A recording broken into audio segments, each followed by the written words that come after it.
Let's go. Hello everyone. It is time for a V1.2.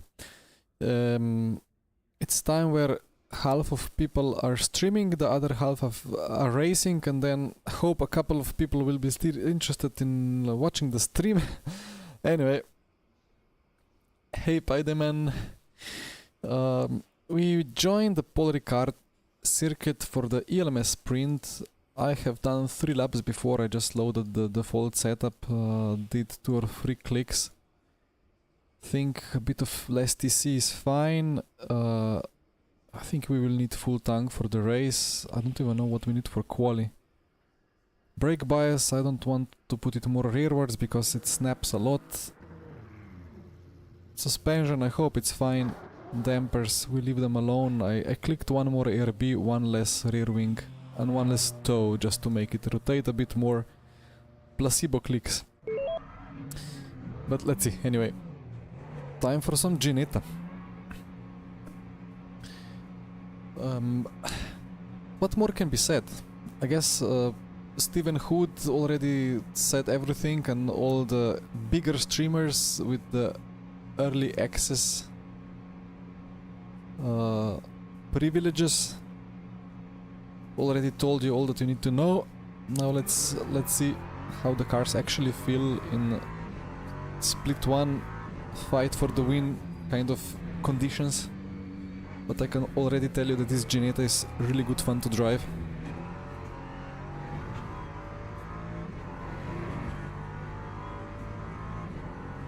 Yeah, I went straight to the trusted driver badge, so I'm happy with that. But let's see what happens after today. There is many trusted driver badges, so that's nice. 7 minutes, that's 4 laps. Yeah, that's fine. I guess we just drive. How is the tire situation? 4 new for the race, alright.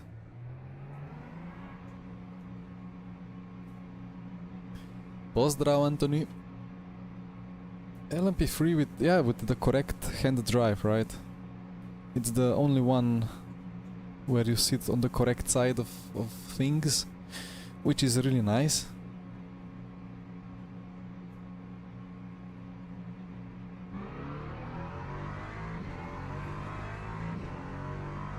So yeah, let's see. For once there is more LMP3s registered than LMP2s.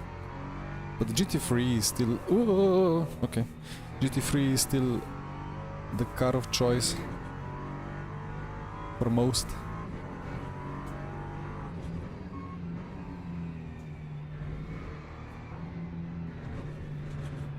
It's been a long time since I raced at Paul Ricard. We've done the race here, well, was it 20... what was the year even? 2019 we did FSR WC, I think, around here. I remember because I won the race by quite a margin. Oh, we did ACC race around here as well. I think it was the 24-hour race. Didn't go well because we didn't know how to drive ACC. Track limit, copy.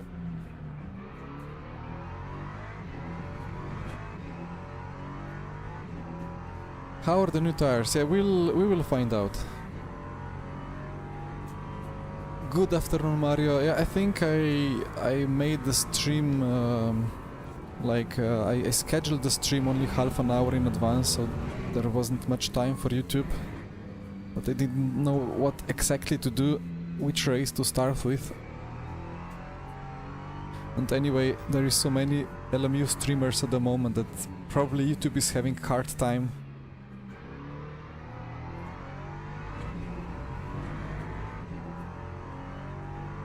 So about Bob of LMP3, I don't know if anybody has any idea about it, but we will see. Or maybe we won't see because everybody is taking the Ginetta. But at the new tires, it will be hard to say with prototypes because I have not driven them much. I will do 1 or 2 GT3 fixed at Monza. I will try to feel the differences a bit more there.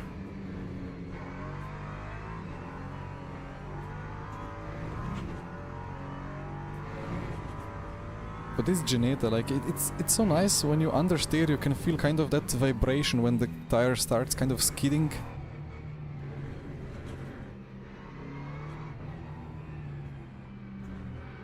Which I can feel on my road car, so...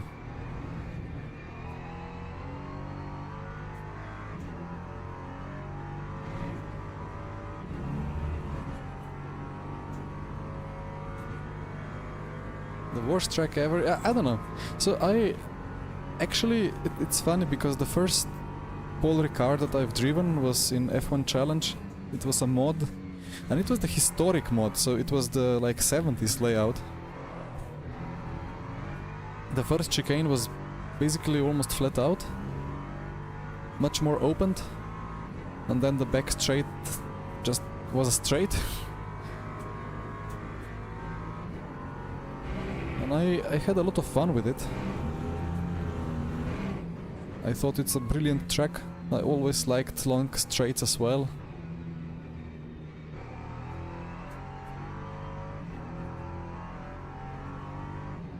But I don't hate it.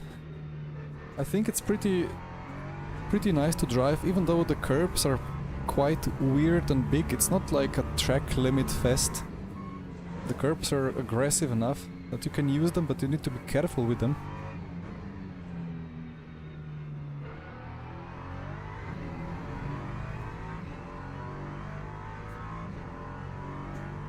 I would prefer the quicker layout of the first chicane anyway, because this is a bit weird.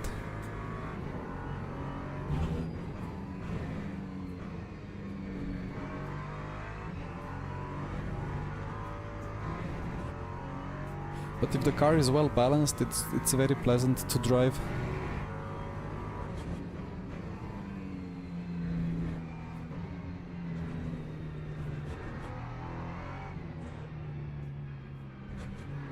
Now, I cannot promise you that I'm driving the correct lines yet, but I think I'm more or less where I should be. Bonjour Pierre. Ricardo, my real car, I was having my Hyundai Accent 2004 in my mind.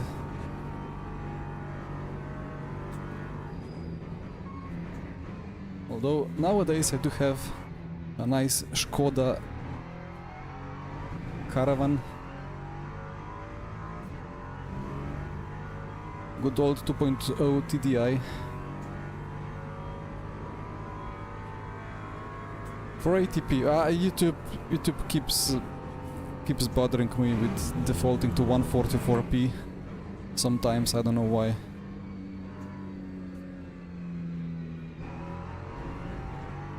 But yeah, the tires on this car, it's just a very pleasant experience. The car and the tire model and everything works so well, and the default setup is pretty nice. Again, I just did some clicks to make it less understeery from the stock setup. I didn't even check the CDA. I mean, I kind of shouldn't be checking the CDA setups because obviously I work with Go setups, but the default one is pretty nice. Some colleagues are building the LMP3 setups still, so should be available tomorrow or on Thursday.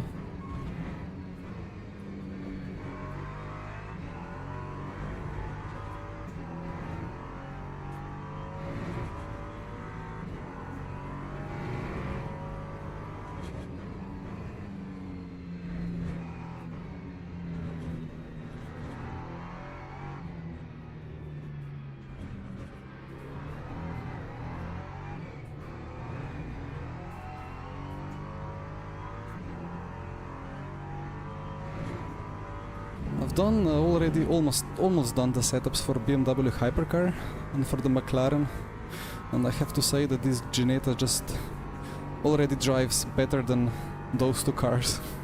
I mean, it's a prototype, you know. It's not overpowered. It's light. It has downforce. Of course, it's gonna feel better, at least for a high downforce liker, or like what's the word?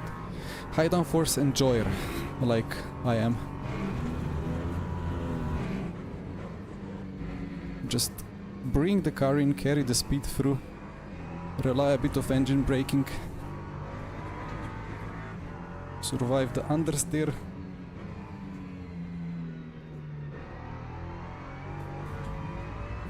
Maybe I should have taken a bit more TC.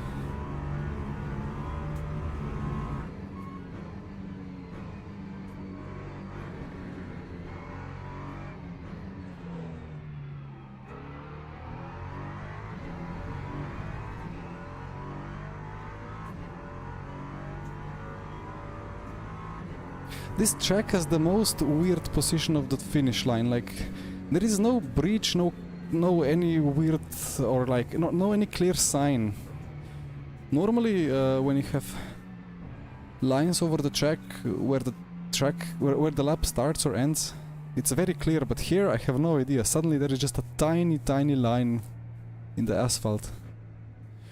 But okay, 58.6. I guess we're doing, on average, exactly 2 minutes in the race trim. So, apart from McLaren, I've not tried any car yet, but I've heard that Lambo and Porsche are super quick around Paul Ricard. I'm gonna torture myself with the McLaren for today. For the special event, I hope I don't distribute too much of my DR. But, let's see.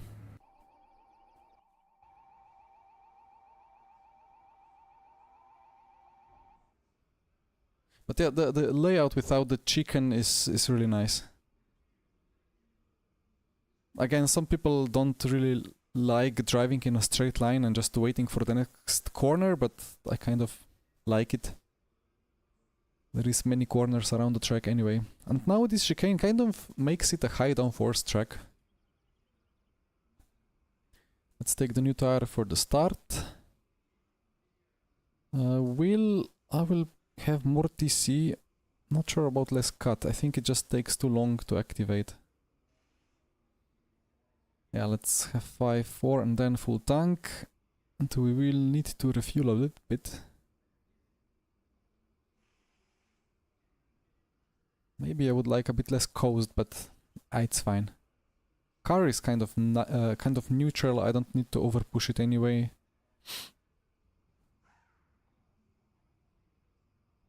As we move to race. What? Is it race already? Uh-oh.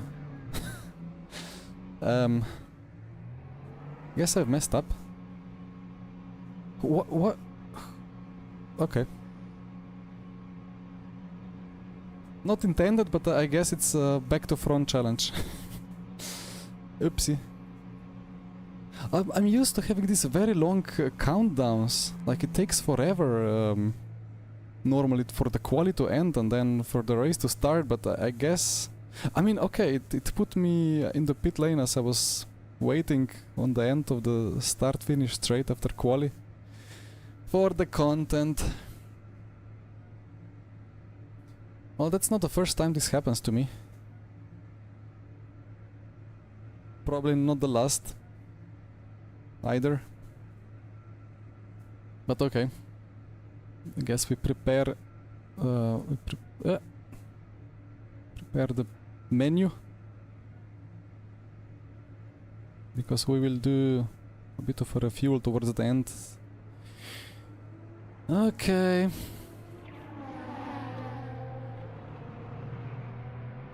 Do we need to wait for all the GT3s as well. Come on.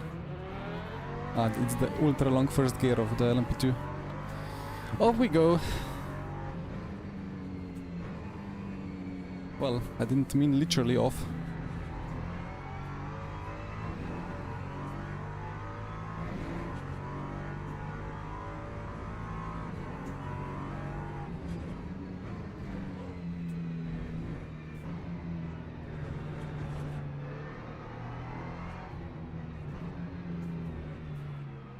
Cold tire.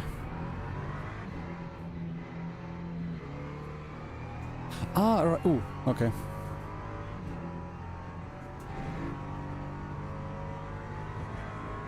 So yeah, the thing is that if you do the formation lap or the short formation, it's gonna put you to 50 Celsius tire, but if you start from pit lane, you will have the cold tire. I wish I was able to overtake the GT3s now on the straight already.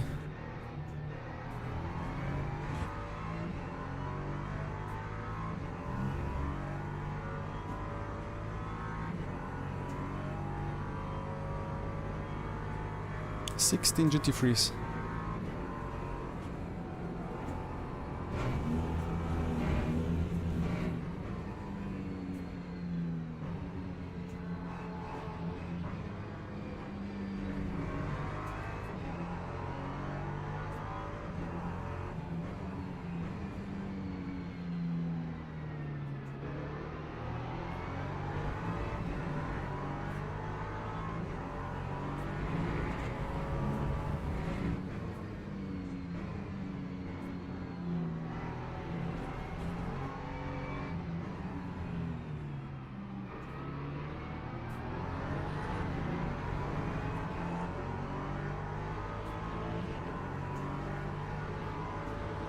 Well, this is gonna take me a while.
About the team champs, we have to look into it.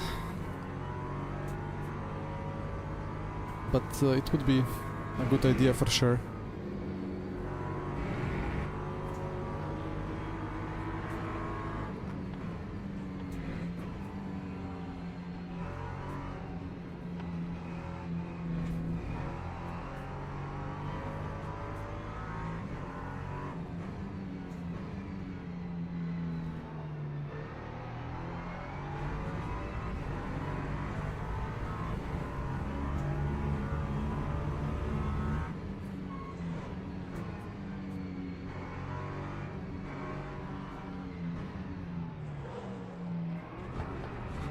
Tricky apex for sure.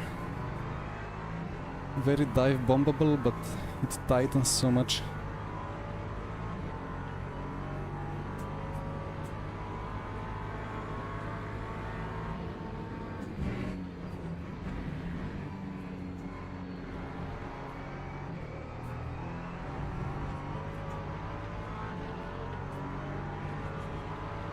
Into P9.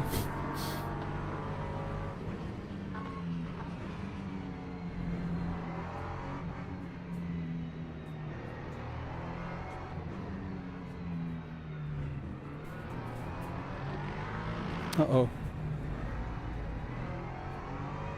Thankfully there is enough of ride height, so I can really fully use that curb. 20 seconds to P1 already, because of all this GT3 battling. Quickly my opinion on the tires, it's... I mean, it's not that different to before, it's just more balanced. The temperatures don't do weird things. Again, I only really tested the GT3, the McLaren. This is basically my first laps with the LMP3. I've not tried the LMP2 yet.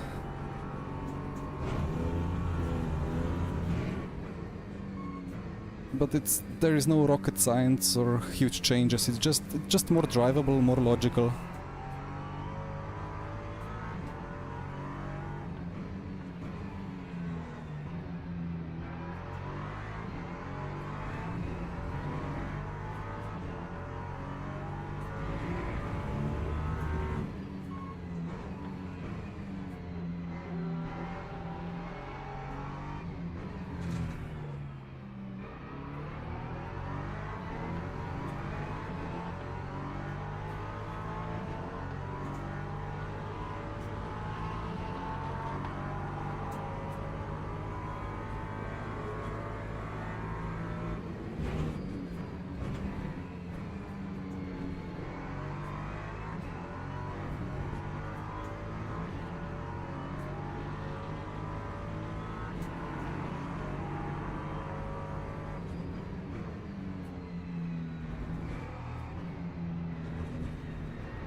I'll need 1.5 per lap.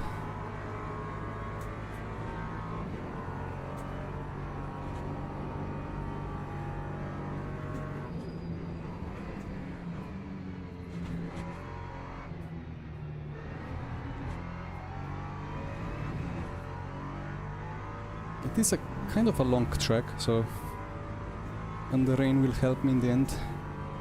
It's for sure more natural than before. There's a bit too much on the edge before.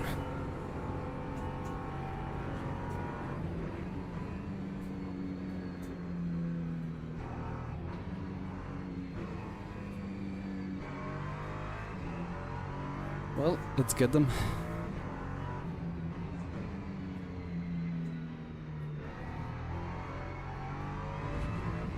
Took me almost 5 laps to lap the 18 GT3s. Crazy.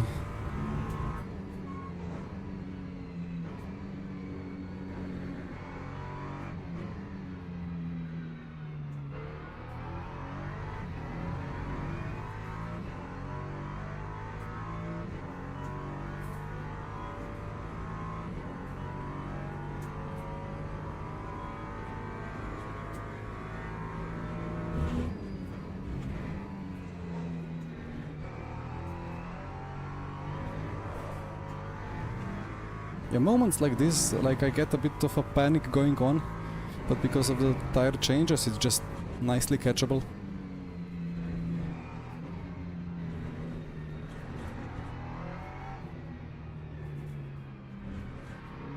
This curb is really aggressive for some reason.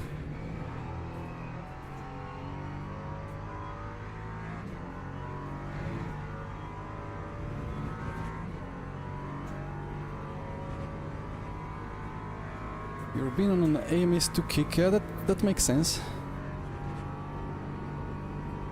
It's a good sim to just pick up and drive.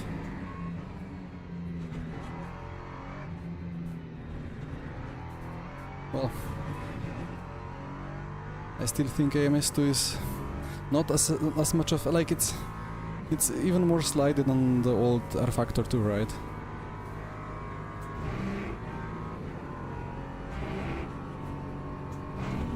Easy flat. The rear steps out a little bit on the brakes, but all good, no drama.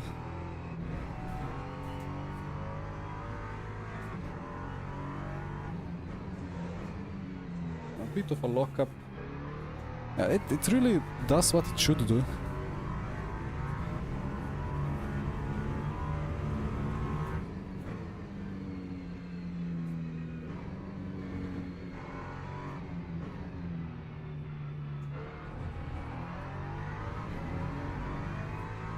So what is P1 doing? Well, quite fast lap times, to be honest. Less than a second quicker. I will need a lot more pace.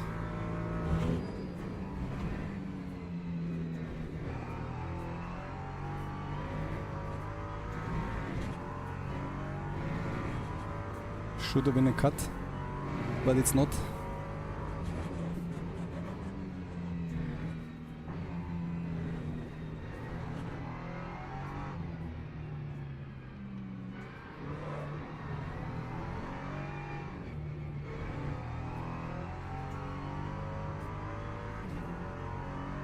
Let's put that brake bias a bit more to front.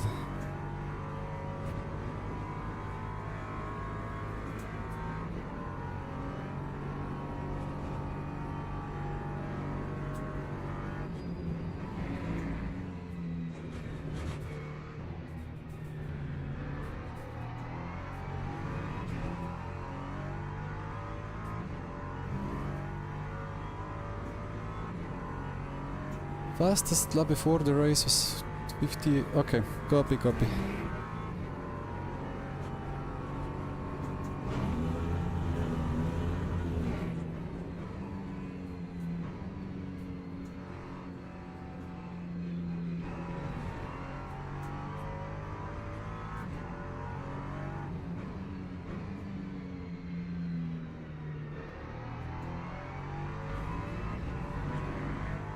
Tires are not overheating, it's nice. I think there was an issue with that before.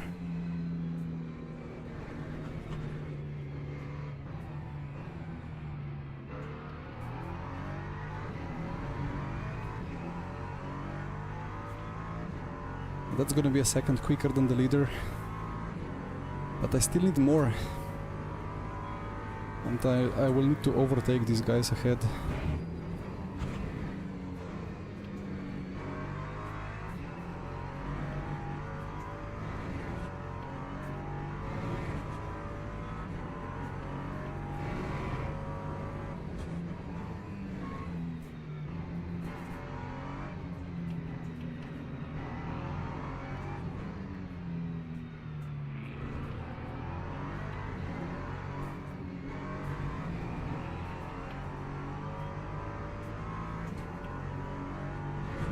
How's the slipstream here? Let's see.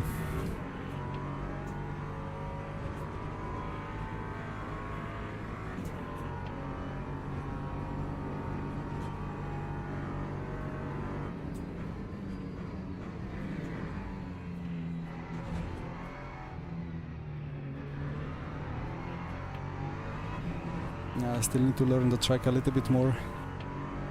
Lacking a bit of visual references.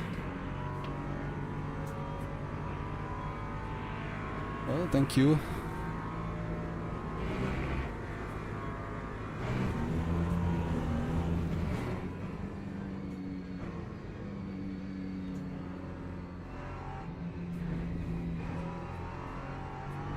That's a nice corner.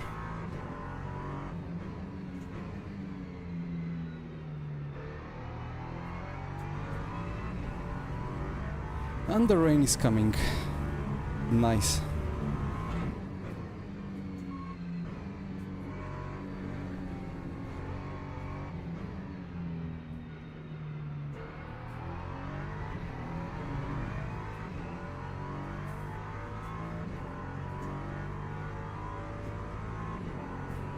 Might need to box in quite quickly.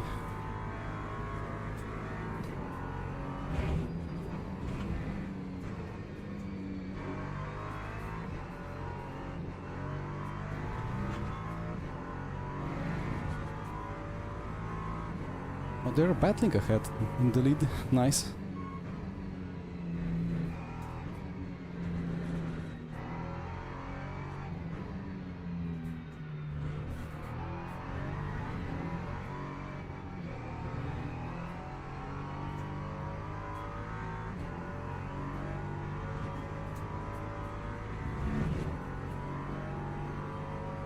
What's that Viper like? It's not doing anything.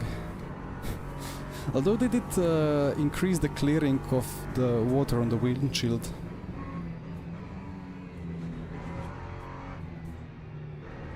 Like the water that's outside the reach of the Viper. Hey Ivan. So wets? I don't know if it's time to box yet. Still dry.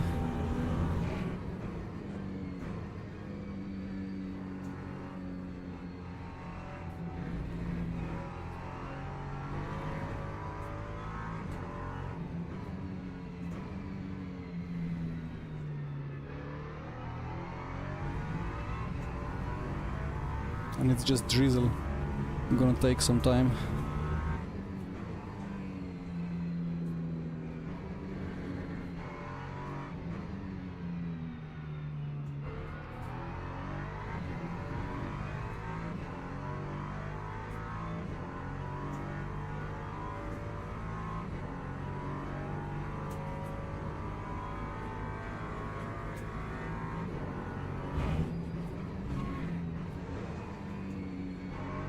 It's damp now.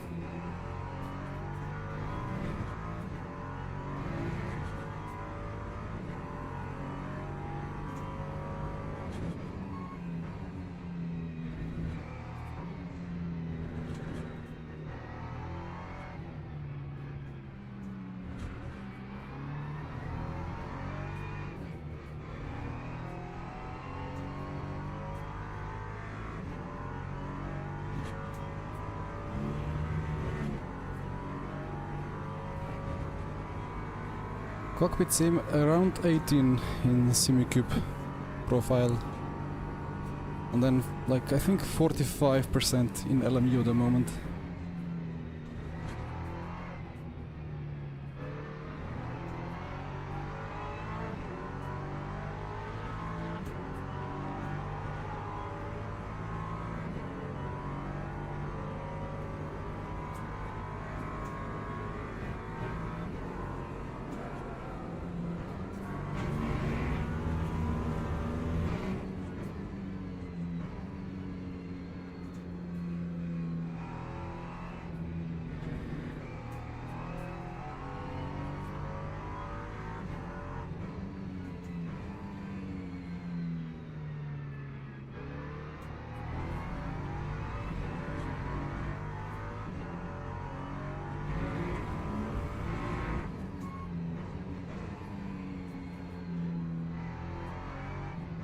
Ah. Why is it red? Unlucky.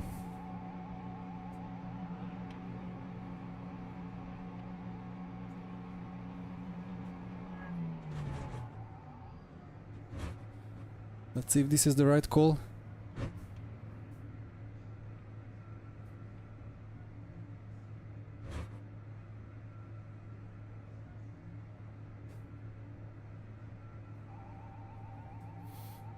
And probably I have overfueled a bit now. I don't know what...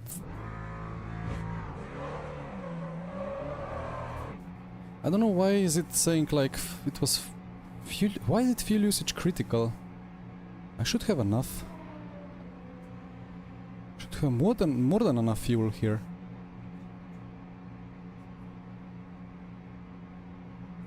Well, let's see anyway.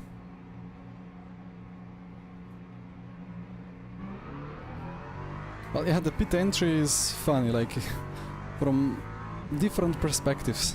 One is just the initial entry, a drive-through ahead for P6. One is just the entry, and another thing is the actual, like, line, like the 90-degree corner when the garages already start. Okay, now let's explore a bit of wet line.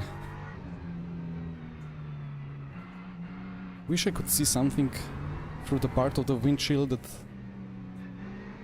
the wiper is not clearing.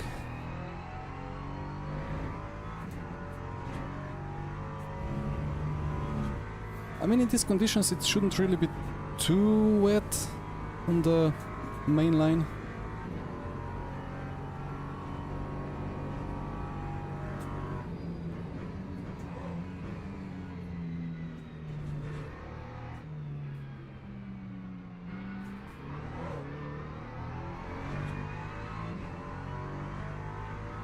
And the guys on mediums struggled a little bit for sure now. So hopefully I have gained a bit of time.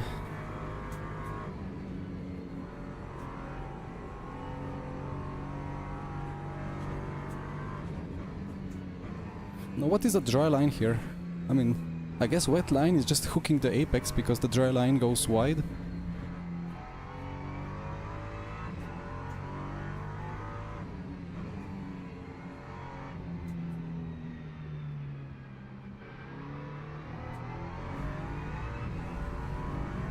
This is still quite grippy.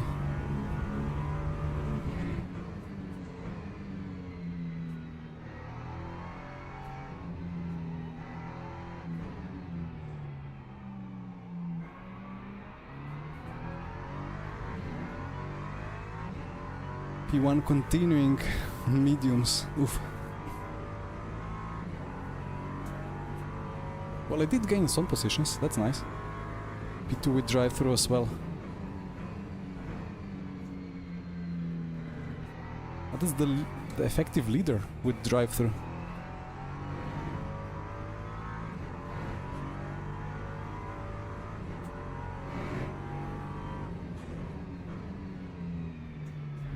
No, but really, what was the in-game fuel calculations? The in-game fuel calculation smoking there, saying I need to take a lot more liters, but I already have way too much now.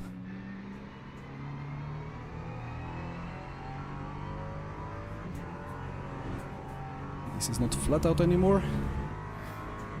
Hello, Marvin.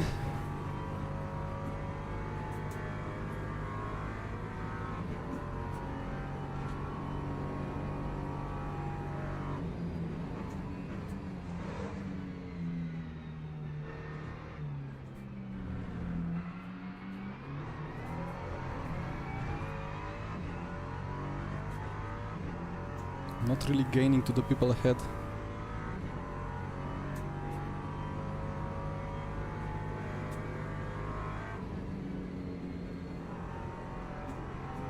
A lot of grip in high speed still.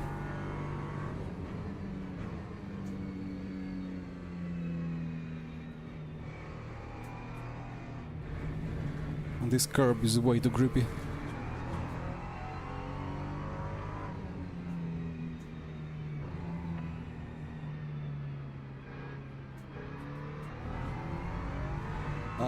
P2 spun.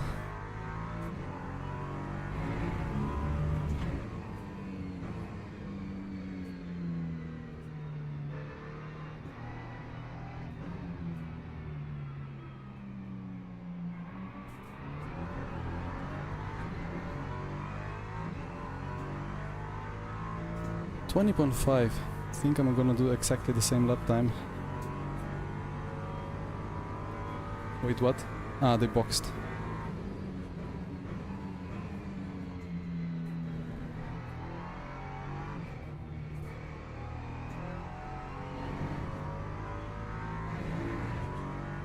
Okay, the pit strategy now updated.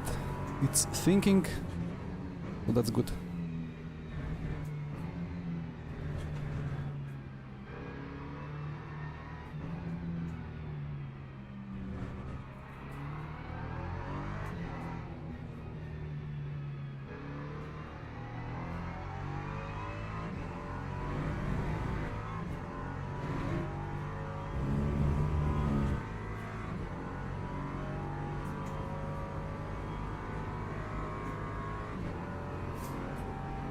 Devin, I fixed the name instantly, but I'm still Truster instead of Trusted. RIP.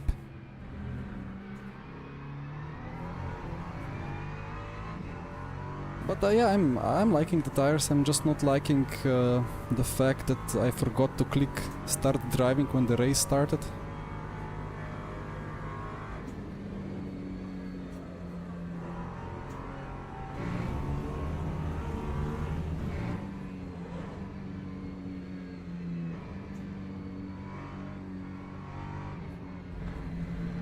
Yeah, that curb shouldn't be this grippy, I guess.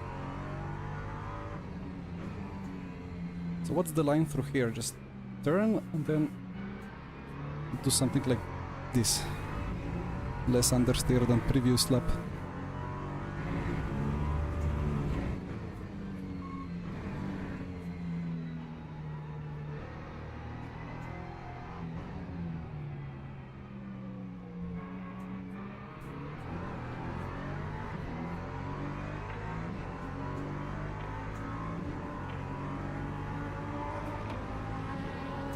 P1 is continuing on mediums. That's not gonna end well for him.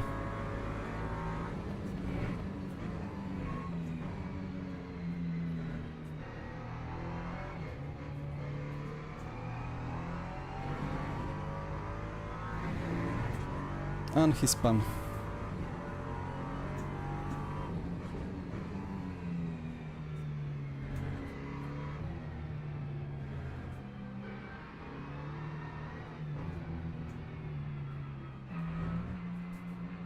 Don't... okay.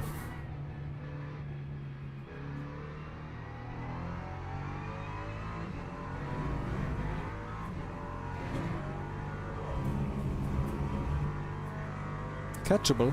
That's nice.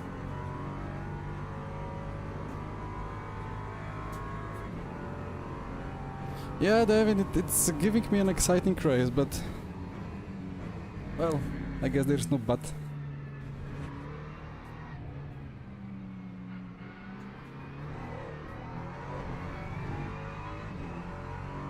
I wish I had the pace to catch P1, but the guy is doing a very solid job.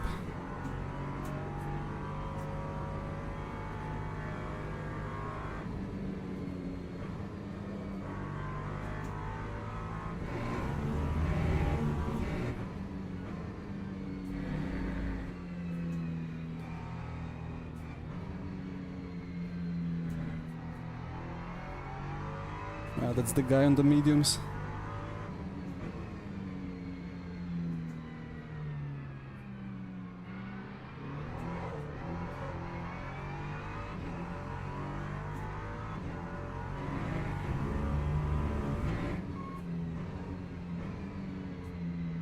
Okay, onto the podium.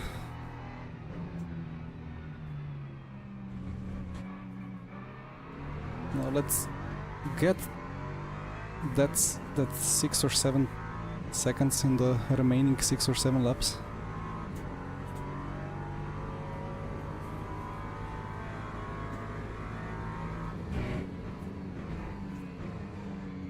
Why do the curbs have so much grip?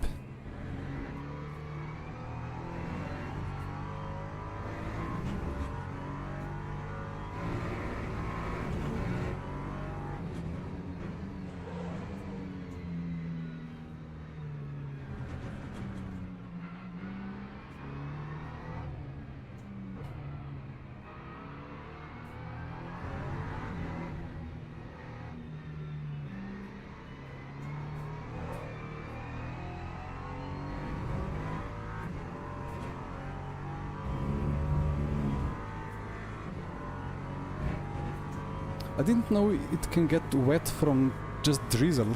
That drizzle is really strong.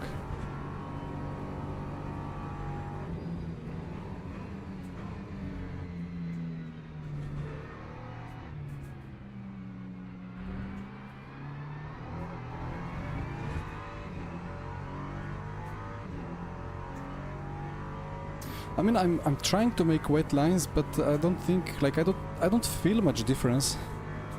I think there is a bit of difference,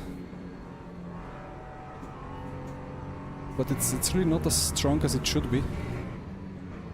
I mean, again, this should be the wet line now, just hugging the apex, because the dry line is around the outside. And I do feel a bit of nervousness when I cross the path with the dry line.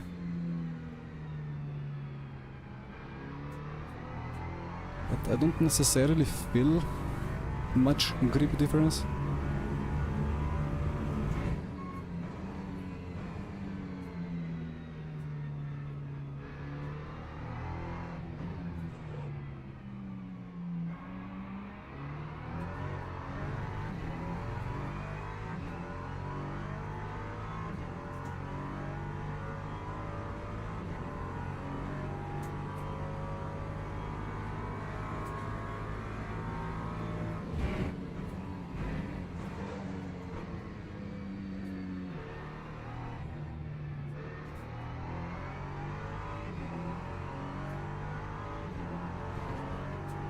I got confused by that wet line of him.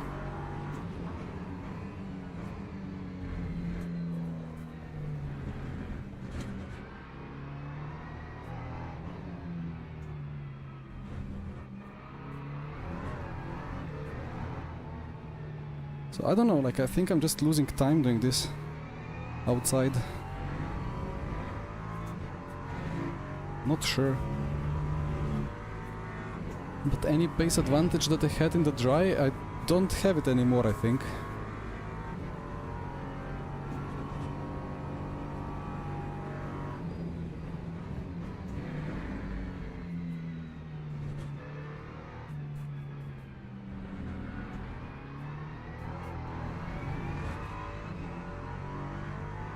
Great traction over the bumpy curb.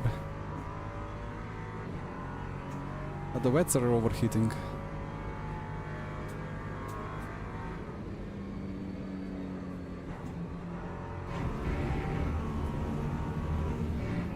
So the guy on mediums is still going. I don't think it's gonna dry up quick enough for him.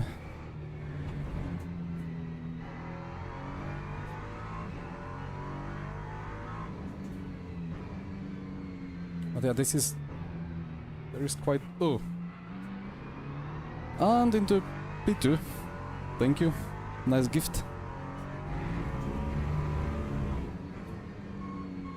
There is really no any feeling or lack of grip on the rubber line.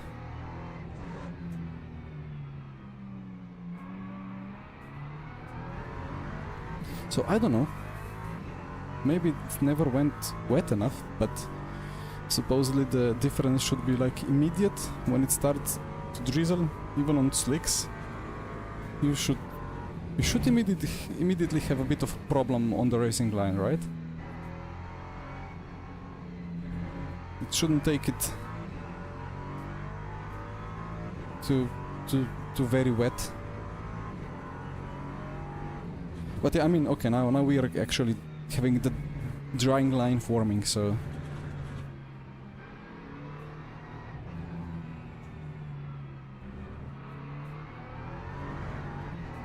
But I just cannot say that at any point during the race I really felt big gain by taking like wet line. It's still slightly wet. I think the medium guy is just gonna keep dropping off.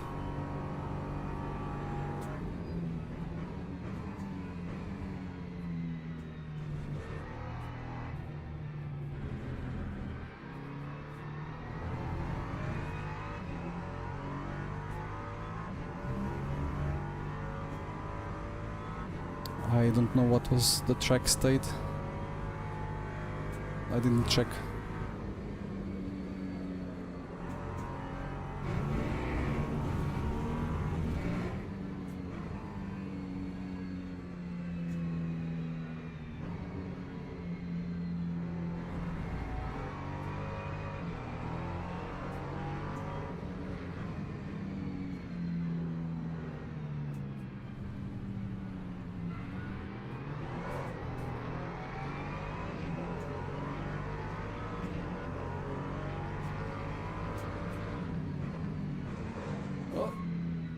Alright.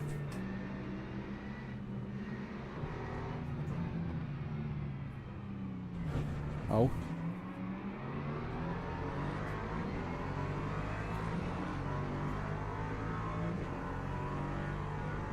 Just a classic ELMS battle, you know, nothing crazy.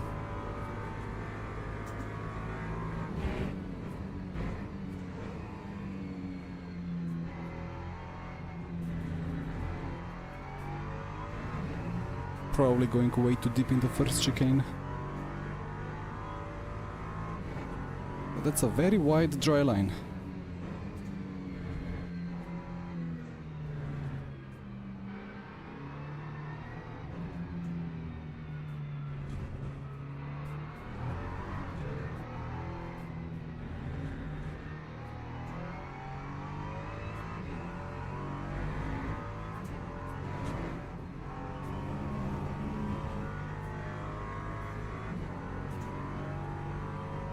But the GT3s really, like, they have the grip in low speed.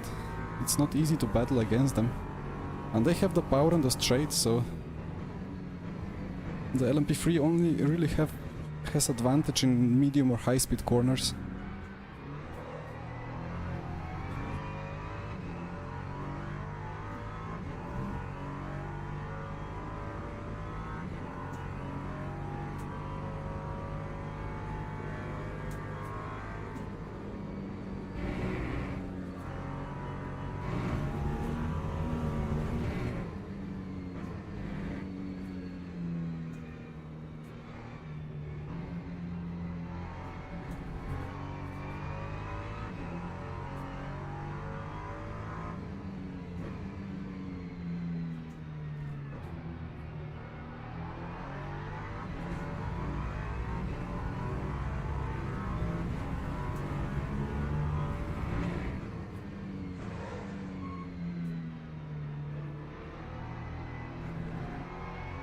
It's just better to make a switchback.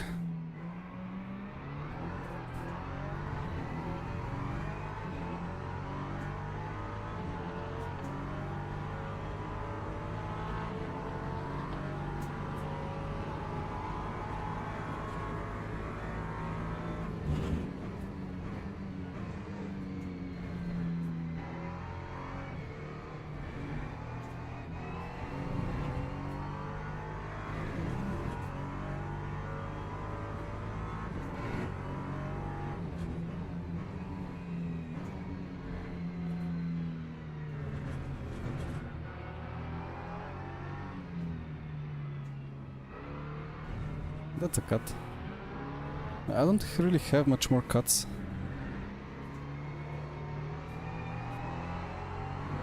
Got a big one into the pit lane.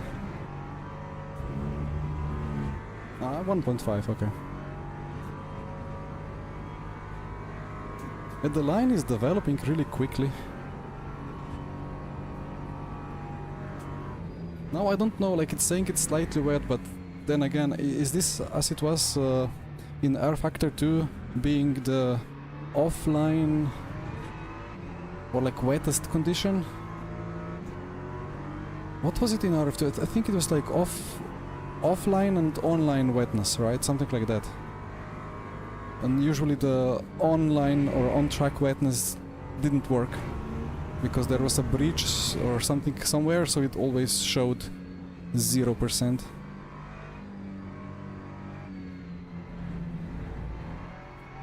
Not sure how's the technology here.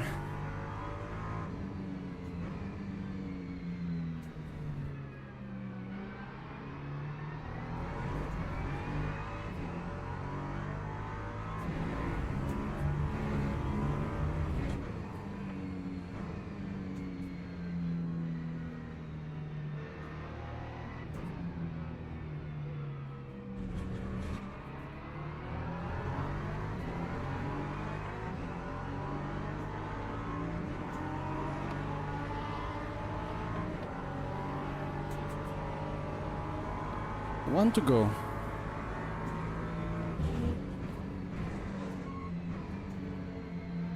Because the LMP2 leader now overtook me. So I will have overfueled by like 10 liters. And nothing big enough to be able to put me closer to the leader.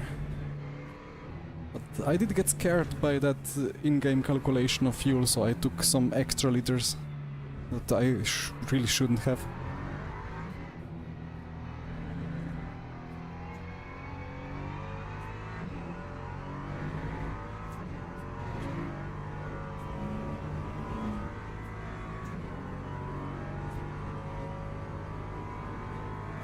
But well, it's looking like it's gonna be a solid P2 from a pit lane start. And it's looking like I will miss the GT3 race that has a registration in 1 minute closing, so I think I'll just maybe I will register for the next GT3 fixed at Monza, and I will try a couple of practice runs with different cars.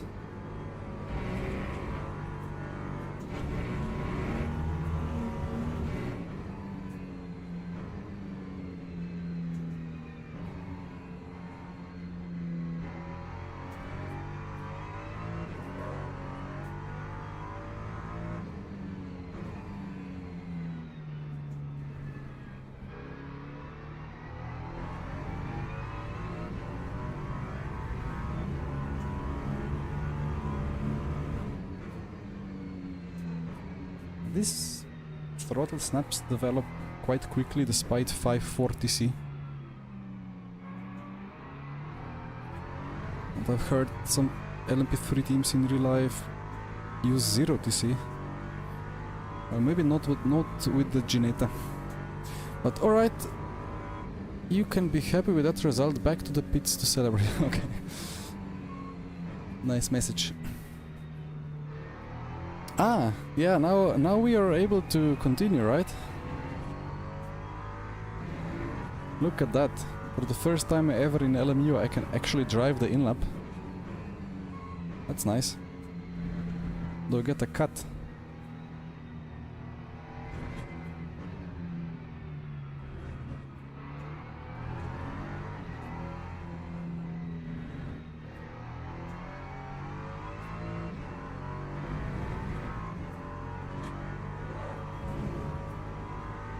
There is something with that rear, maybe it's the dampers or I don't know what.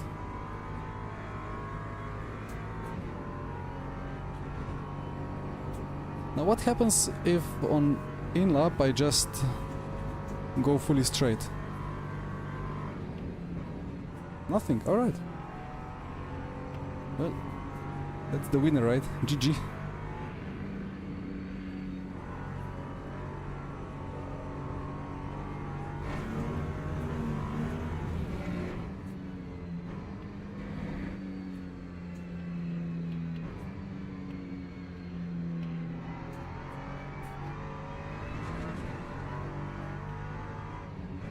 Guess let's practice the pit entry. I will need it in the McLaren later on.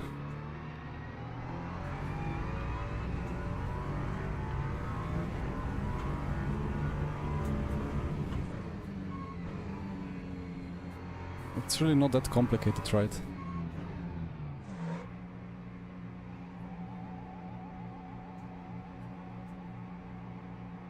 Wait. Ah, P1. Okay, P1 was still on the in the race, right? Yeah, he took the. I didn't realize. Okay, well, glad I didn't do anything stupid. But that's actually a problem, right? Or actually, you can do that now. The guy has another lap. You don't. You just trade some chicanes and you make problems to him.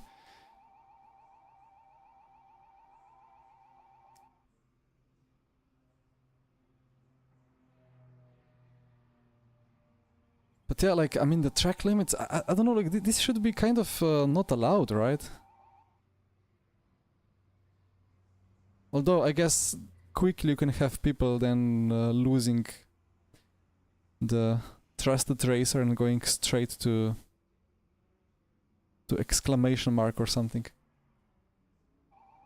What widget in TP is your fuel calc? Well, I have both fuel and fuel energy saver. And then if there... and virtual energy. So yeah, basically I have the fuel inside of the fuel energy saver. So like I dragged it over top of each other and then turned off some things in the saver to make it look as it looks now.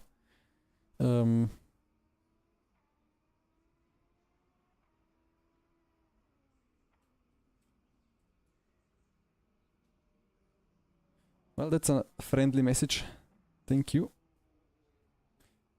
And congrats to the P1. Like, he really had some pace in the end. Okay. I don't know if there is something to be watched at all.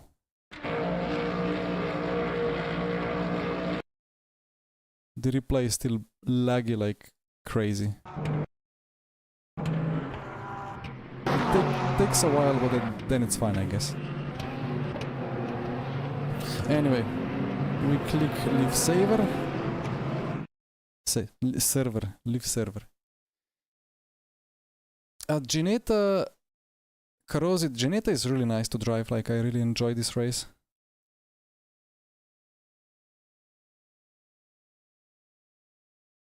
What? Qualifying, you finished first of 10. What is that?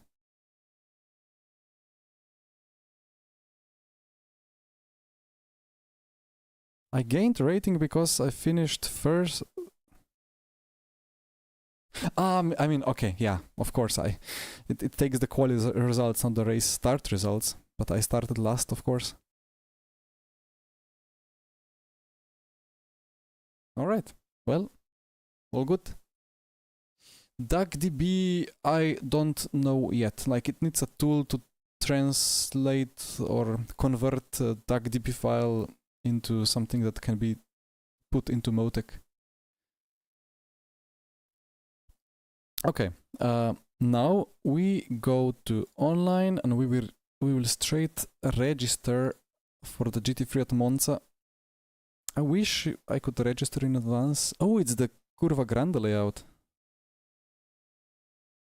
Starts in 30... Wait. 13 minutes? Have I mixed up my schedule? I mean, that's even better. Guess we just register. Leaderboard, let's see. Aston, Porsche, BMW, McLaren, they're all there. Should we take the Aston? Actually, I wanted to check the Porsche. Porsche. There you go. Won the GT3 Fixed Championship with this one. I take this, I join practice, and I don't join practice. Not many servers, right? Actually, I need a very, very quick break, so let me be right back.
Okay. The LMP2 is drivable now, so good. Yeah, I mean it's especially in low speed, right? Because in high speed it was good before, if I remember the Silverstone race. The issue was in the turns 3 and 4 and so on. Like it was just snapping insanely easily, and those features now have been fixed, so that's nice. Can I have a server now? I will not have a server. But I am registered, so let's just load it offline. I guess it doesn't matter which one to click. We go Monza, Curva Grande, we go GT3, Porsche, continue. I guess we just put it to medium or something. Excuse me. Start.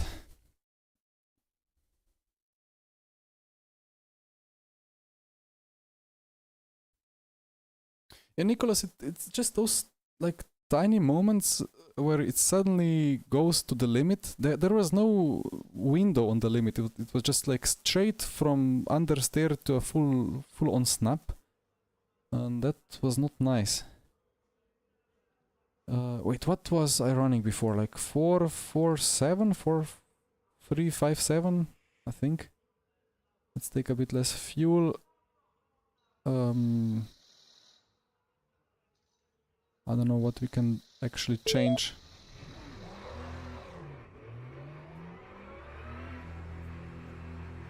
Yeah, I guess I kind of mixed up my schedule. I thought it's 10 minutes ago Monza started, and then then I would do the next Monza at 19:20. But that's the Portimao races. That's fine. Like we will do this one now at full hour, and then we will have like 20 minutes to prepare for the launch party event. Yeah, let's see how the Porsche feels. I know the feeling of Porsche fixed from before. It was weird.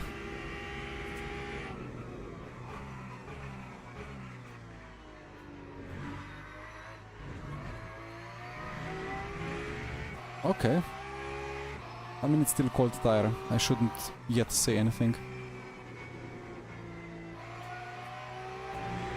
Okay, yeah, I mean... It's a Porsche. It's still a Porsche.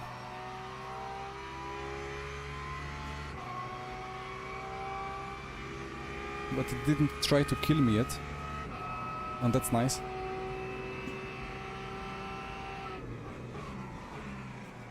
Turn in, the rear kind of helps with the rotation. Still a bit of exit understeer. Yeah, I mean it's drivable. It's less on the edge for sure. Easy hypercar that you can learn to drive. Yeah, the Alpine is a weird one. But if you... I mean, about the lockups, you know, on the brakes, the LMH hypercars are better, easier. I would almost say you should take the Ferrari. If you like some understeer kind of, you can take the Peugeot. It's got very like how to say, the front is kind of solid, like it will not over rotate. You can brake late. It just doesn't have the acceleration. But from LMDHs, I guess the BMW is the best pick. It's gonna lock up quickly, but it's not gonna lock up dramatically like most other LMDHs. The Alpine is weird. Again, it feels like, I always try to explain it like as if you're sitting in a car without a seat belt, kind of, maybe. Tires gripping well, but you're just getting shaken around. It feels very engaging, but at the same time it feels like it's very difficult. But on the other hand, like Peugeot is just no drama. But also not much acceleration and not much downforce, but it's not that big of a difference.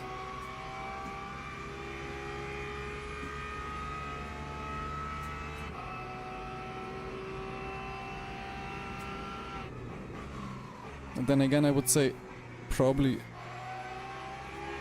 it's not best time to invest a lot of time in hypercar, because supposedly in January another big update to hypercars arrives, so hopefully the tire changes for hypercars come then. But yeah, let's see. Meanwhile, this Porsche feels good. Yeah, this is now actually, like, I can actually drive the car. It was not easy flat, I remember when we had a race on Porsche fixed. Well, GT3 fixed through Curva Grande, and it turns in, there is front now. And it's not just the setup, it's actually the car working. Yeah, the rear wants to step out, but it stays connected. It kind of tricks my brain, like it tells me that it's gonna snap massively, but it just doesn't snap.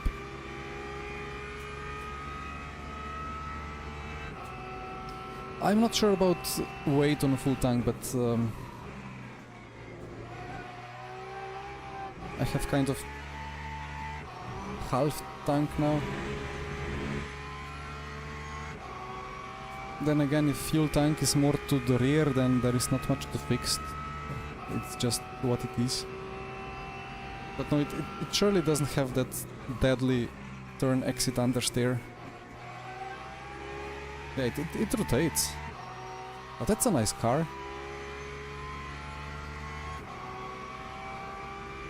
Race in 4 minutes. Well, one more attempt. So at Monza, I believe the LMU exit curbs have now different track limits. And I need to learn that.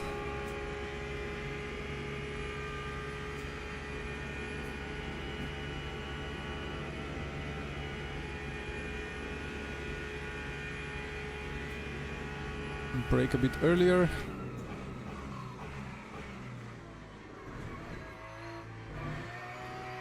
Oh, that's nice.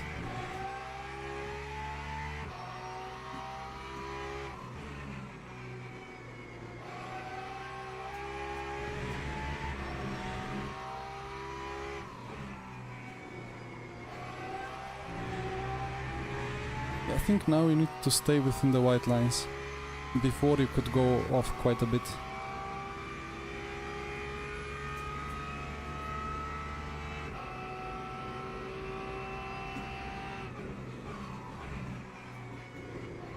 I wish we got the new Monza with the curbs.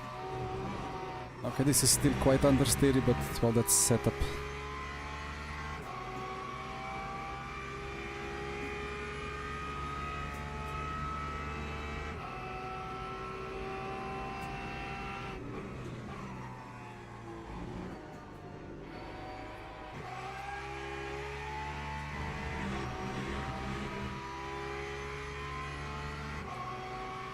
Okay, well, I'm happy with the Porsche then.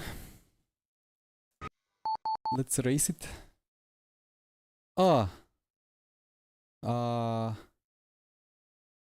Crashed when exiting offline session. Send. Well, that's a bug splat. First one in a long while. Where you are? Steam, Le Mans Ultimate.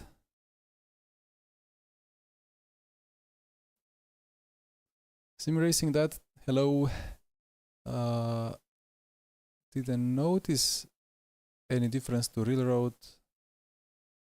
Yeah, I mean that's something that needs more of driving to figure out. You cannot just spot it immediately. But once you have some proper race prep, and like when you drive offline and when you drive online, and suddenly online has massive grip because it's more natural than just a narrow AI generated line of the presets, then you figure out that something is not right. But we will probably now figure out that there is not much grip difference from offline and online and so on. Oh, the Toyota is really good on the brakes, yeah. But Toyota is weird on apex and exit. RAM bug. I don't know if I had a RAM bug.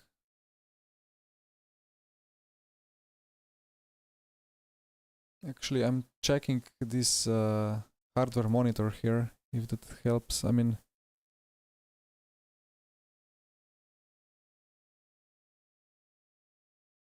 I don't even know what to check here. Is it under utilization? System memory load maximum 36%. No, I don't know.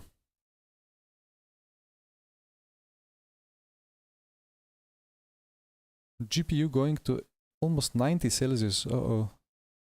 Memory still being hot. Join.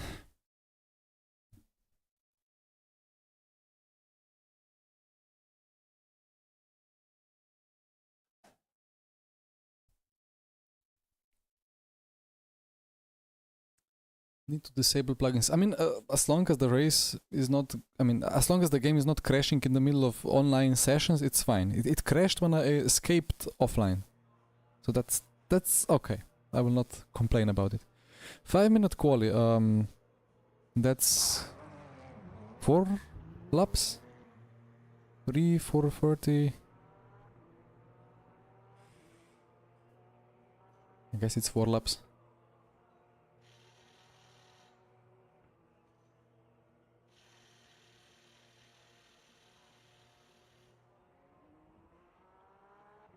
But yeah, the fronts are turning. Like the car has a front axle now. It's pretty insane.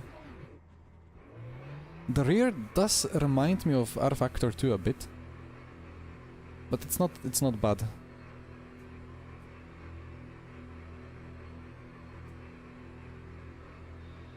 About GPU, so basically I have GPU on 66 max, but memory is on 84 max, and hotspot is 89.8. I don't know what is the hotspot. But yeah, the memory is hot.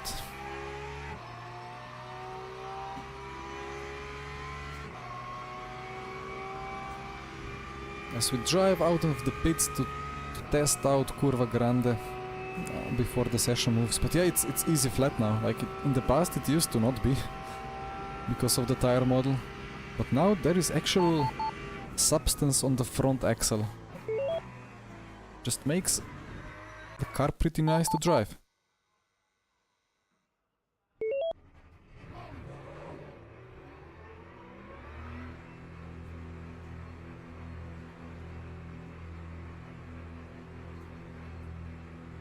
Crashed on you during the race start. Uh-oh. Yeah, let's see. Hotspot, as long as it's not over 95, it's fine. Okay. Yeah, I never had it this hot before. Although I never... or I don't really have hardware monitor opened often. Usually it was like 60 to 65 GPU and then 75 to 80 VRAM. And around 80 hotspot as well. Actually, VRAM used to be hotter than... no, hotspot... yeah, VRAM used to be hotter than the hotspot sometimes. Got me quite confused.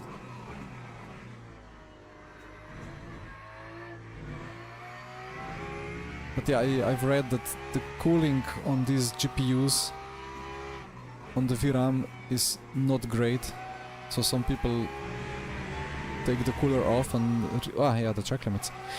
Take the cooler off, reapply the thermal paste and stuff like that and put it back again, but I don't know if I dare doing that to GPUs. I mean, I put the PC together myself, but to open up the GPU, I don't know.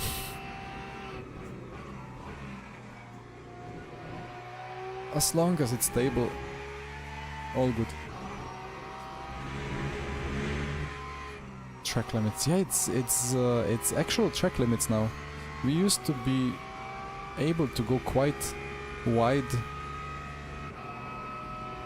but now it's the white lines. On the power and it... Okay, it still understeers a bit, but you know, it's... the tires are... Now I cannot use that excuse, the tires are not cold. What is the excuse then? The tire pressures are really high still when we use the tire blankets. It always reduces the grip a bit. Let that be the excuse for the understeer.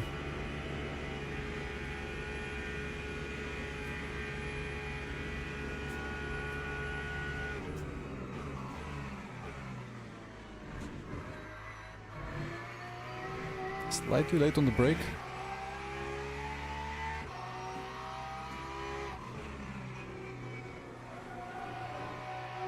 Yeah, I mean, it's a Porsche.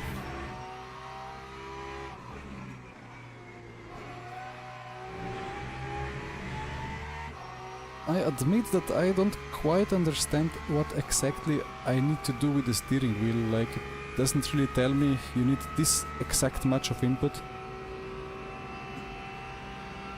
Though again, it probably shouldn't really do that explicitly. But it's much better to drive than before. Znazor very rarely.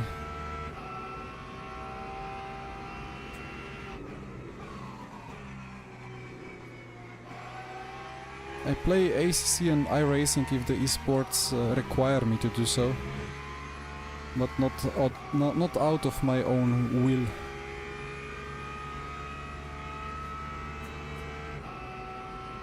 Provisional P1, nice. Actually, this is gonna be the last attempt. Thought we're gonna get more laps. 5 minutes, I mean, okay.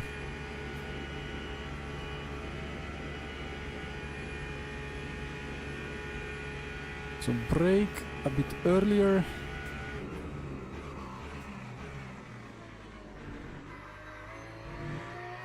And miss the corner even more.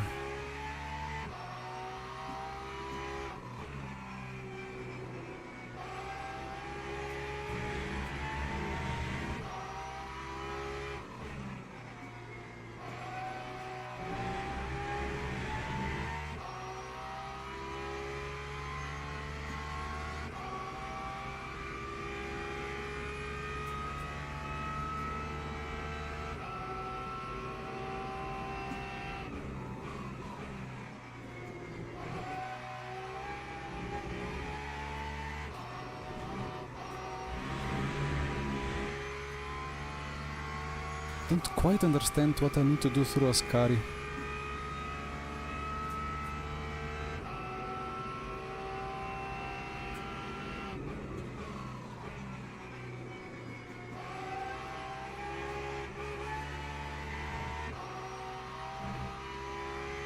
Demanding too much of the front.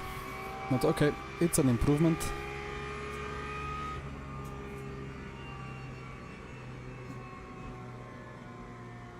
Why can I not move?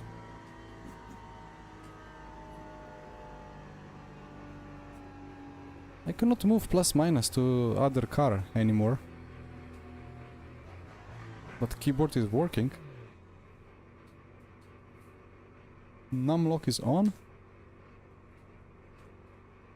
If you pressed minus before, it put you to the car behind. Maybe it disassigned itself. You think they disabled it? Okay, copy.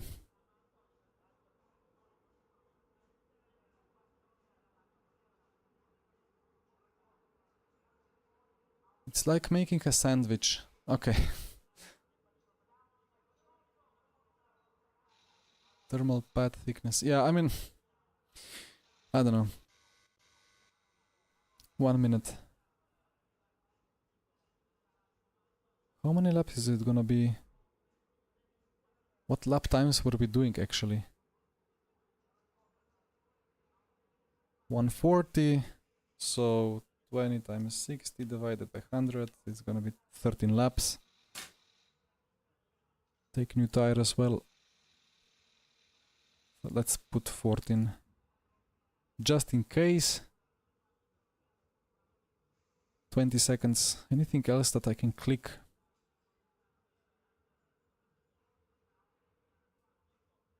Let that be it. Triple Porsche at top.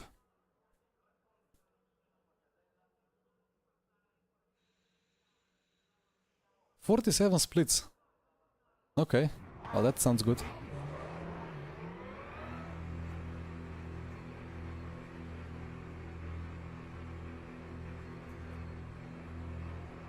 Let's see what is gonna be the peak number of players today. I heard about the Lexus that it's very understeery now, or like you need to move the setup in a very different way to make it turn. But to be honest, it was turning so much before that you needed to make it stable to survive. It was a difficult car. If you remember, well, I actually remember the race when P1, P2, we were with Lexuses. We both spun out of the lead because of how difficult it was. I spun out twice. Okay, time for a nice launch.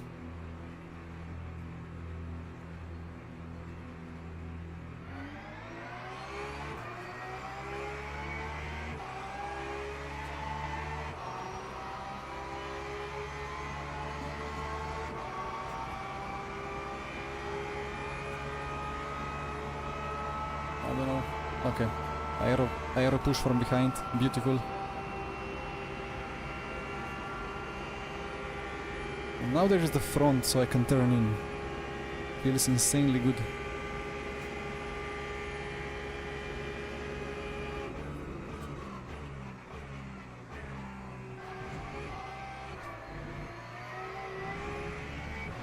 Luckily I made the apexes, I didn't even look at the track, I was just driving solely by the radar.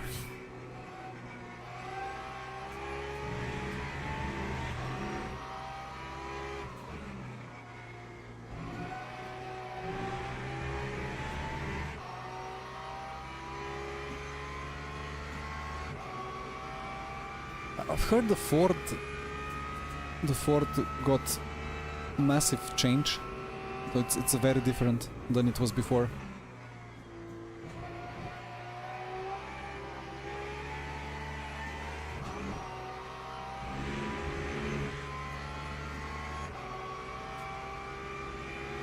Yeah, the Ford used to be really good on fuel, good on brakes, kind of good at top speed, but not good at traction.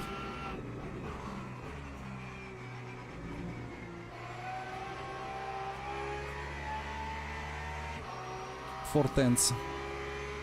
Is 4 tenths enough to defend the lead?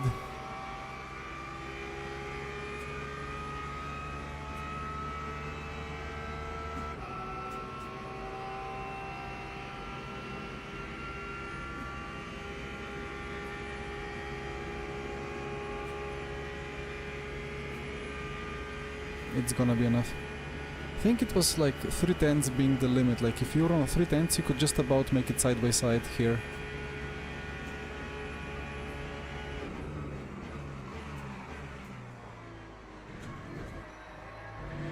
I don't understand that braking point.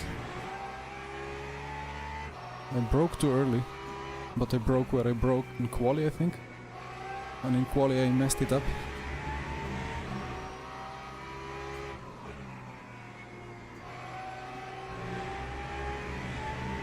It feels so nice through Lesmos, if you don't overpush it.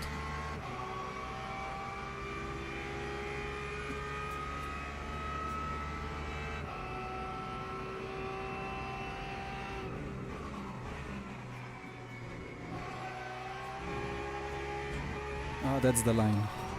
I remember. Just need to take that anti-cut.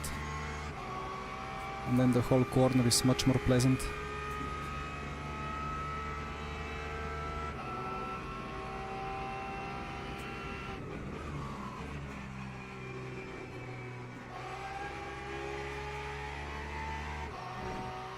There is a bit of that now, like if you smash the throttle, it's gonna just induce that extra bit of rotation that you can carry through, which I don't think it's the most realistic, but that's what I felt now. Although again the setup is kind of understeery, it's the fixed setup, so on fixed setups it's usually quicker to do something silly with the rear to help with the rotation. If the setup is more on the limit, then you need to be smoother.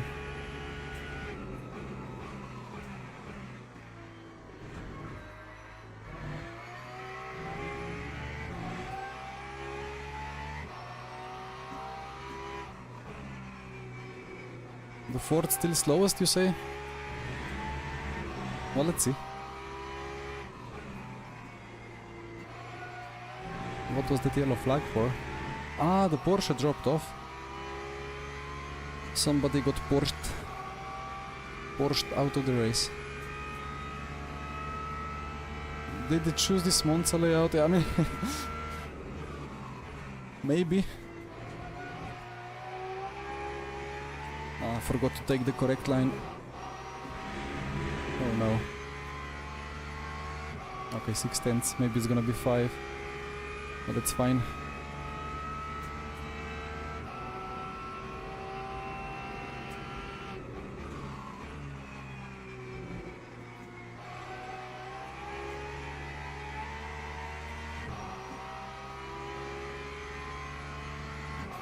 Well, I mean, I have to say that the Porsche is really kind of transformed, but it's not a big change. It feels kind of similar. It does similar things, but it's just a lot more pleasant now. Cinco, thank you for the sub.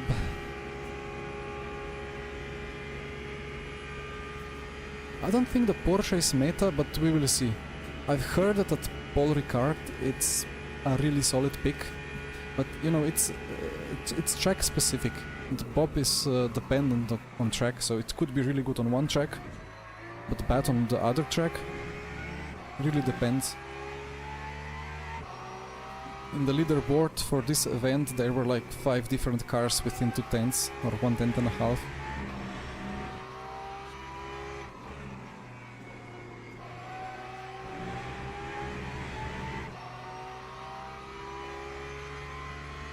You know, I really wanted to do both Monza and the Portimao, like the Portimao, what's it called? Mid something melee. What was it called? Like, it's just the mid-engined cars that can be taken, and that would be super interesting, just testing them all. But oh well, a day only has that many hours.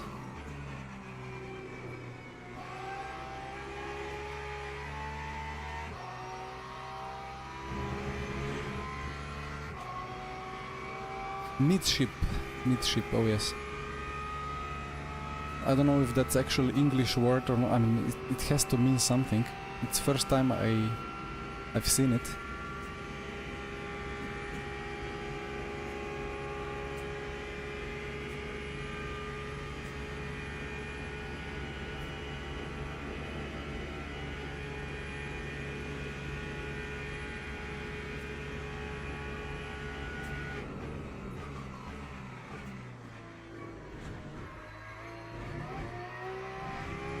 It's happy to take that second sausage as well.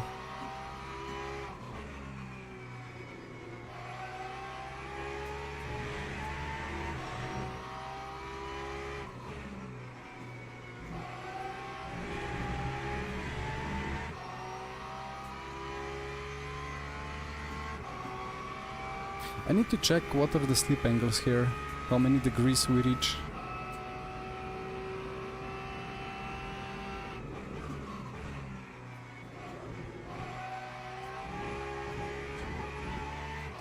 Track limit. Copy. Was that for the first apex? Or was I too enthusiastic with that anti-cut?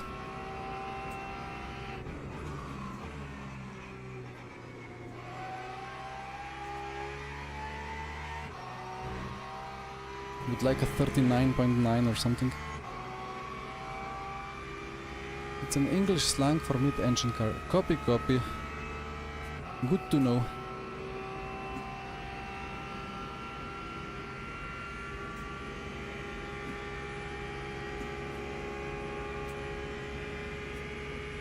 I really wonder how the Corvette would drive.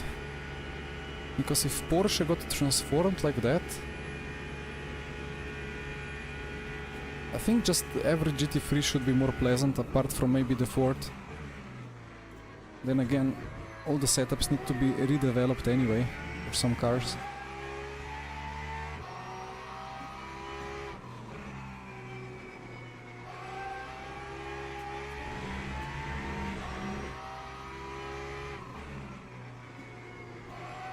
Yeah, a bit of that entry slide needs to be carried through the exit. I mean, of course it's a Porsche thing, just not sure if it's too much or too little.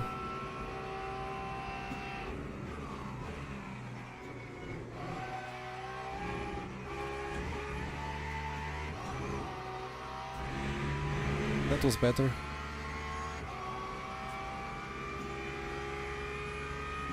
Come on, sub 40.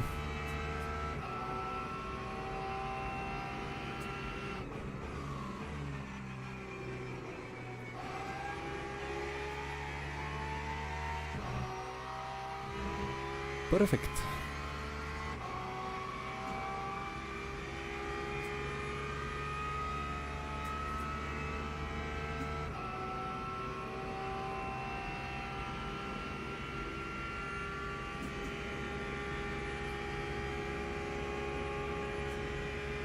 Second apex, for the cut. Yeah, okay.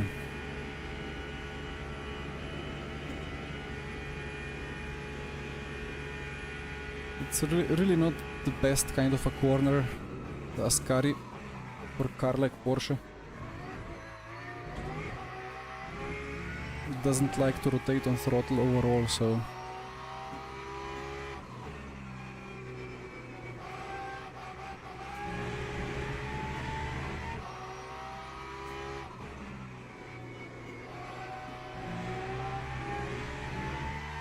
But it's actually like the operating window is just much larger, because before, even on fixed setup, it was horrendously understeer on exit, but it had huge rotation on the entry. It just needed to be made so understeer on the exit just to survive the entries.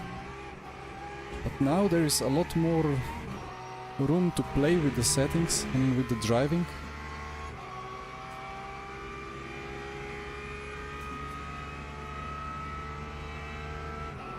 Yeah, it's a good update.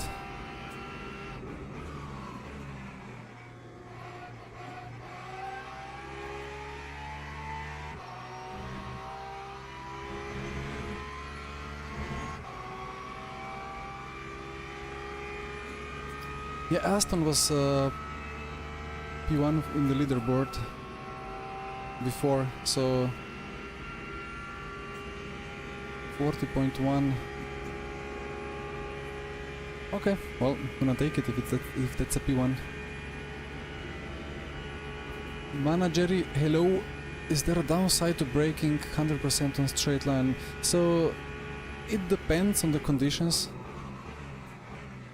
So maybe, like, I did one right click on the setup, which puts the max brake force from 100 to 92 on this car, I think. I just do it because I think on 100% it does activate ABS a bit too much, or like it induces these micro lockups. Like if you're going into ABS is not infinitely efficient, so of course you will have these very tiny micro lockups which will increase your tire temperatures and will induce some lockups, like limits, rip, which is not the quickest. Like it's better to have that max brake force just fully dialed in, so if you smash the brake you get still the same performance but minimize the lockups. I will not say that my 92% is the optimal, Maybe I should have left it on 100, but before the update I always put it to like 90-ish, or even less on some cars, depending on the track. Because, well, on some other cars the ABS is doing like this on the steering wheel, like it shakes you, which means that you're really like locking up and overheating like crazy, even if you brake in a straight line. But I can check in Motec as well after the race what the Porsche does. But yeah, that's gonna be a cut. Maybe not. But it feels very stable on the brakes. So maybe I should have stayed with the default max brake force.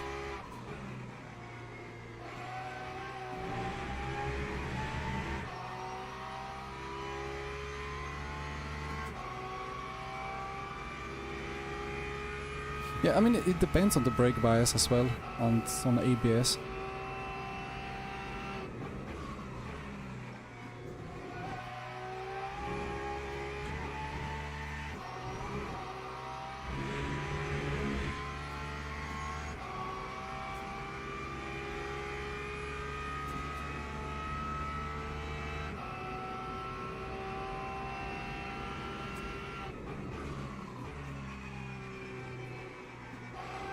Still, quite some coasting is beneficial, I think.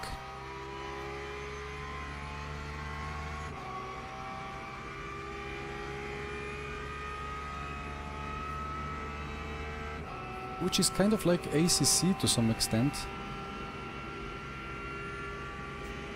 But very different than iRacing. But while iRacing brakes, I take my chance in every stream that I do to say something bad about the way that you need to operate the brakes on iRacing.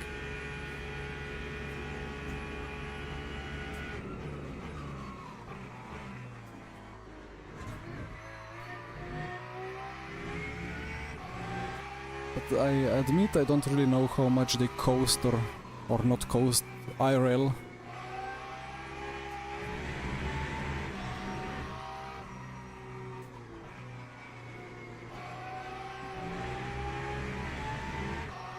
But before the update, some cars, like the Lexus, they just had the most perfect rotation if you just let it roll through a corner without any input. And then some cars, if you let it just coast into a corner, they would just snap.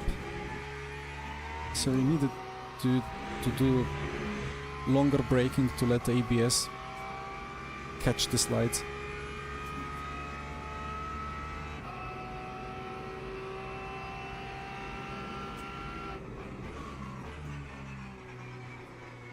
So let's see how much I suffer with the McLaren in half an hour of time.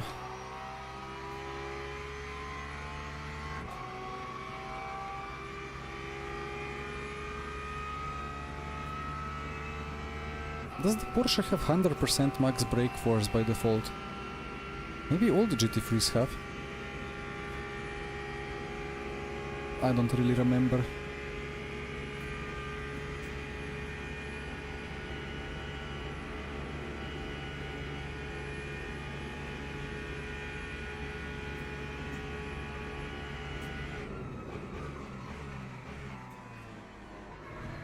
Oh, that's the perfect chicane.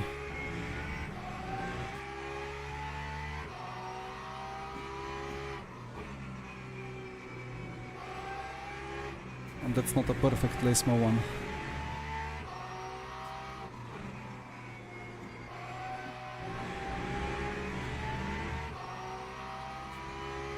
I'm still not a Porsche driver. Like, some drivers, they just know exactly what to do with this exit understeer. I don't.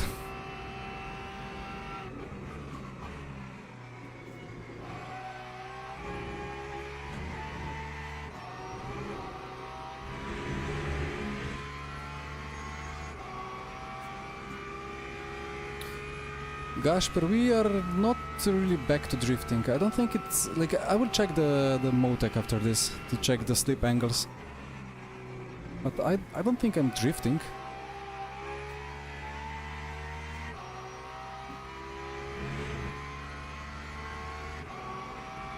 I think what still remains from back of R Factor 2 days is that on exits you don't lose enough traction if you have a little bit of slip angle. I was about to brake for the first chicane. Dear brain. So I think that's still the case here. You can carry quite some rotation into the exit without having to worry about the acceleration and traction.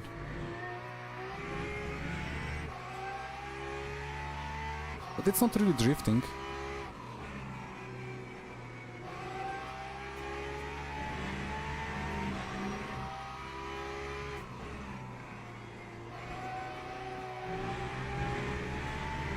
I mean, do you call this a drift? It's again just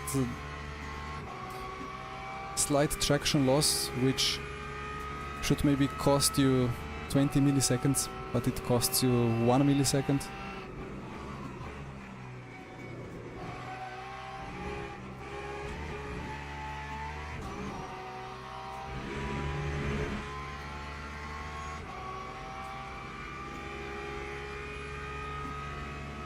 Oil and water temp in my last BMW race, so basically I almost overheated the engine.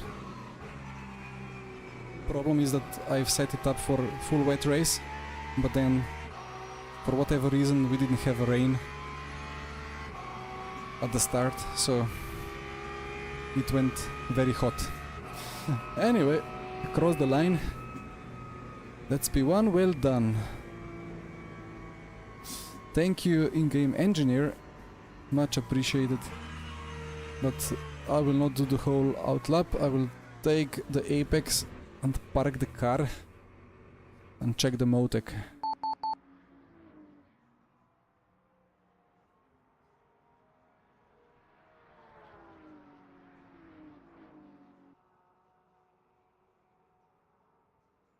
Okay, so what did I want to check here?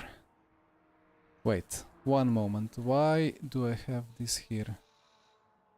I don't need this. I don't need this. Come on. Okay. Tires.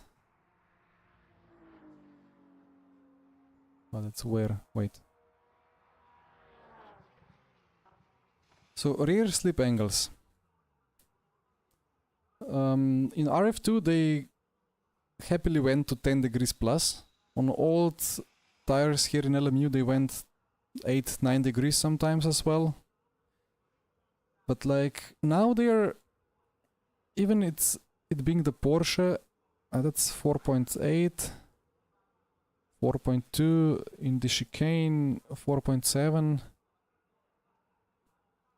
Exit of Parabolica 4.5. Maybe let's find some more slippery lap. That was a bit of a wiggle on the exit. Up to 6 degrees slip angle. I mean, that's kind of realistic values, right? Here obviously I had a bit of a jump over the anti-cut, went up to 7 degrees. Did I have a bit of a slide? So this was the small traction loss. Up to almost 6 degrees on the rear. It's not really like, you cannot call this drifting. I think this is very realistic values that they use in real life as well. Maybe to preserve the tires I would have to minimize those peaks of the slip angle. But this is good, right? I mean, if you have slip angles that are limited like this, 4.5, and if it feels like it's still a Porsche, which means that the rear is doing stuff,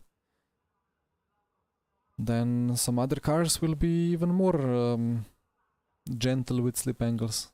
And the front as well, like I throw the car in, it's 5 degrees. This peaks at 6, less than 6. In the chicane, of course, again it's a bit different because of the flying. I think it's all good. We're not doing anything extraordinarily unrealistic. So I think I'm pretty much very happy with how this car behaves.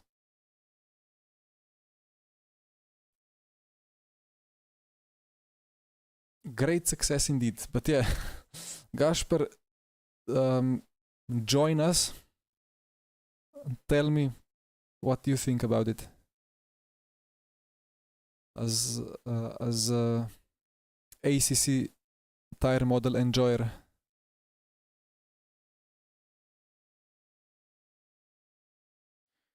Right.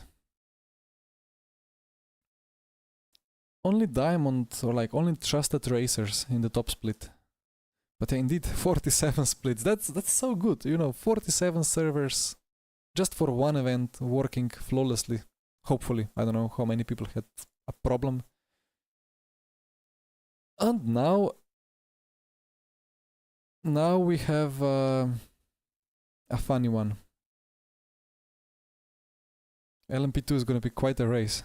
David doing it, Yardir is doing it. LMP3, Mr. Barrier and Gibbo. Barrier going for the wrong hand drive car. And as for GT3s, I'm gonna get absolutely obliterated. Still 24 minutes for all the esports to register. Oh, we have Jure with the Lexus. Kevin will eat me alive, probably. I don't know about the Bob exactly. I know some lap times of some cars are crazy quick compared to the McLaren. I cannot join practice. All the servers are absolutely booked. Well, I wish they just rented 100 more servers for today or for this week. But yeah, it's gonna be wet at the start, but I don't know exactly how that happens. Is already the race start gonna be wet, or is it gonna start raining after 3 minutes? Do we start on wets? Do we start on slicks? But Quali is dry.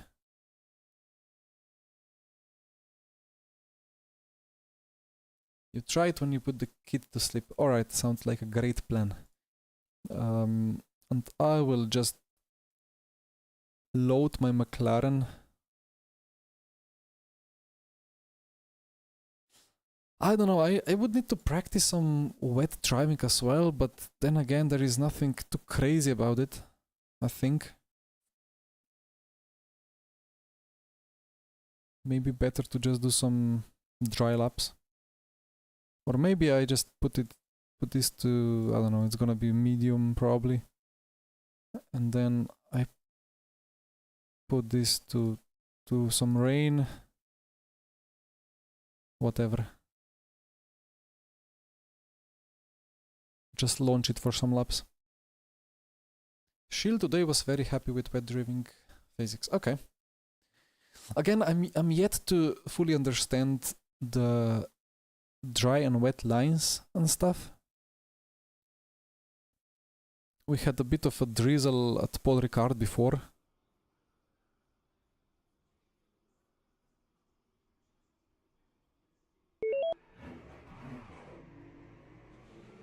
And I never really felt the need to do some crazy wet lines.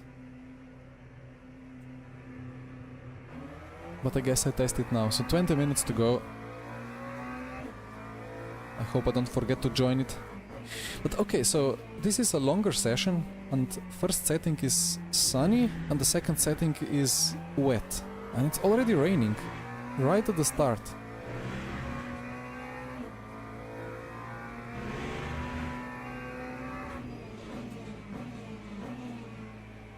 So I guess for the race start we just put wets on and hope that it starts to rain, or what? You should never do it, right? If you don't see the drizzle or anything, you just have to keep slicks on. Maybe it will just not rain. Oi, oi, oi. Okay. It's a GT3, I need to update my brain. It's not the LMP3 anymore. Full throttle into T10, nope. I think hypercars can just about do it flat.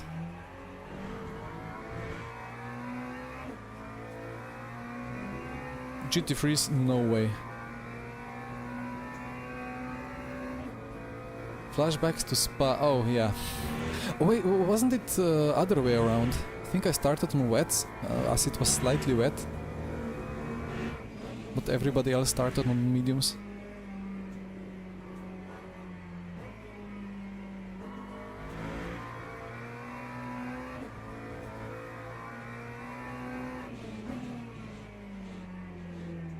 You know what? I've done a nice setup. This is a McLaren. It shouldn't drive this well.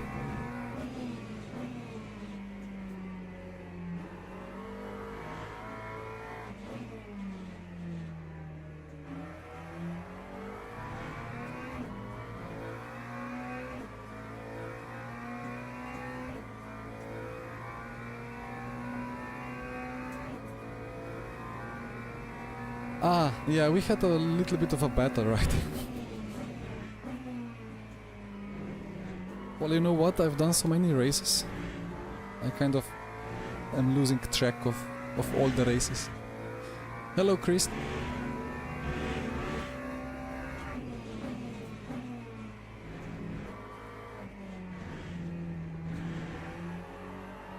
What did Baldwin say?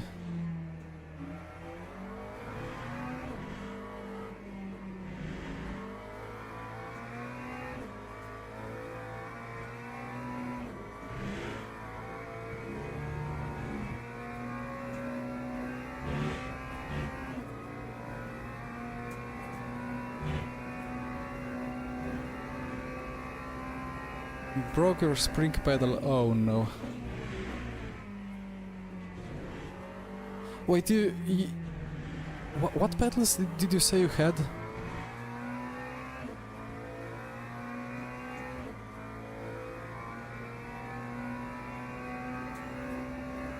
I remember we discussed in my Discord about pedals. You said you had... Did you say you had some cheaper alternative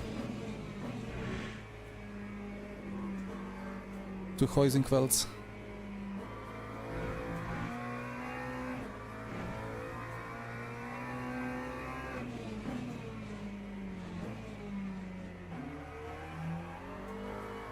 This is a nice McLaren. Ah, yeah, well, of course, Baldwin has driven this car a lot. But you know, like, before the update and even after update, like, before the update it was just absolutely deadly on corners, like the fast right turn 10 or whatever here, and the consequent braking zone.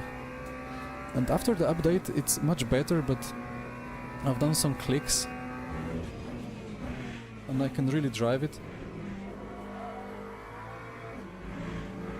Now the rain is already picking up a bit. I hope I can quickly get the testing done before I need to join the server. Still saying medium grip. It went to damp really fast on the ELMS sprint race.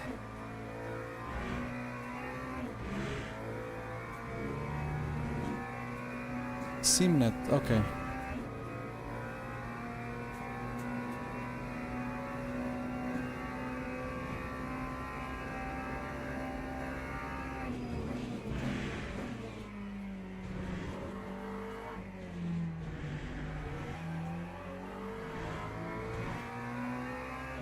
But it's such a specific car, very, very difficult, very different.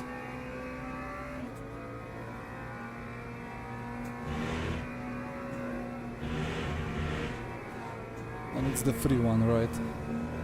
Should be BMW, and then, I don't know. I mean, the Ferrari is nice, right? It's just, it's not really tricky in a way. I mean, in a way it is, but now after the new tires it's probably pretty pleasant to drive. Let me try doing another lap.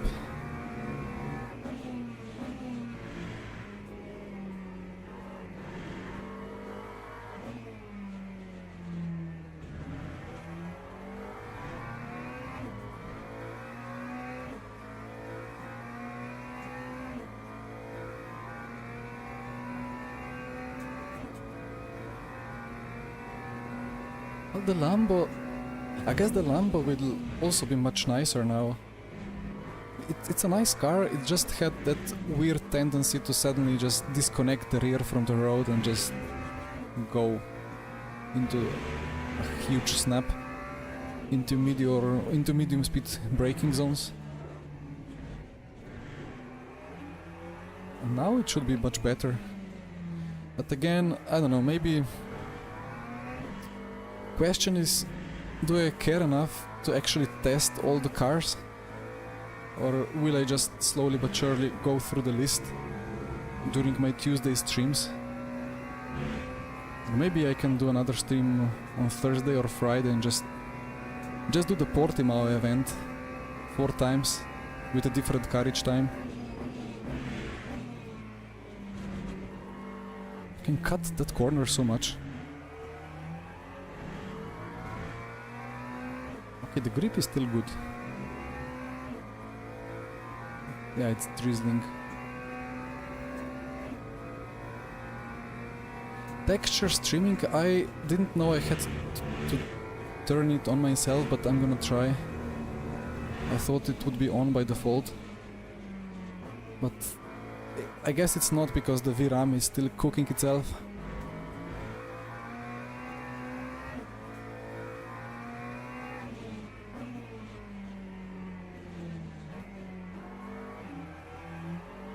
Okay, let's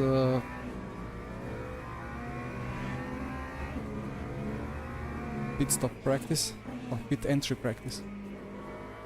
That's a good pit entry.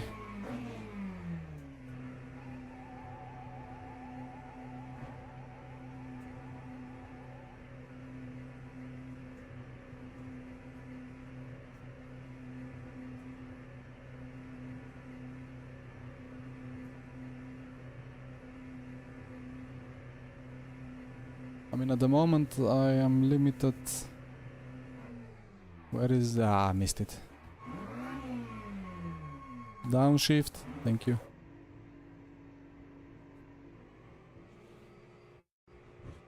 At the moment I'm limited 77 GPU, 58 memory, but yeah, I'm the only car. So I can just take a full tank now. And the wets.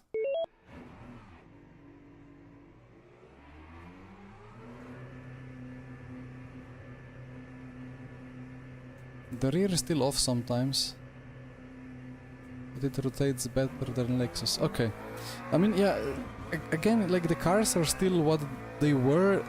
They just handle better than before, or have bigger operating windows, or bigger window between huge oversteer or huge understeer. So 10 minutes to go.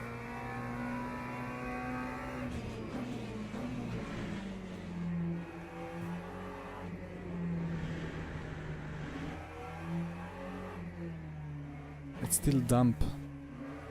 I mean, it's a long session. It's gonna take a while before it's actually wet, right?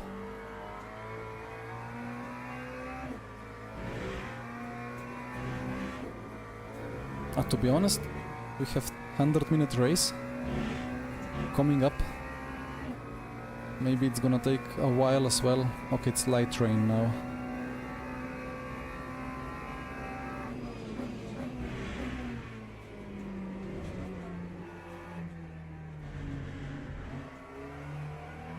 It's difficult to test these wet lines because the conditions are just changing so much. You never know. Okay. Copy. Copy, copy, copy. 75%. I wonder if they really implemented these exaggerated asphalt textures which are made to stop the cars down when sliding. I mean, I'm not sure if it should be visible or anything, but I don't feel necessarily any extra scrubbing or rumbling.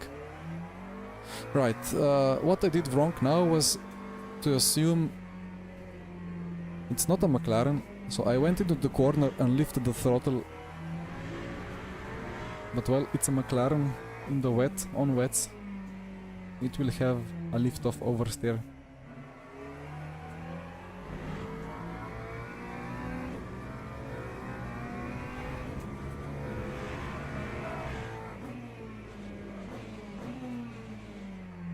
That's not a good pit entry. Okay, let's try again. New wet. Wets are automatic anyway. I just wish to feel something like in iRacing. Like iRacing actually does the aquaplaning so well on the puddles, but there is just way too many puddles. But it does that feeling of grip loss remarkably well. But here it's like you don't really feel it in FFB. Like you should feel very light steering wheel and then suddenly grip.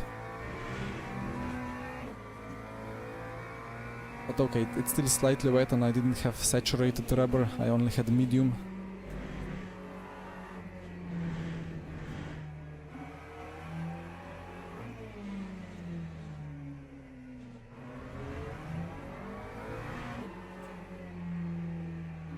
But I mean, this is the esports quali setup. Or, well, V0.8, let's say. I cannot demand it to be super stable on the wets, on the braking.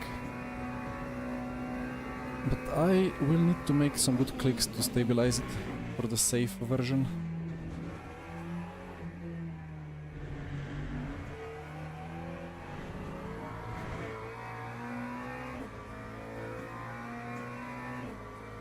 ACC, oh yeah, ICC and aquaplaning. I remember a funny, a very funny video from Paul Ricard in ACC. There is not much rear support there. On the... I mean, yeah, I guess that's the dry line, right? I try to turn in on the dry line, it's like ice, so I need to brake more and just take more outside line. But like, if I brake here, turn in, it doesn't grip and then it kind of grips more, but then I'm already off track.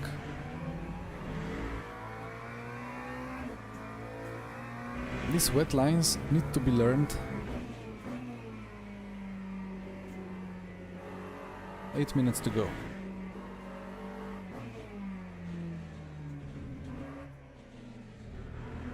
I will need to focus to make this work. So it's now wet. In these conditions it should be quite important already to avoid the rubber line. But if I just do this, I mean, there is still great grip.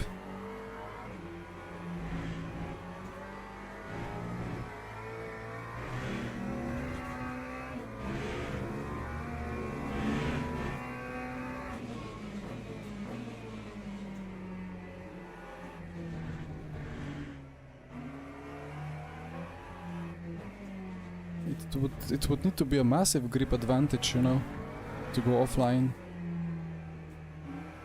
in some corners, because you're just doing such a weird angle.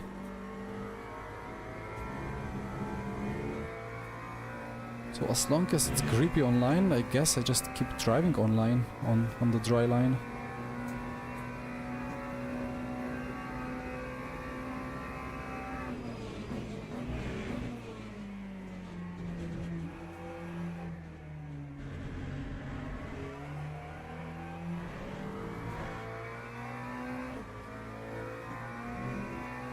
Lap times are faster for GT3s, yes, quite significantly. I mean, GT3s have just been super slow before. So brake, yeah, that's fine, you know, and now I have huge grip. But if I brake on the rubber line, I just fly off.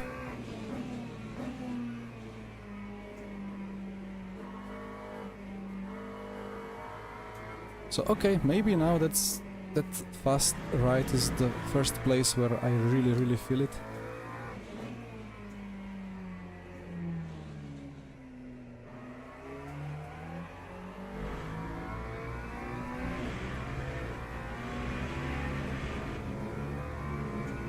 Learning the wet lines feel like learning for a test. I mean, you need to relearn the track, kind of. It's hard to really instinctively know where the grip is. It depends on the geometry of the corner. 5 minutes.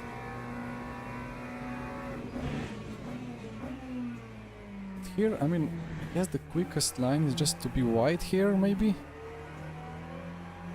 And then cut back.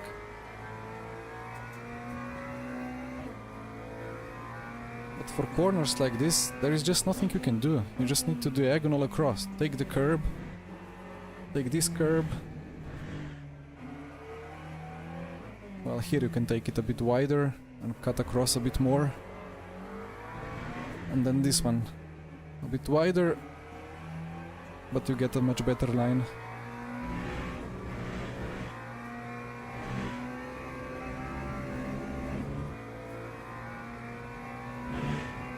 You want to break off the line, but it depends what kind of braking zone it is.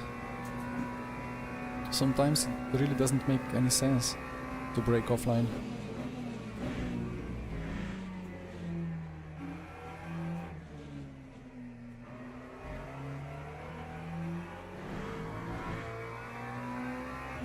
Like for this one now, you cannot break offline because you will make the corner so weird. You should just... it's not much of a braking zone anyway, so you kind of just brake like that and then flat out. And here again, like, where to brake even, because you're braking diagonally in the dry, so... and then the corner tightens. It's not easy. Here, I guess you can brake offline to the outside.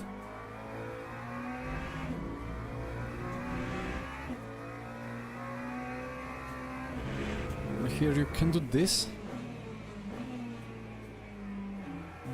Cut back. And then kind of brake straight. But I don't know. You can only see it when battling side by side, where is more grip.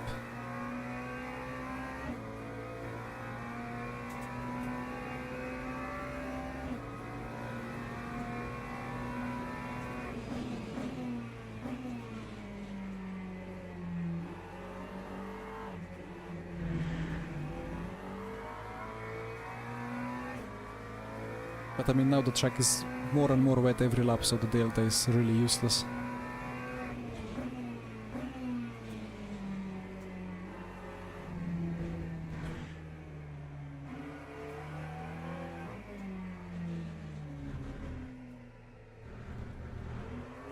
I don't know. Anyway, we joined the server.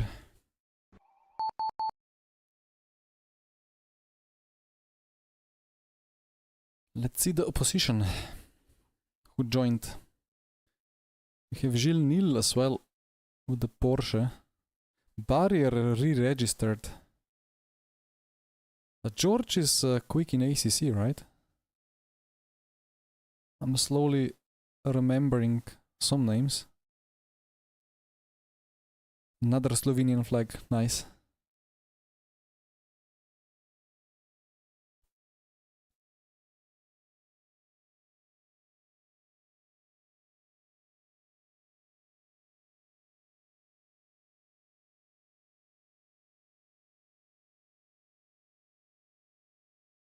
David still going for the platinum.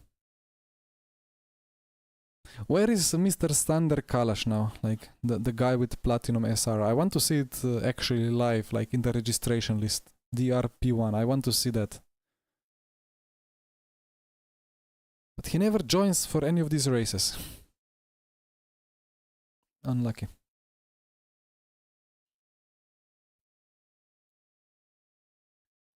Right, 20 seconds. I can in the meanwhile quickly check settings, graphics. Where is that texture streaming then?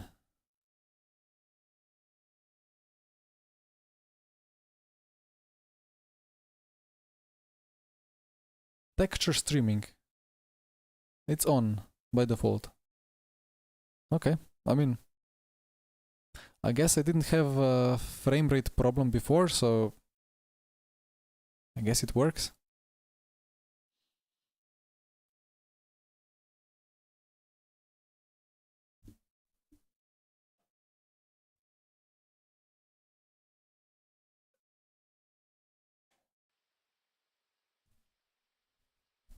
Why am I doing this in the McLaren? Like, I don't know. Something in my brain switched itself, and now I know that the McLaren is not nice to drive compared to some other cars, but I keep taking it and I keep making setups for it. Silly me.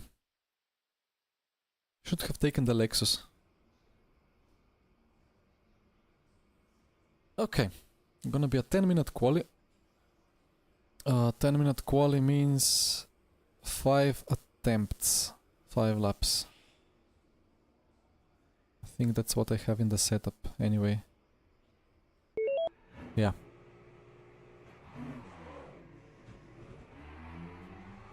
Okay, well, let's get some feeling of the dry track as well.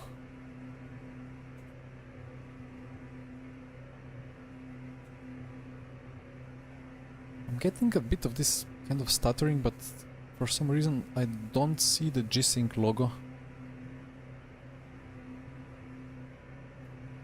I mean, with this monitor it's hard to say because it has so much ghosting itself.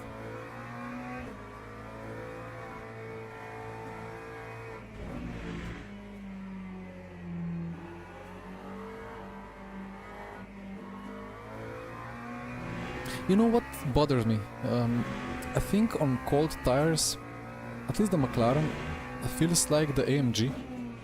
Like in the center there is this good strong resistance, but the moment you just turn a bit more, it just like goes into nothing and you lose feeling in the wheel. I don't know what it is. It's kind of like, I mean, it quickly goes away when the tire hits up. It's like you turn in, you feel FFB, and then suddenly you just feel almost like a centering spring.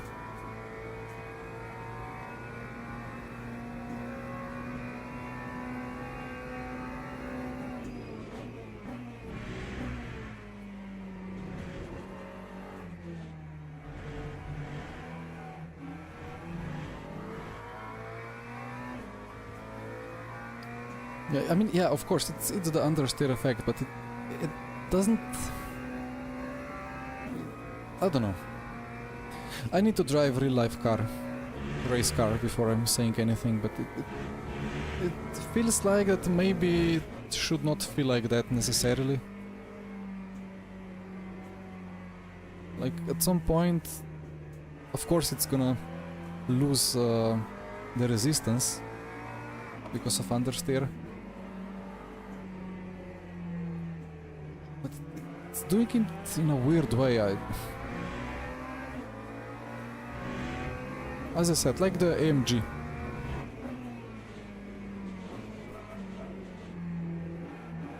But it's alright, like when you get the temperatures, then it's all fine. And of course I have zero experience of a race tire like this, so... Or like the Ligier, yeah. But it is kind of a feature of this tire model.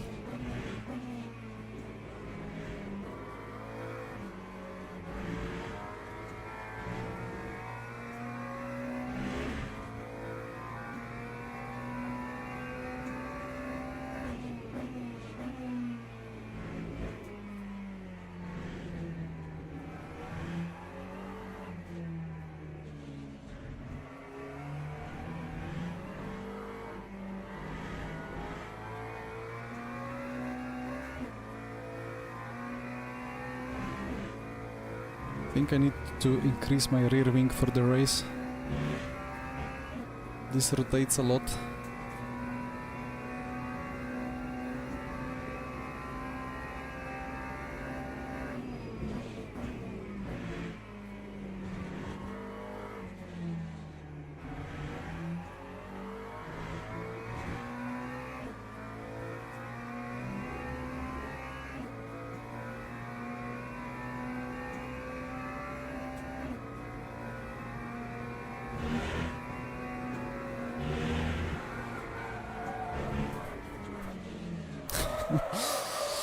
Yeah.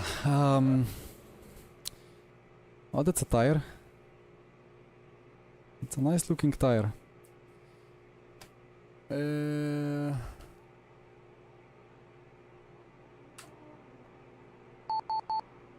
Yeah.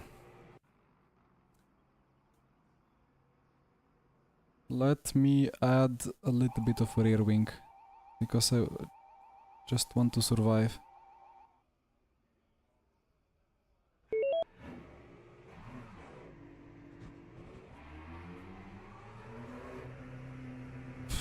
It kind of understeers, and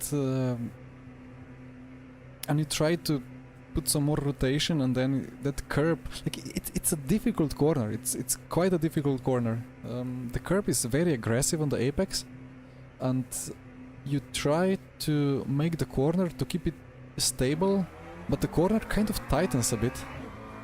So you cannot just carry the speed through, and like you need to open it up a bit. In ACC you kind of get away with the geometry of the corner because you can go so wide on the exit.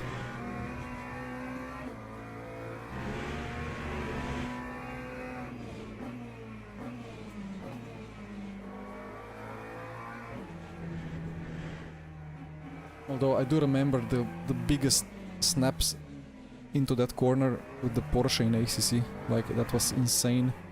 It felt like something is completely wrong with the setup. But then I learned that's just how the tire works.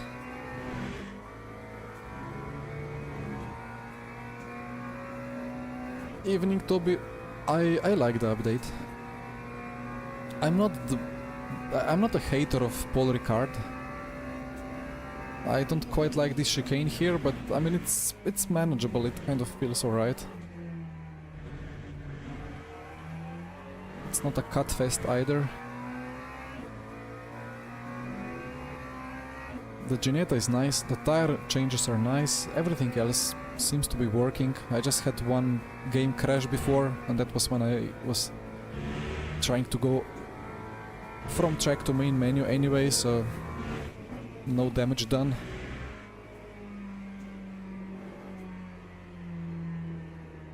The McLaren is drivable, the Porsche is drivable, they weren't before.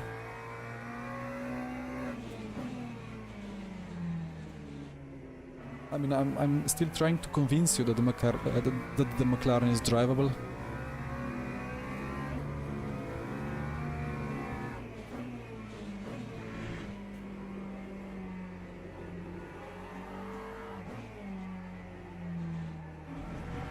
I'm not gonna do any special esports tire warming tricks here. Just gonna do best possible laps till the end. And hope for the best.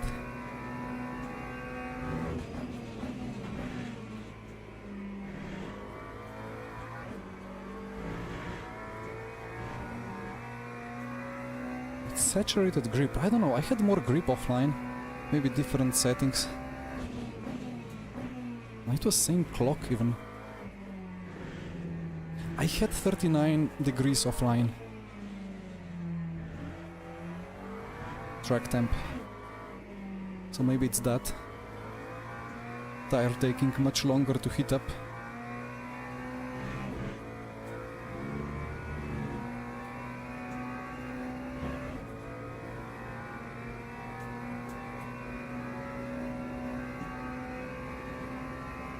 Yeah, like the tire changes, like they really work very nicely, as intended.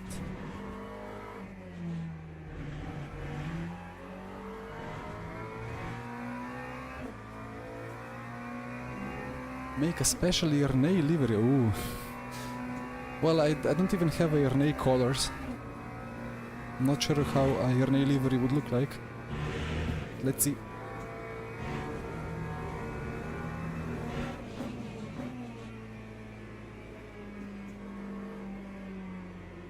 But yeah, we will release the McLaren setup on the go setups, hopefully at latest on Thursday.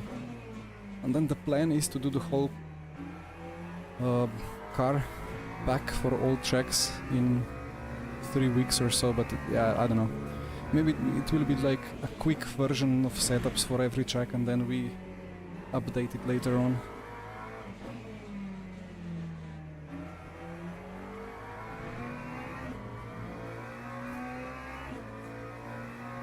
We open up with a 5.2? 0.4, okay.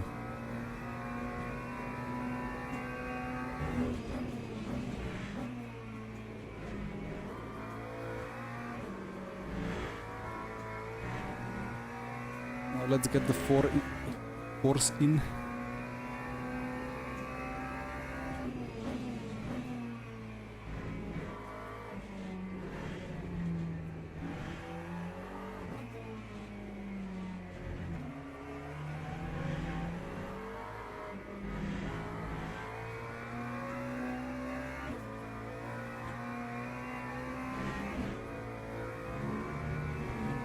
The rear is doing some weird stuff.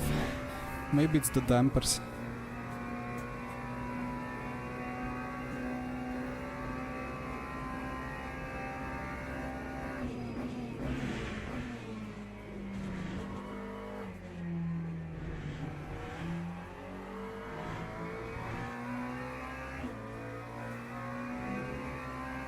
Oh yeah, Porsche is very quack.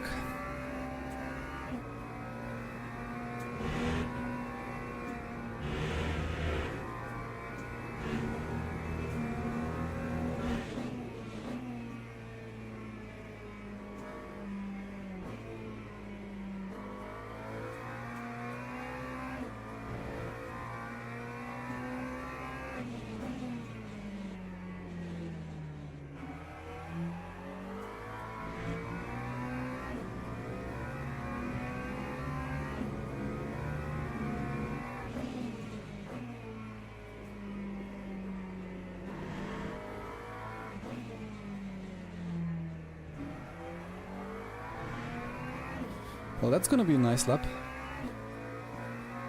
But I really think threes are doable with Lambo and with the Porsche.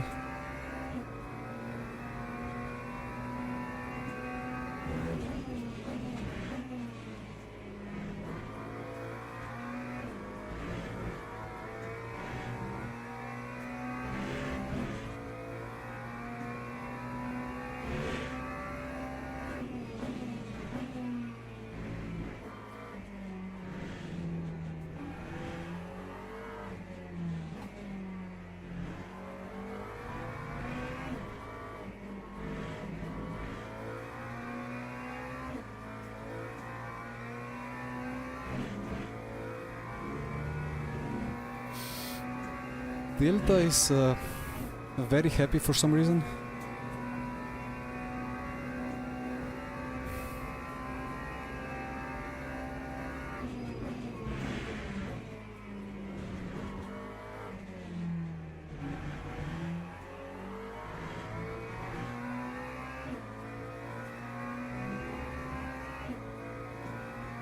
But yeah, I mean, threes will be done in this quali session.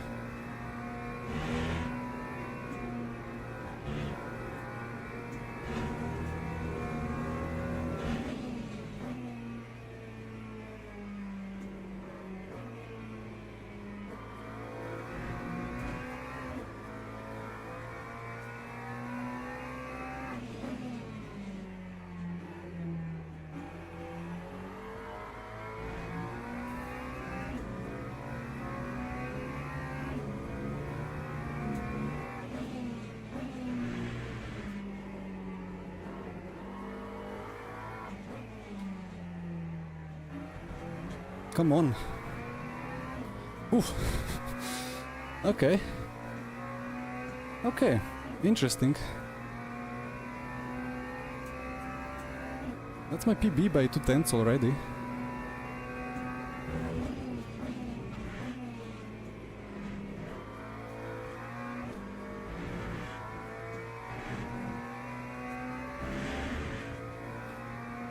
Bob is good.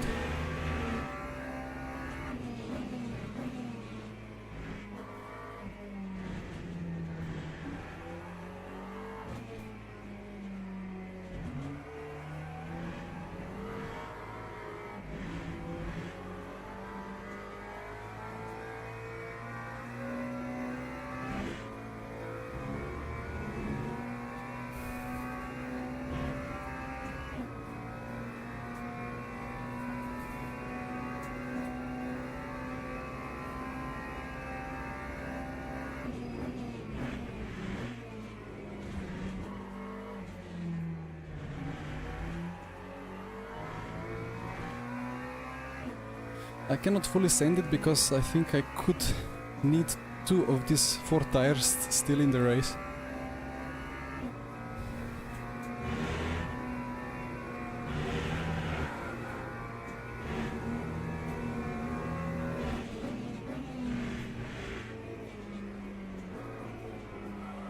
Nope.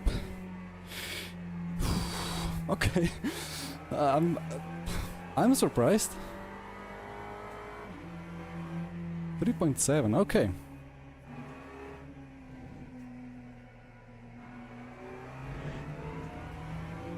McLaren doing a good job.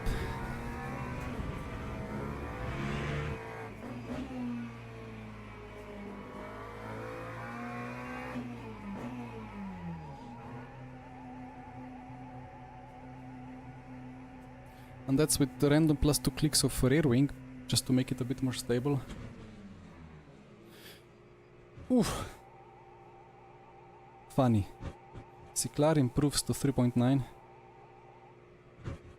Porsche's a bit further behind.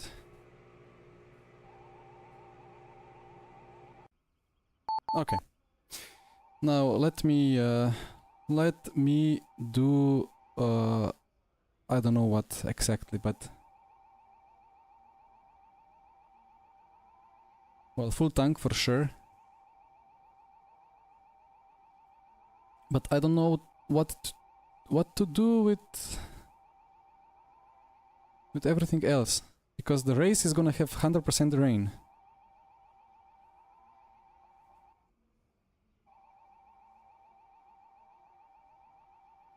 Do we start on wets? Do we start on slicks? People still finishing their quali laps. Maybe I just go +1 rear wing additional, just in case.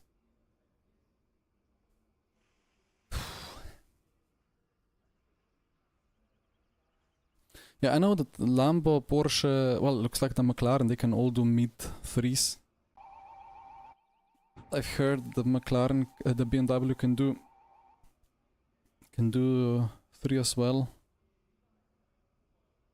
Yeah, FFB is much better than ACC for me. Like in ACC again, I feel like I have no tires on the front. Right, what tire do we start on? What tire?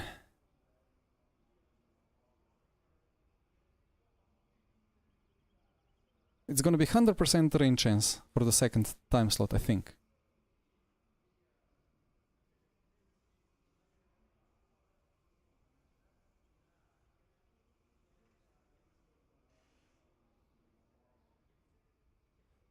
Use tires. I mean,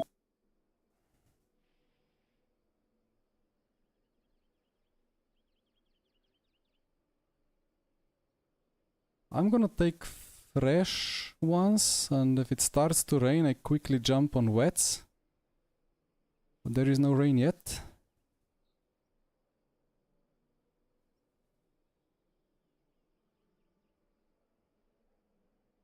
Still no rain.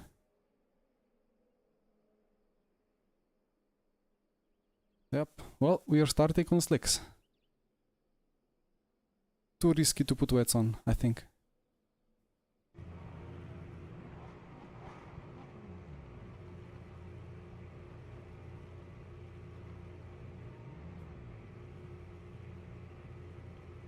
But I can surely prepare my pit settings.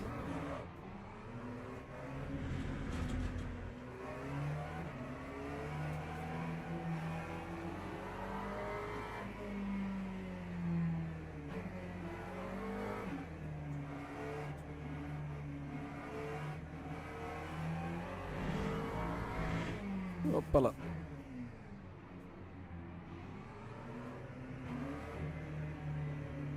New wet.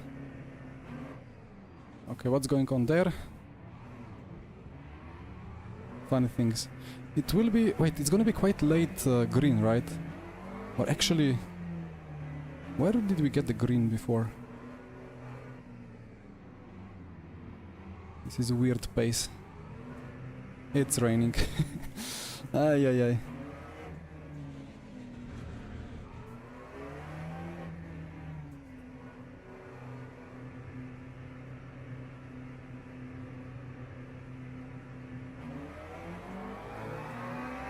Nice gridding. So this is special event, so I think it's a bronze 3 or so.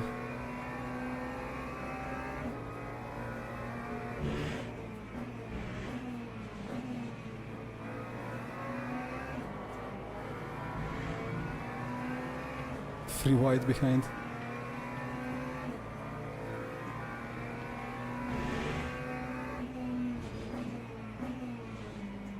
Let's see, if somebody started on wets, he will gain a lot.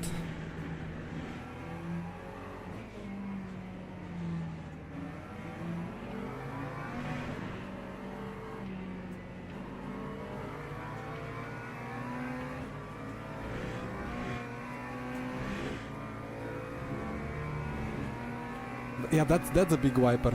That's a wiper that I like to have. Maybe that's why I subconsciously like the McLaren, because of the big wiper.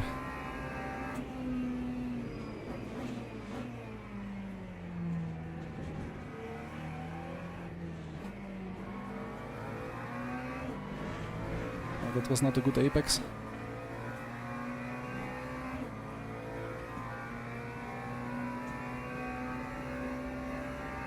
Yeah, this is the special event, and sometimes they are silver, sometimes they are bronze 3.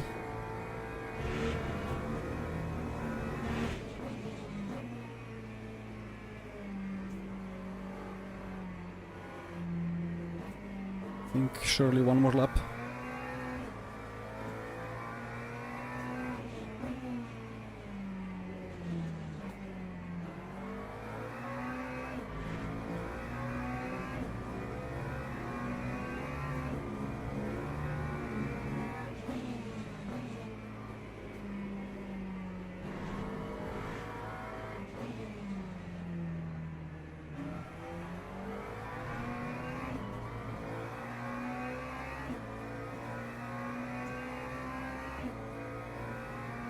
Bus wiper. Yeah. I mean, at least I can see stuff, right?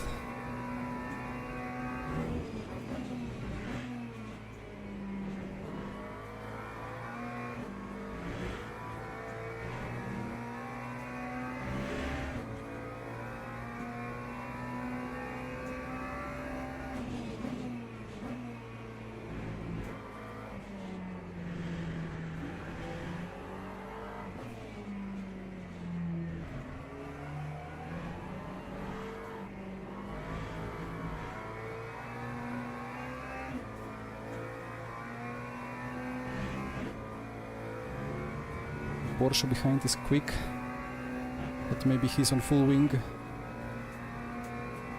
I'm gaining on the straight.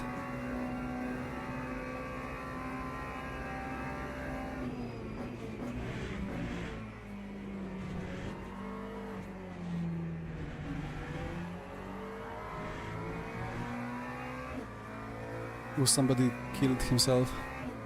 Seclari was pit 3 before. Yeah, pit entry lines, I found out about it. Luckily I smashed the brake. So it was only an orange cut in the race before with the Genitas.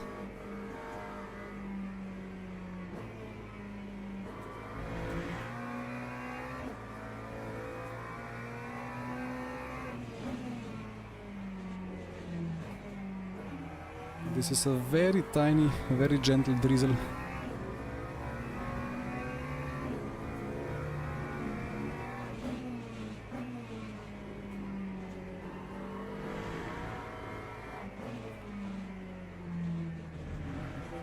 Man, that Porsche behind. Great pace. Yeah, we will have to pit twice, for sure.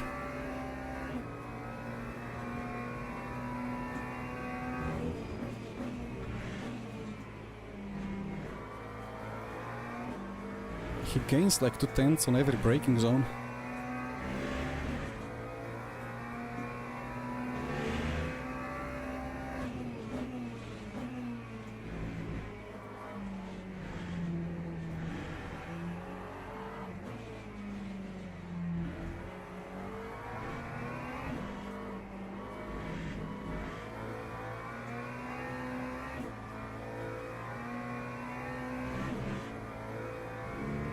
Now it's dump. Do we box or not?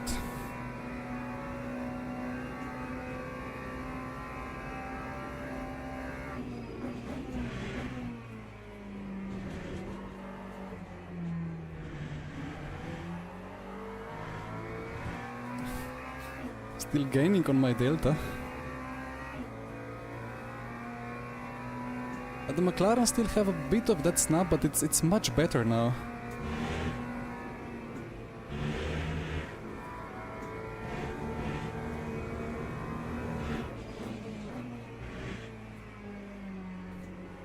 But you see, like, the rear is dancing a bit, but it's fine.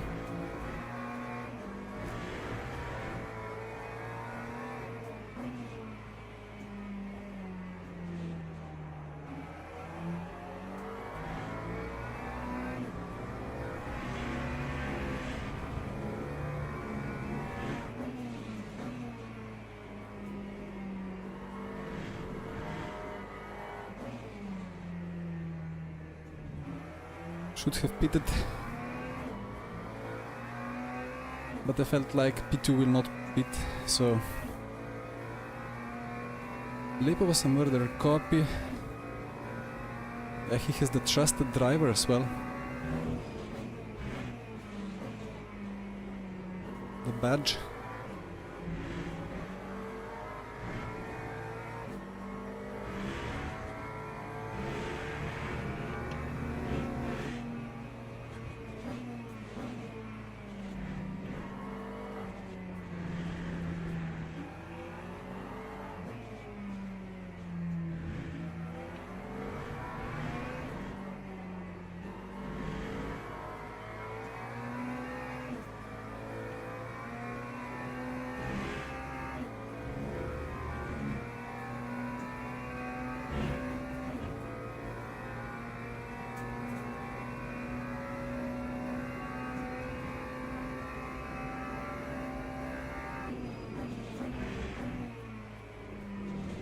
Nice lockup.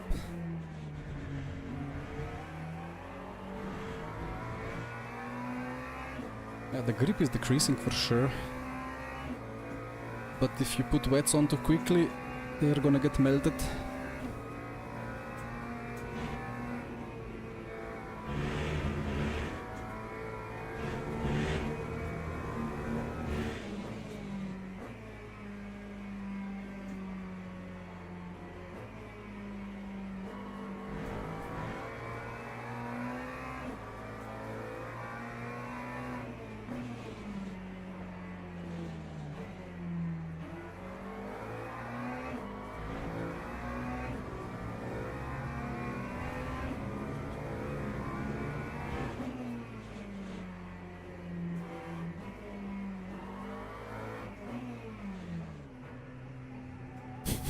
What is he doing?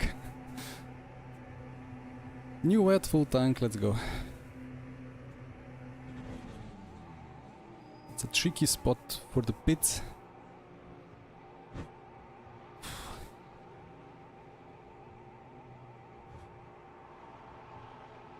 I mean, Porsche has always been a great wet car in R-Factor 2 and so on.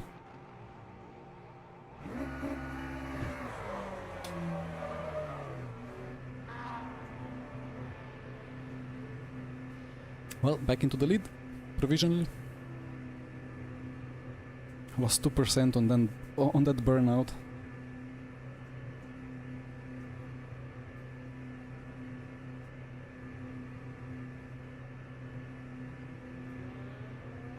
Let's see if he gets a drive-through.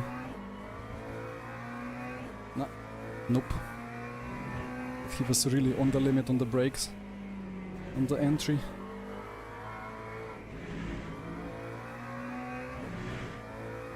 Now what? Do we need wet lines or not? Or not yet?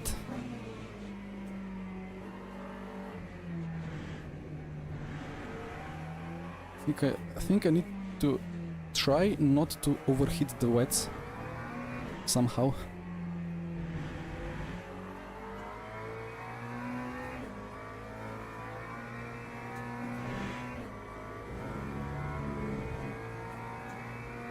But then again, somehow 2-second gap to Lipo.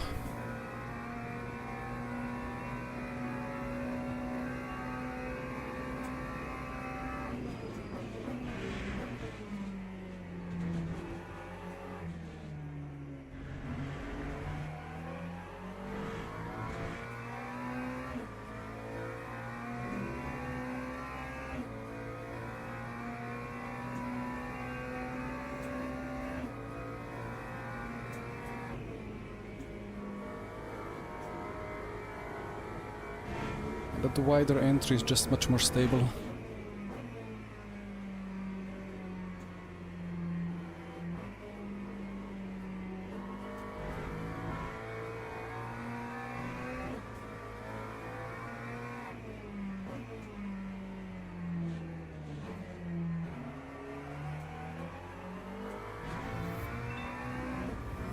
Kevin, thank you for the sub, welcome.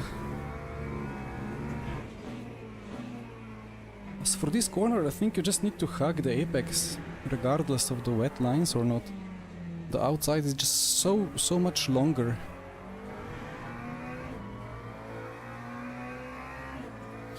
Okay, let's see. Now the medium runners. Have they gained or lost? I think they lost massively.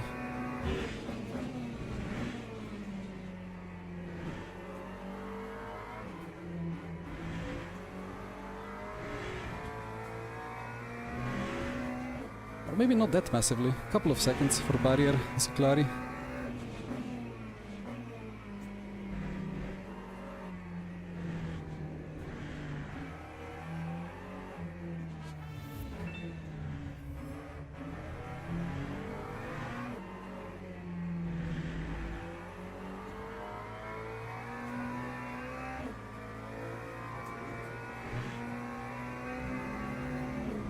But Lepo has lost his confidence or something. I really expected the Porsche to put even more pressure in the wet, but he's kind of dropping off a bit. I got confused a bit by that car. Did he take a different layout or what? Or was it just a spin on the brakes? I was like, oh, am I braking for a wrong chicane or what? But then the apex felt familiar.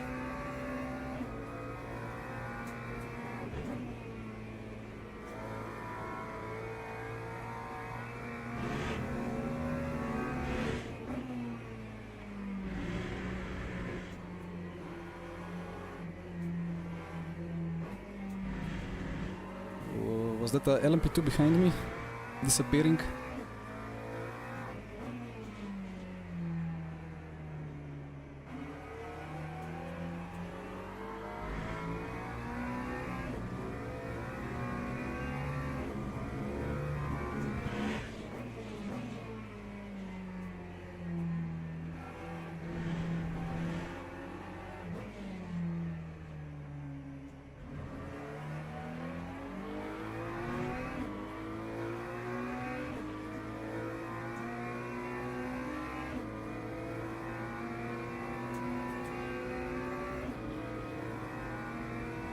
Well,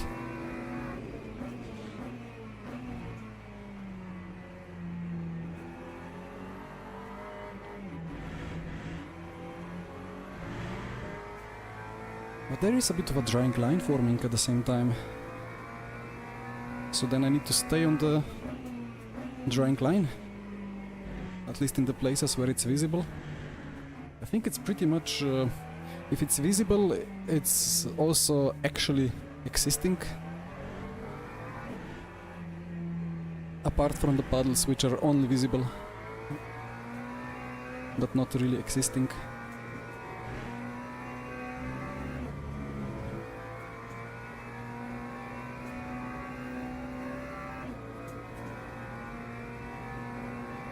And then I don't know if we need to cool down the tire or not.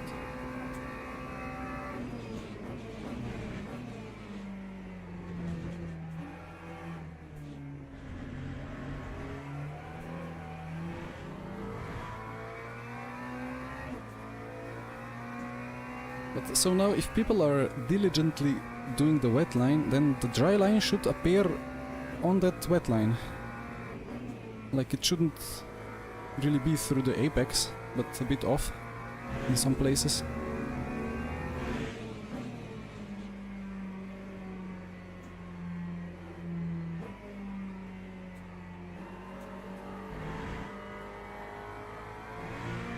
I don't have any grip there.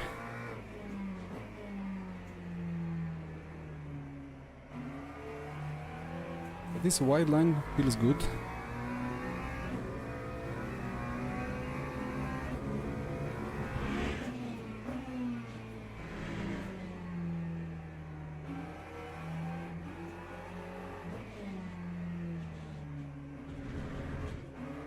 Oh, that's terrible line. This last corner is so tricky. I still don't understand the geometry.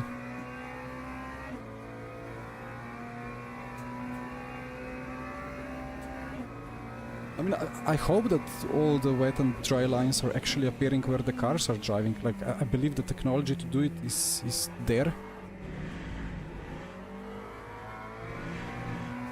It's just this real road system where cars drive, rubber gets deposited, water gets removed, temperature gets added to the surface and so on. I think that's how it works.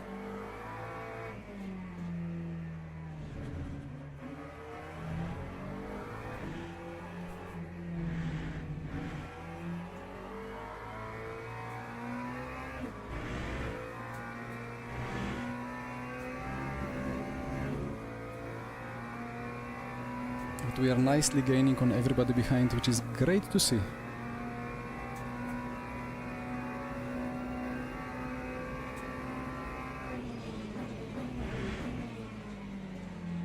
That dry line now disappears.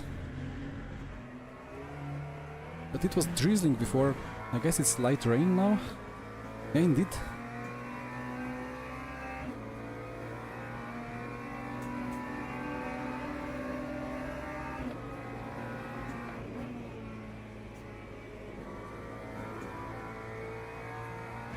That feels very stable.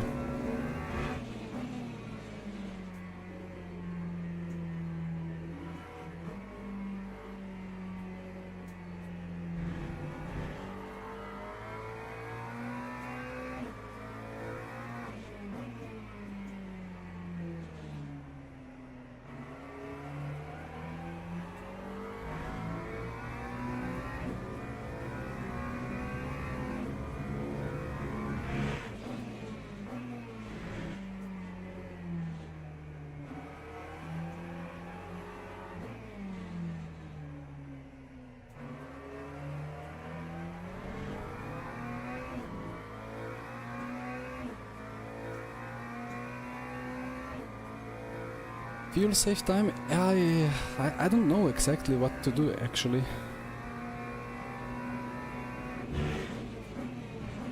The longer I go, the more wiggle room I have with the strategy. But I only can save so much.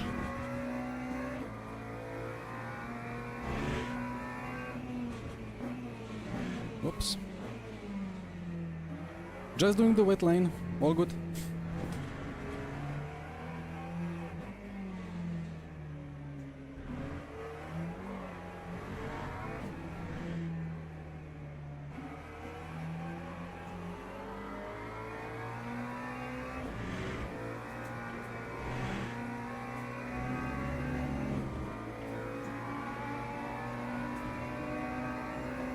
Oh yeah, the Porsche will have a problem, but it has crazy brakes. And then some corners around here just allow for multiple lines.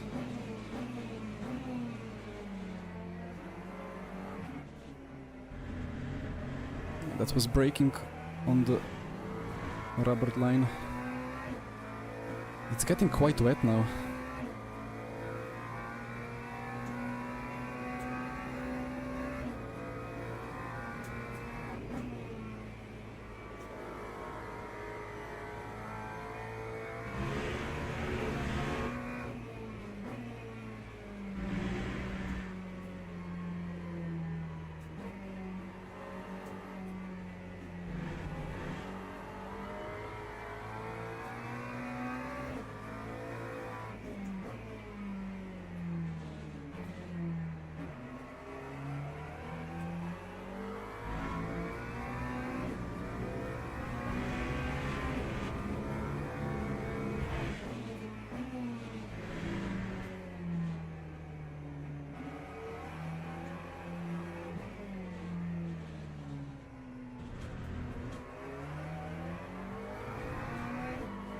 a lot more traction on a shallow exit.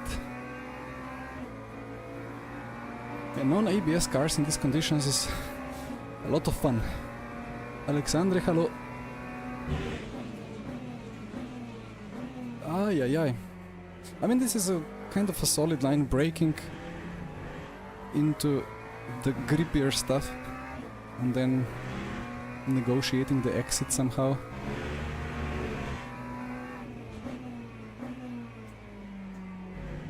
But it just goes into ABS so quickly, it's crazy. Onto the rubber line.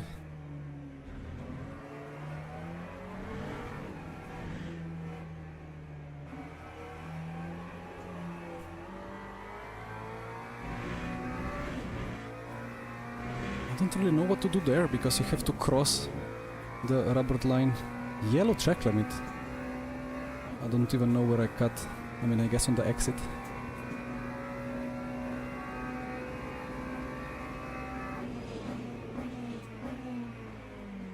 I don't want LMP2 to lock up into me.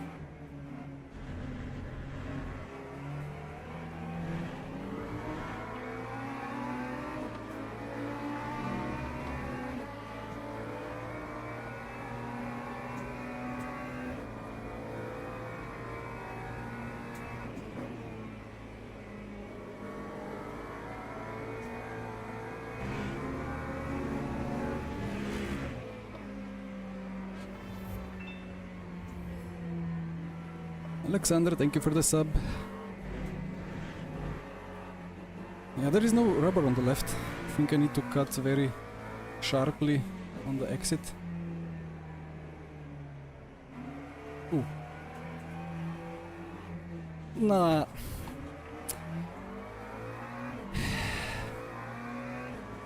It was good while it lasted.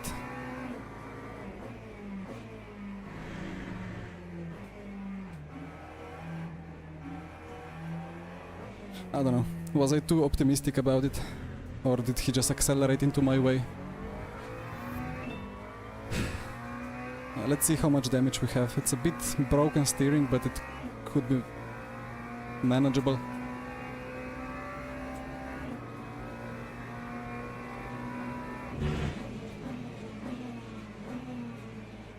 He rolled backwards, so I quickly shifted to left. But what I should have done was just to assume he's gonna do everything at once, block the whole track and just brake and wait for him to decide, but that's stupid. At least the car does not have a front wing, so I'm still able to make the corners.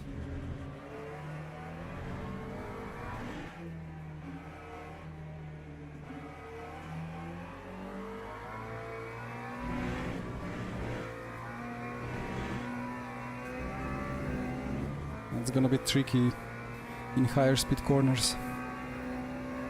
Delta is gonna be a bit worse, but partly because it's wet.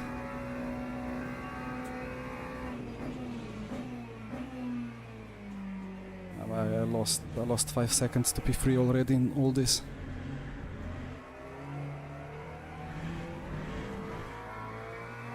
I think he did accelerate, right? I mean, we will see in the replay. It was not gonna be easy, like the P3 and P4 are gaining a lot, or well, now it's not P3, P4, it's P2, P3. I don't know anymore about the car balance. I mean, it should be more stable, because there should be front aero damage.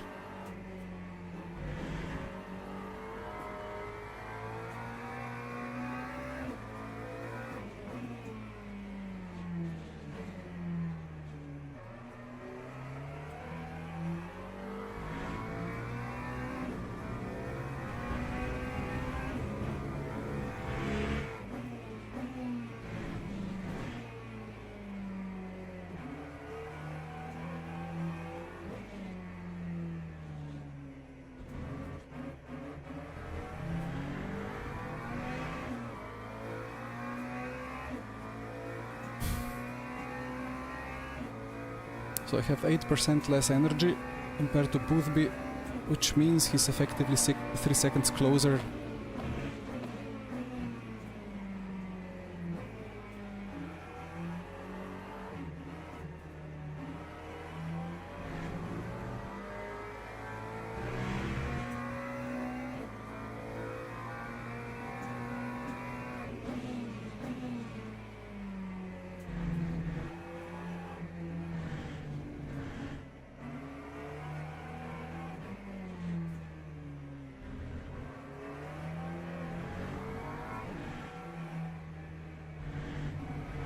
Why is that curb so grippy?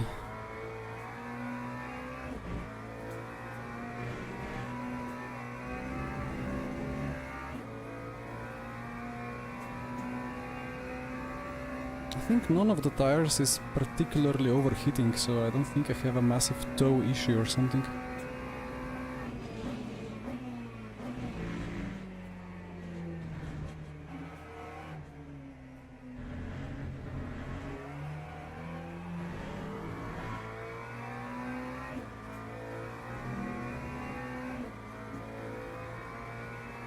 They had some drama behind as well. Barrier disappearing and down the order.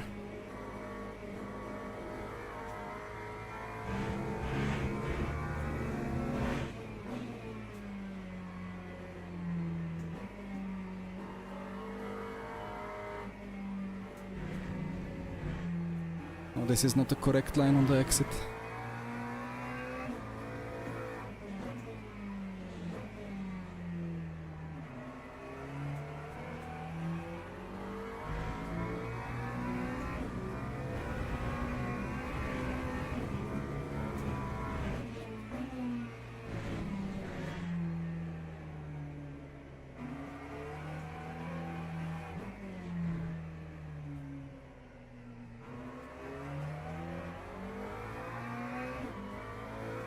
So I had 3.4 to booth B before,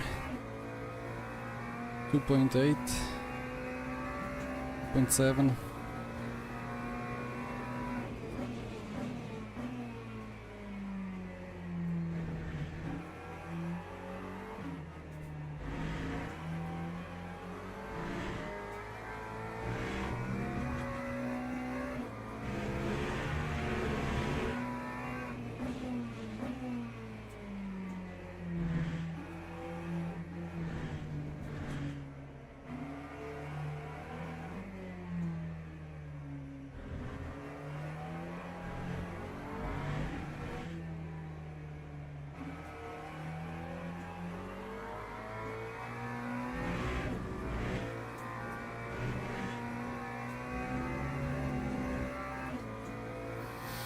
Sketchy with this suspension damage. No, I boxed at perfect time, I think.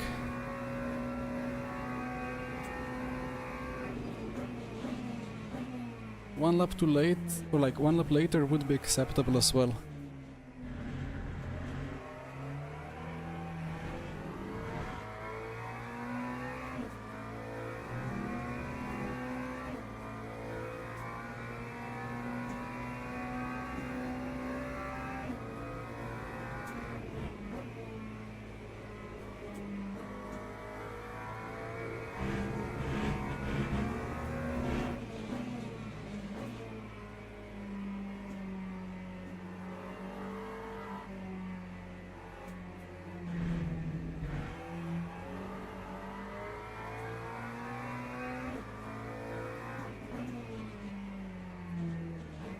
I think it's just unavoidable that the Porsches are the best cars in these conditions because of the great traction.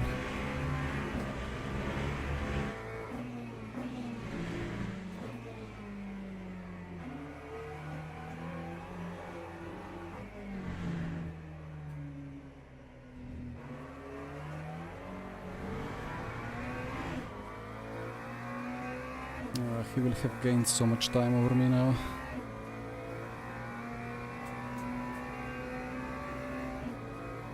Second and a half. Oof.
He's taking the apex, like the curb.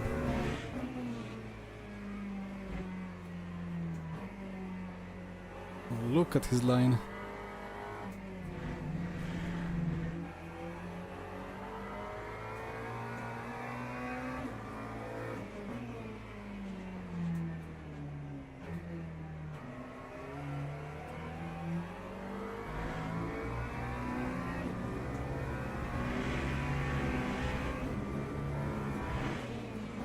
Of course.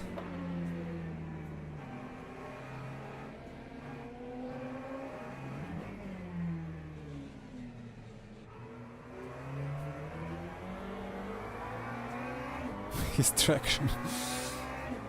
Oof. I don't think this is a battle I can ever win.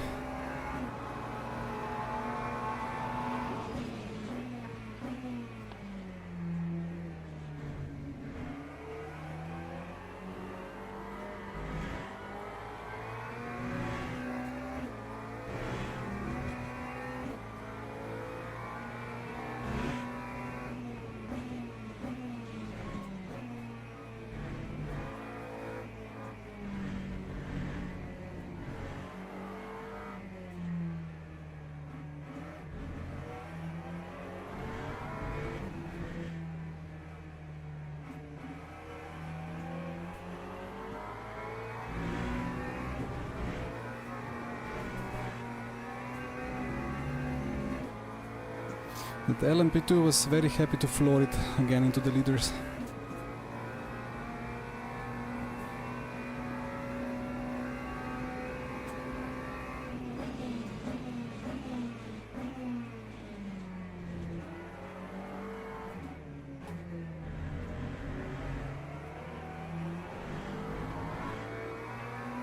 But I'm good in those corners. I think I just lose a lot in these next higher speed corners.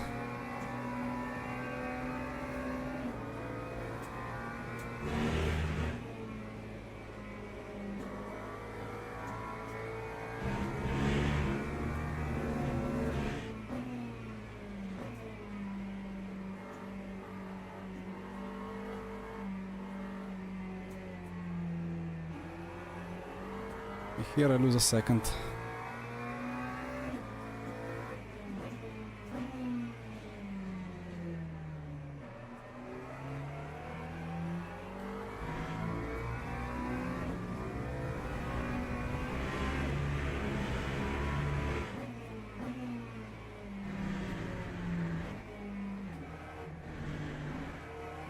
But that sector 1 was interesting because he took a very different lines, but in the end we were in the same spot on track.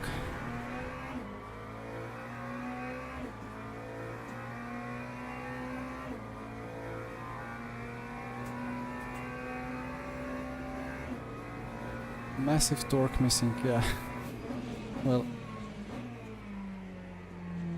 some bricks over the rear tires for traction would be nice.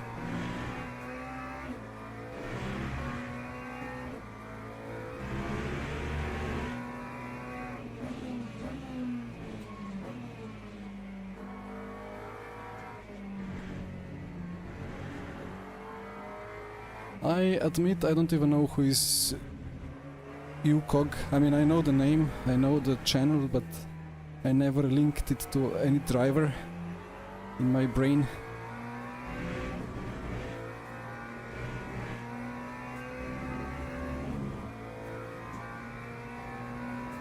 Well, okay, 2 laps newer tires, but it's really not that much of a deal in these conditions, I think. At least lesser of a deal compared to my damage on the front.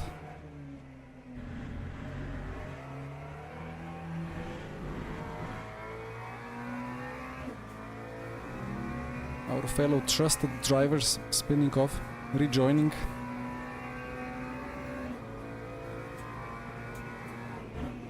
So Boothby is UCOG, right? I need to remember.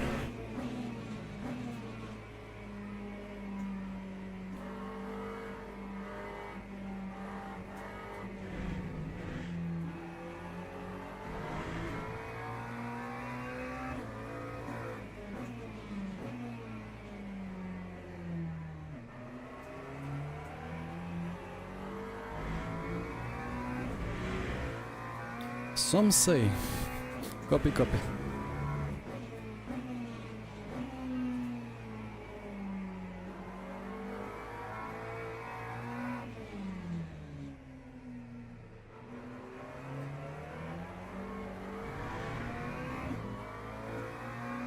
Well, he's surely finding a very, very good grip in these conditions with the Porsche.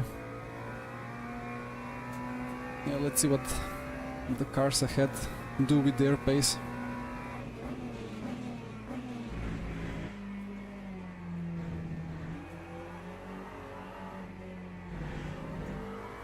Eventually we will have to box and decide what tire to put on. And I'll need to decide if I repair or not repair, but of course it's not repair in this condition.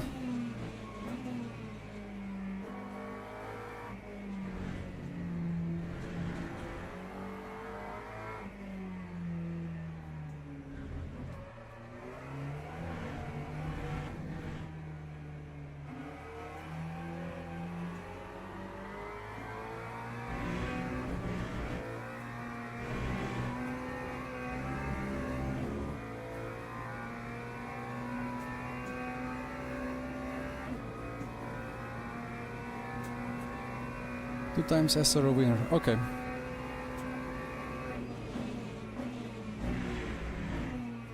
Yeah, I never really followed much of ACC things.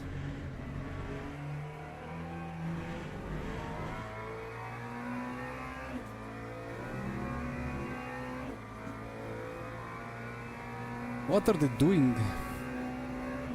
What is he doing? Why is he waiting for me? Well, this apex line, dry line, has great grip, so I guess I'm just gonna keep taking it.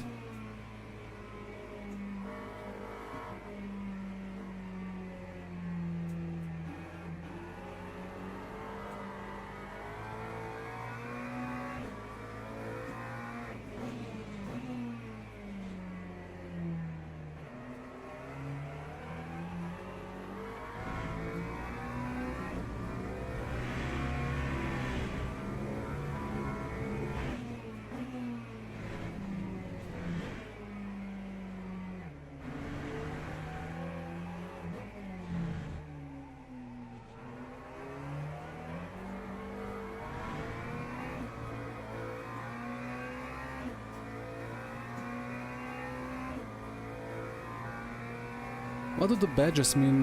Basically it's list of going from... What is it? The novice or like the rookie driver up to trusted driver.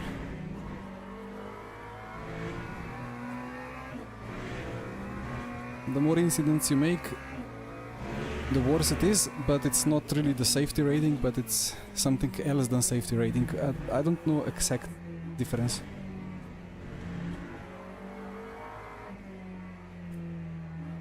That's a cut. Maybe? No. Okay. That's not a cut. Interesting. Good information.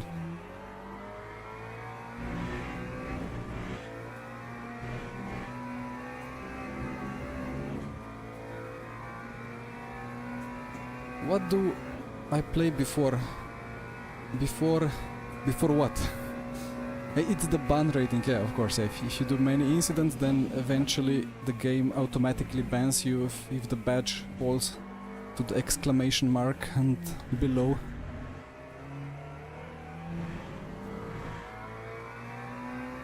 Yeah, the green is the top, but you can get a real life driver and you can get the content creator badges as well. But if you mean what do I play before Le Mans Ultimate, I play R Factor 2, I play R Factor 1, I play F1 Challenge.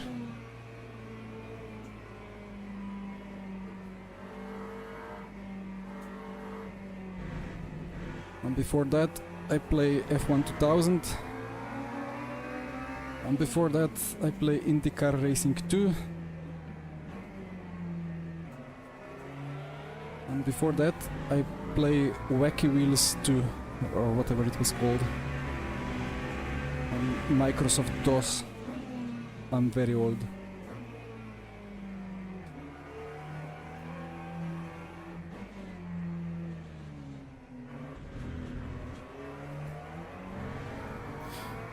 Well, I don't have pace. That's unfortunate.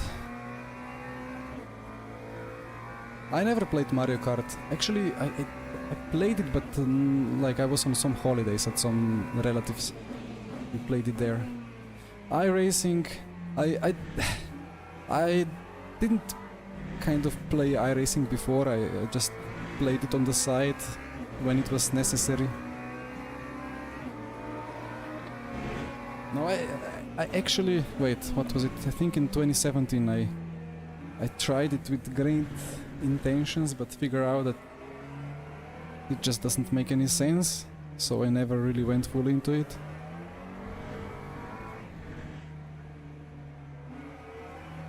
But okay, I mean, I have 5.8k I rating. I guess I played iRacing before.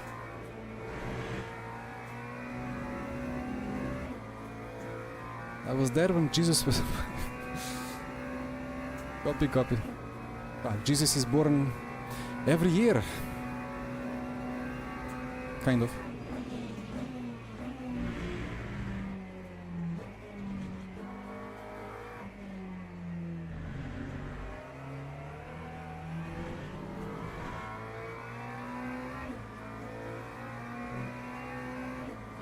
Ah, the widescreen and FFB mods. I've not tried it yet. I just enjoyed GP laps, trying them.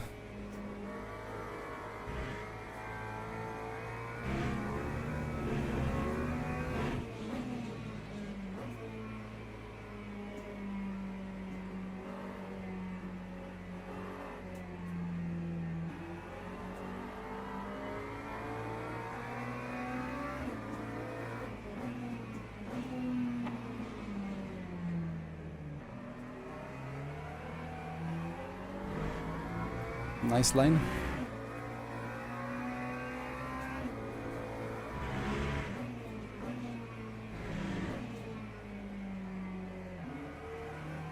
I thought he was about to box.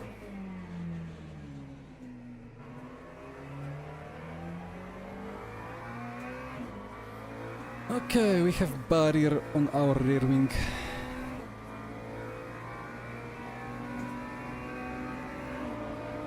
Rain is about to stop.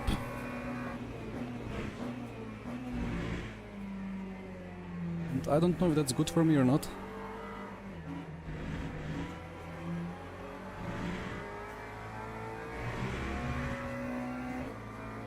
Well, Boothby is gone with the Porsche, so when it comes to him it doesn't matter.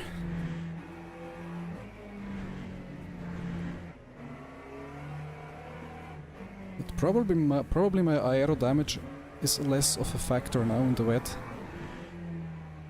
So maybe it's better if it stays as wet as possible.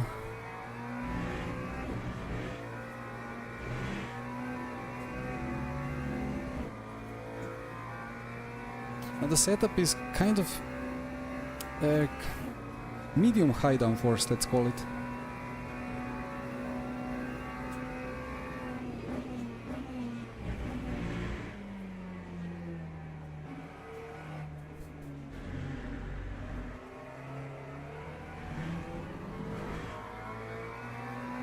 About Jerry, I think I was called Jerry in like second or... Oh, that's David. Hello, David. In second or first, or maybe third grade of elementary school, but never after that.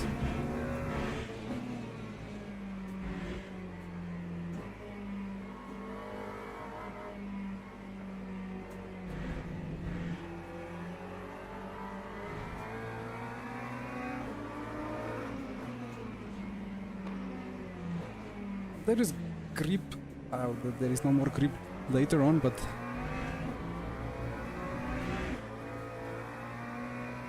it's not that clear what is the better wet line, you know.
Oh, he gained so much just taking the dry line. I don't know how this works, but I guess at this point the rubber is already washed off. No, I have some top speed damage. He just closed in so easily on the straight.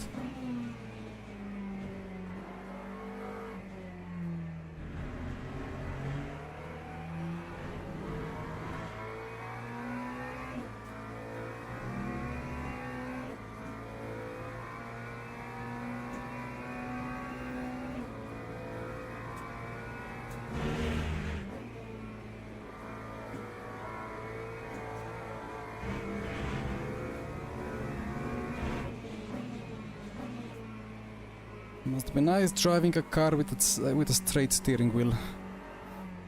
You know, it's acceptable if you get damage like that from a rogue LMU2.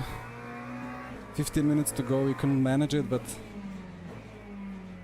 it was like 20 minutes into the race. Just unfortunate.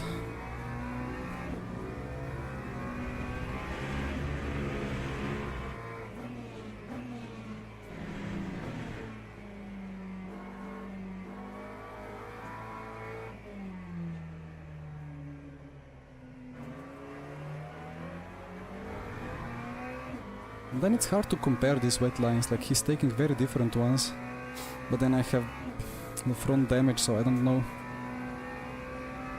about balance and actual pace. Let's take a cut. That's not a cut? What?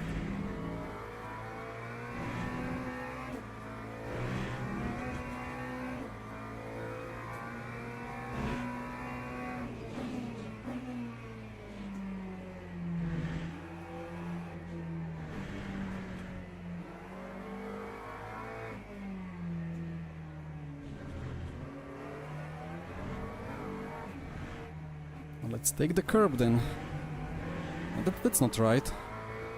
The curb should be completely gripless.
Will this track ever get dry? That's a question. It's a good question.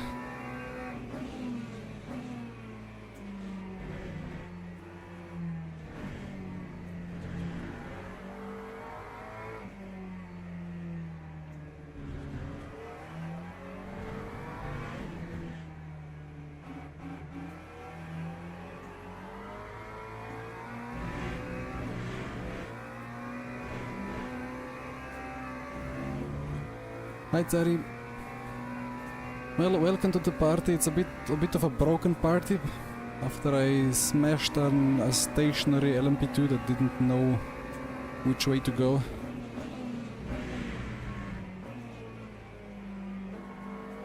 So a bit of a damage on the front.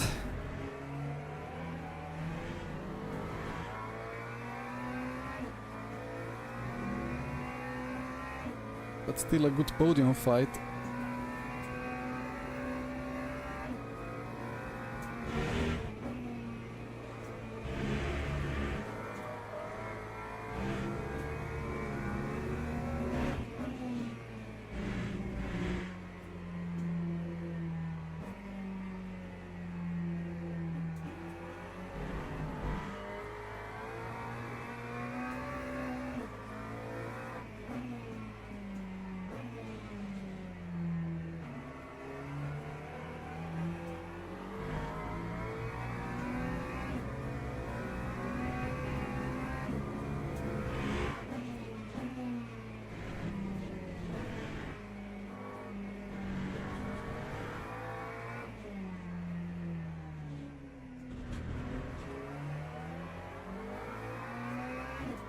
I don't know whose line is better.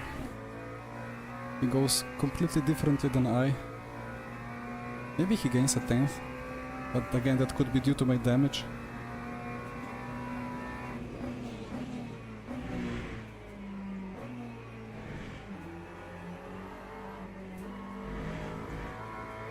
Drawing line kind of appearing now. I like the Paul Ricard in LMU. I mean, it's a solid track, like it's perfect. I just, well, I mean, I watched Yardir video yesterday. He said he raced here and some curbs are more aggressive in real life.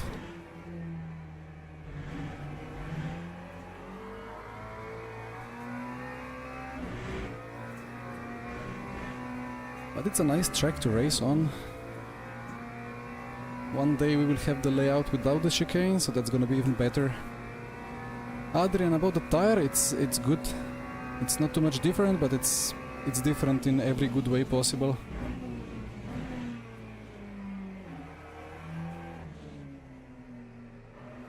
And the fact that we are now looking for the dry lines, or like for the wet lines, it brings a completely new dynamics to the racing.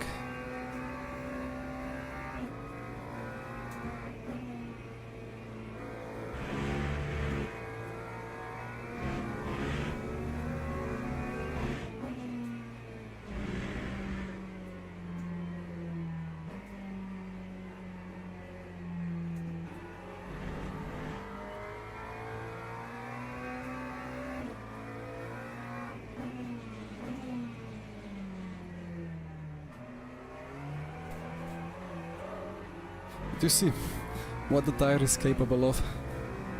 You can catch slides like that.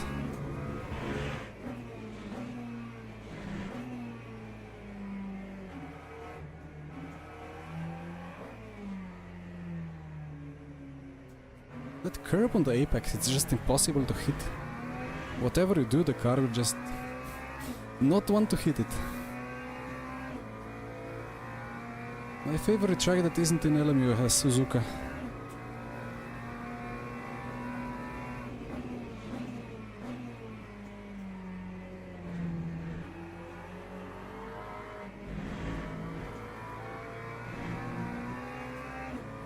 Or maybe more impossible options. Nordschleife and Old Hockenheim. I saw the race that GP Labs and Jimmy Broadbent did some days ago in the old AC with that, what was it, F1 98 or 2000 mod?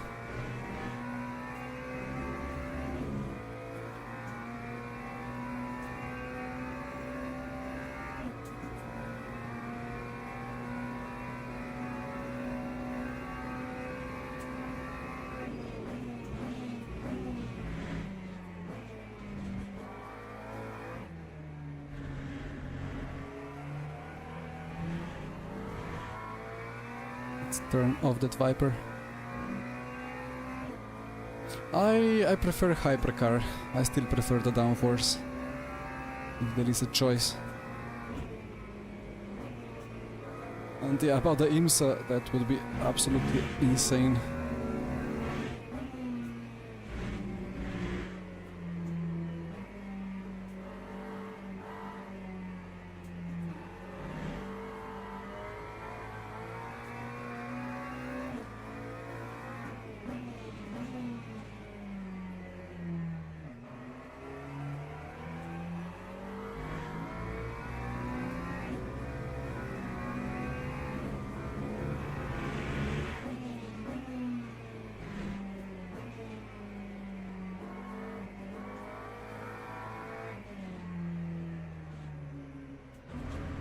I managed to hit the curb. Crazy. So Lepo in P5, like, he's losing so much time. I don't know what happened to him. He was absolutely flying at the start. But maybe he has extremely stiff, dry oriented setup.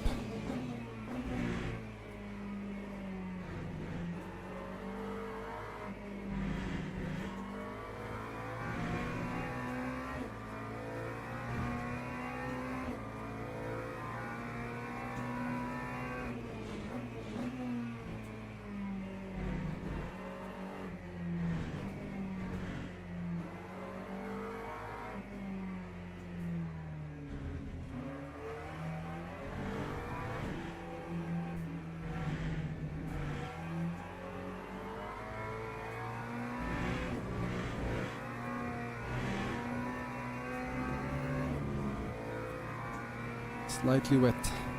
This is the conditions when in the old R Factor 2 days you would say box, put on fresh softs and go 5 seconds per lap quicker.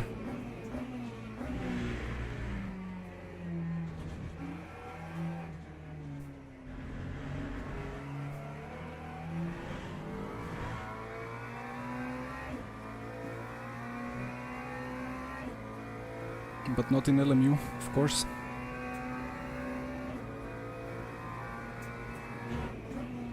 Well, they have IMSA tracks, they just need the IMSA license. Otherwise it's copy-paste from R Factor 2, right?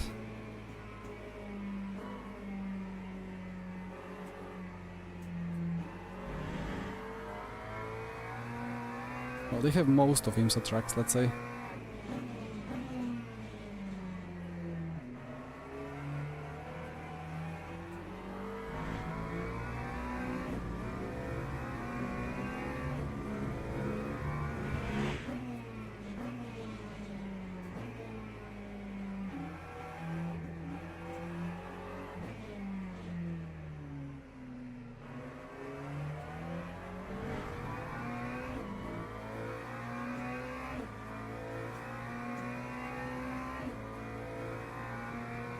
Garage 56 NASCAR, yeah, I mean, we could get many things, but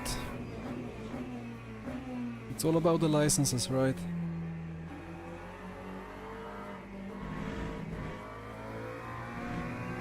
Really feels weird when we raced Daytona so much in R Factor 2. And now suddenly in LMU we cannot do it. But it would be so nice to have it.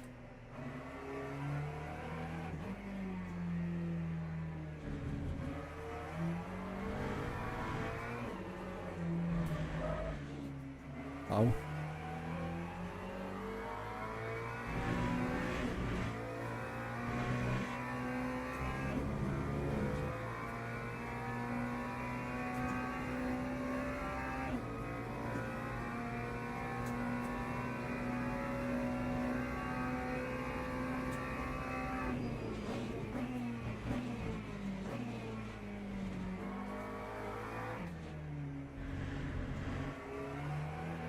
Oh, hello there.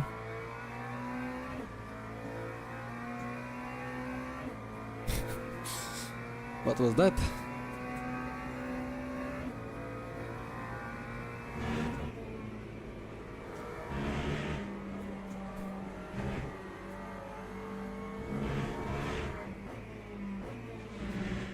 And the moment when I start thinking if slicks are an option.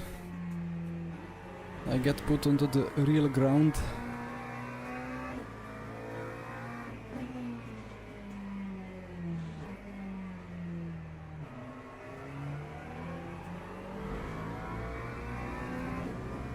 That's the Geneta swarm.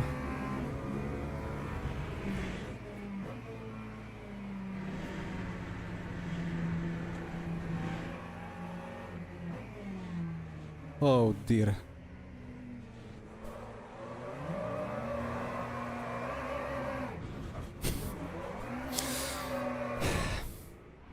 Rip. Is the steering wheel straighter than before? I mean, it's gonna be P5.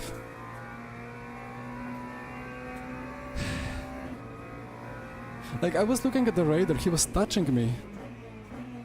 And it was still fine, like, the overlap was not that big. He just gently rubbed his nose into my side, but suddenly just boom, and it went around. And then of course another big crash, because people don't know how to brake when it's yellow flag.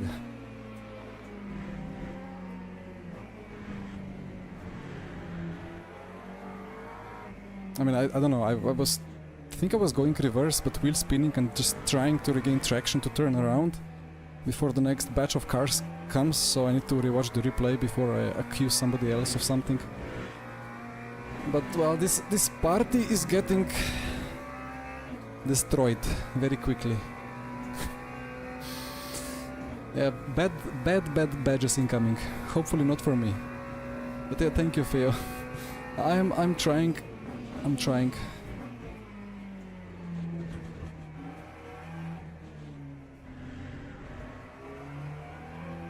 Well, the reels and the shorts, like the reels on Instagram, the last 3 got quite some views. I was quite pleasantly surprised.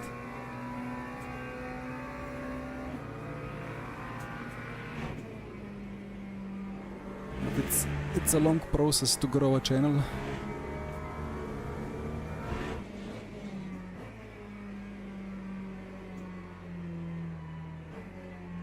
I don't think I got huge damage from this anyway, so hopefully I can keep at least P5, if not P4.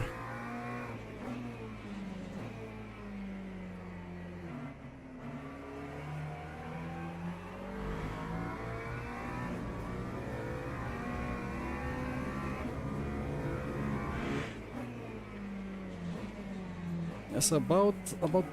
Oh, guys!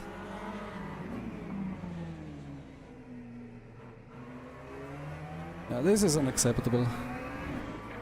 And then I'm like, I will not waste time with protests, but when people are doing such things,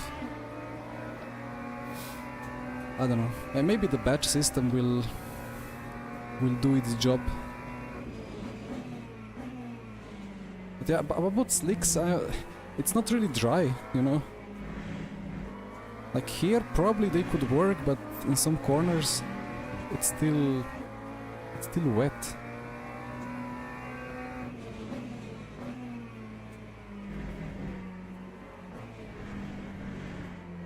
It's cloudy, so it's not drying quickly. Like here, there is no real dry line.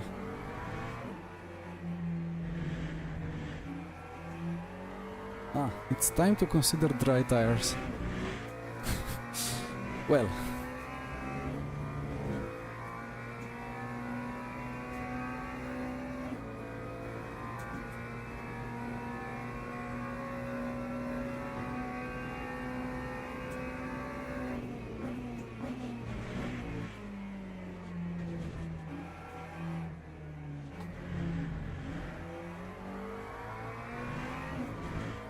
Was it Jardir?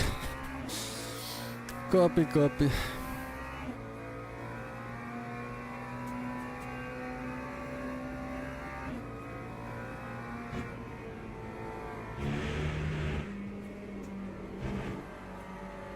I mean, I don't know.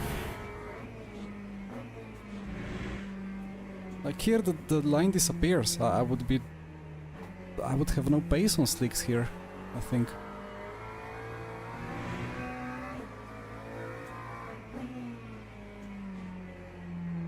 But maybe there is a way to find out.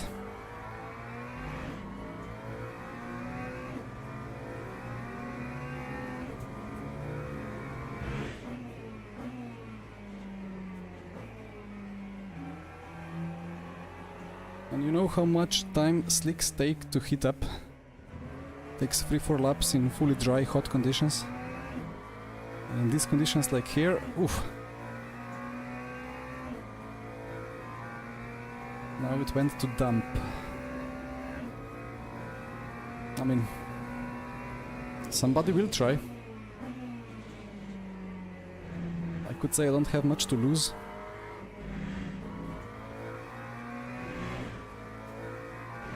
But I would just like to see dry line in every corner.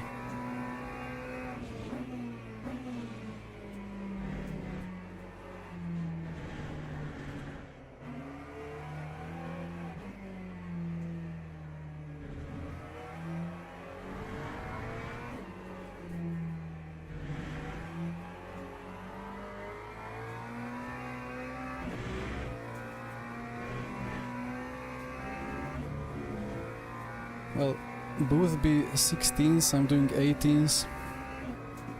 It's 10 seconds off the dry pace.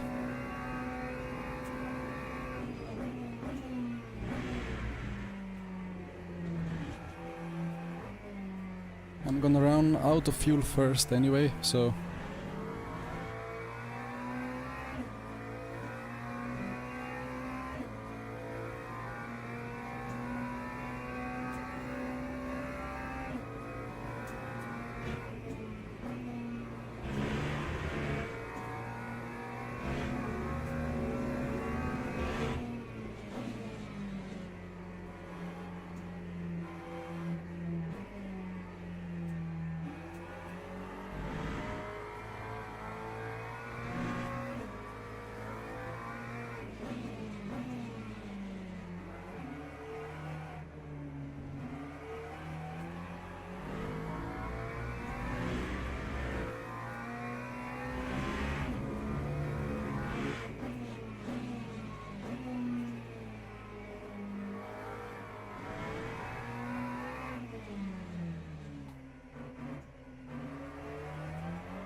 I mean, the lap times are like slowly getting quicker and quicker.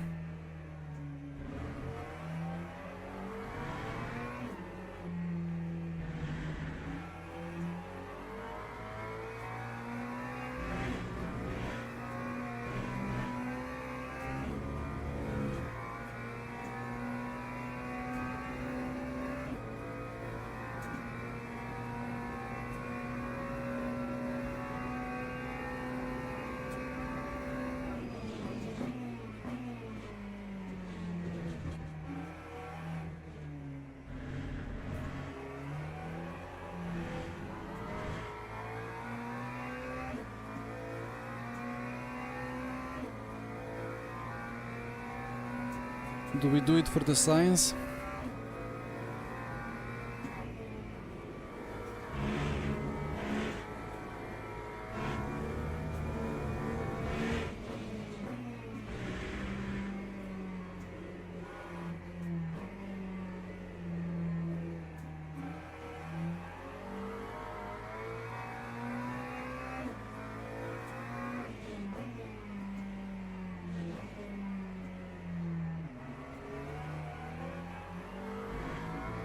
I'm scared.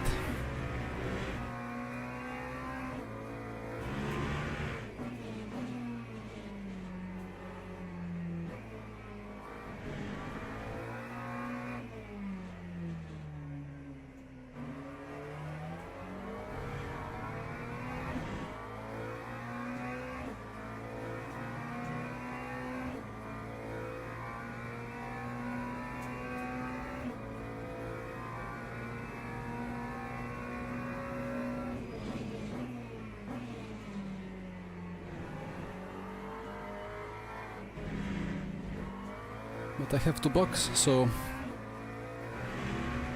Ooh, Lepo behind, onto mediums. Well, time to react.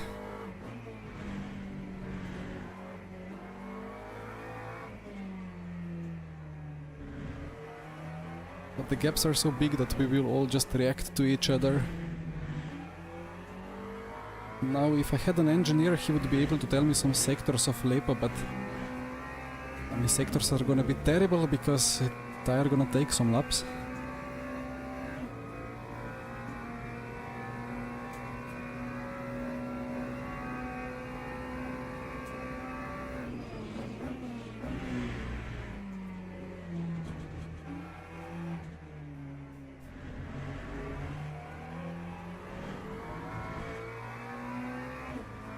Anyway, box, box, box.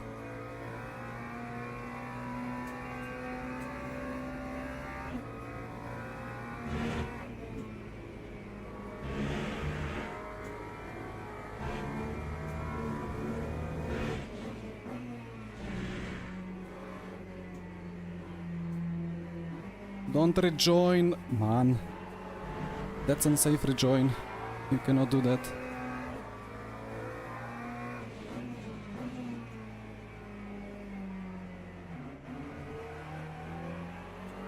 So fuel is... I'm gonna fuel more, but that's fine.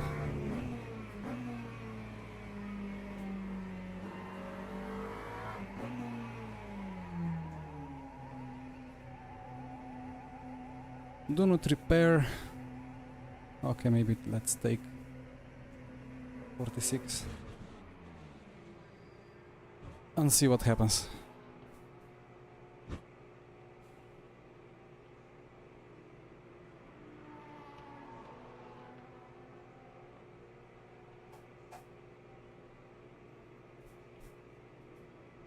The grip will be funny.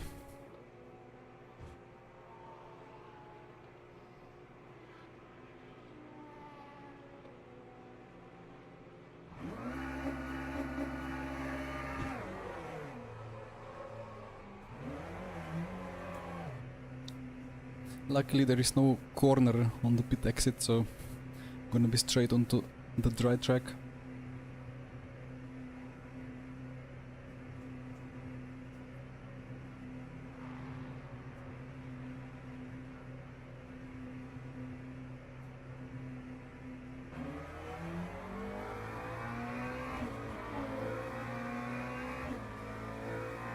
Please grip.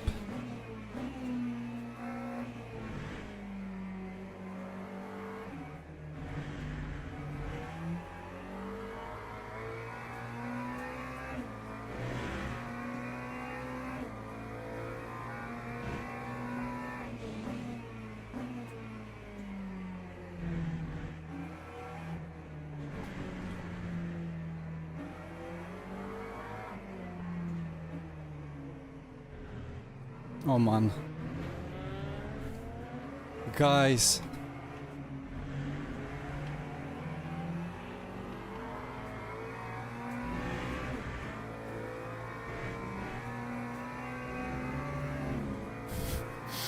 I mean, in game you can do that, in real life you do that and you destroy half of your car and have to pay 100,000.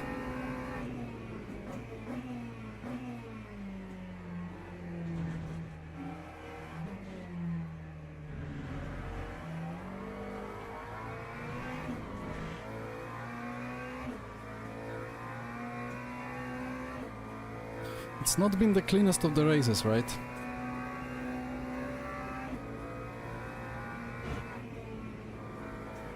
Oh, the mediums are good. If I don't overdrive it.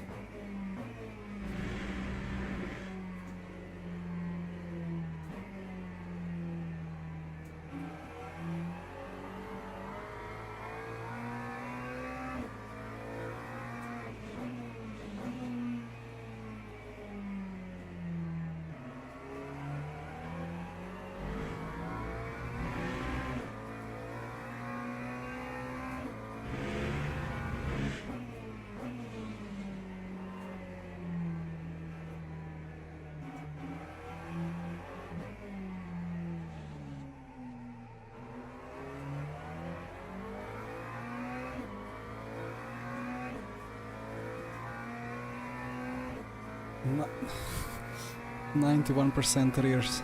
I had less at the start anyway. I had 94, 95 at the start of the stint.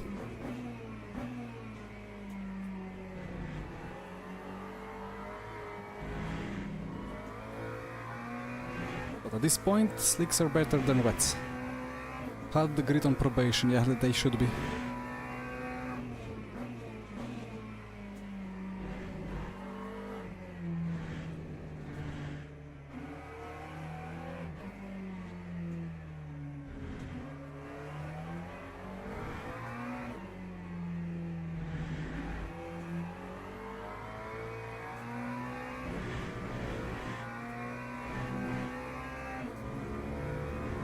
That's LMP3.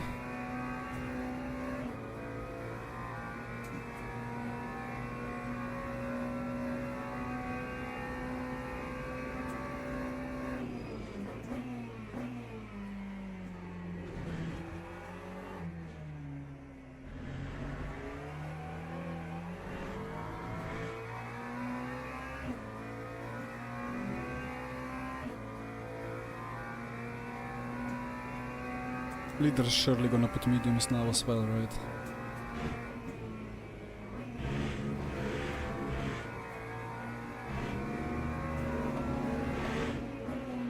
Interesting.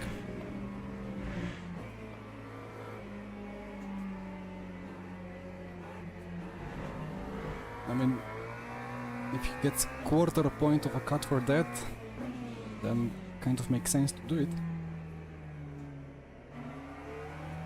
Or maybe he just likes to drive off the track.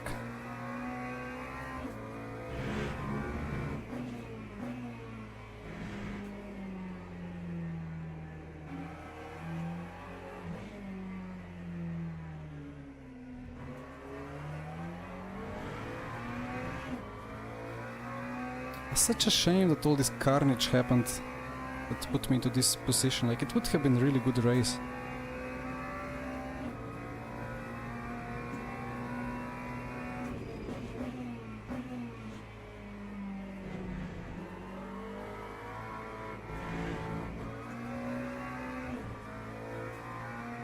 $16 seconds to Ciclare. Let's see how much he loses now when he needs to warm up the mediums.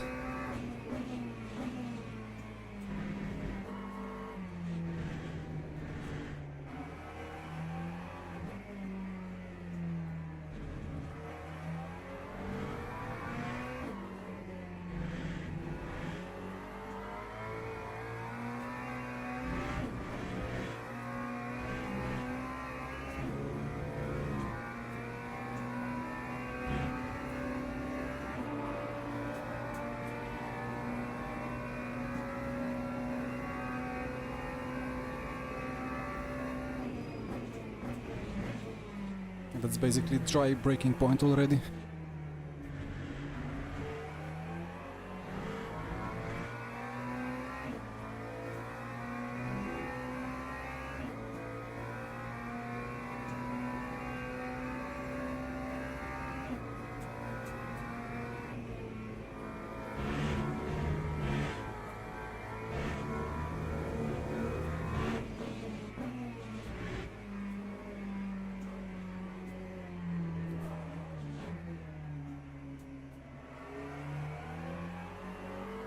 I mean, the grip is good still when you slide off the line.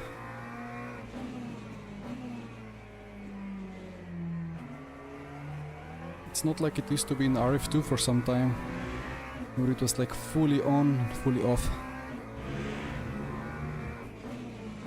With a very tiny narrow racing line.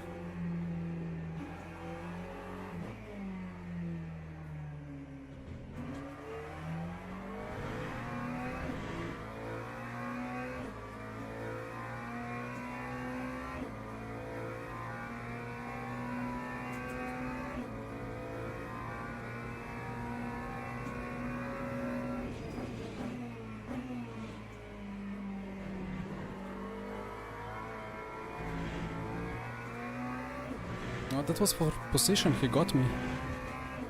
But I need to get him back now that I have hot tire.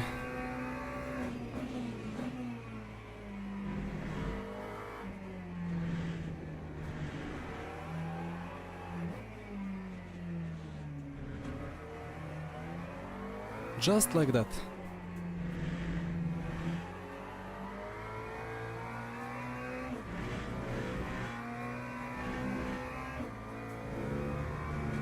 But yeah, P2, P3 already on hot tire, so gap will not really close any more than this.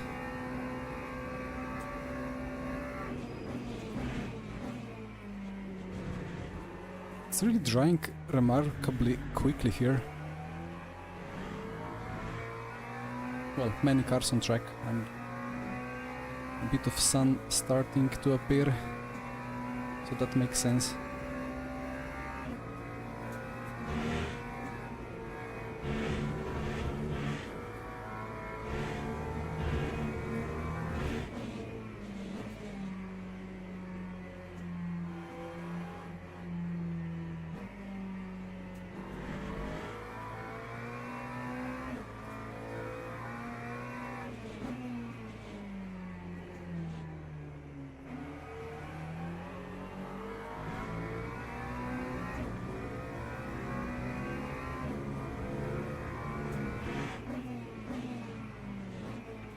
Hello?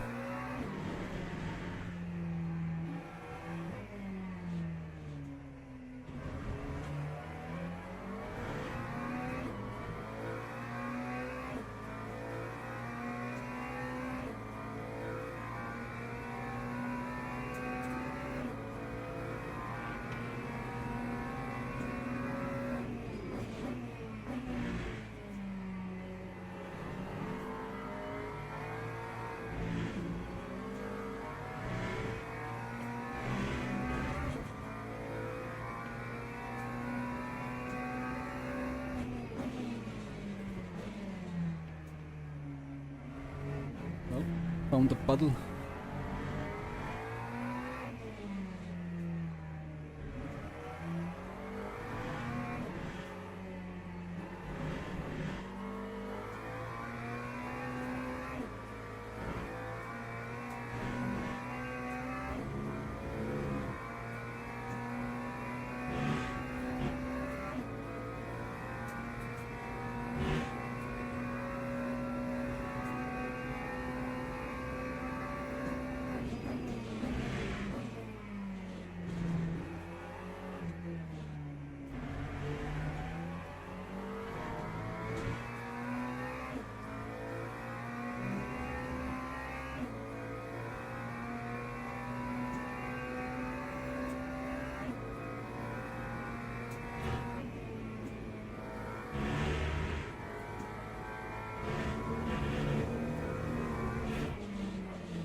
This corner is the biggest nightmare for McLaren.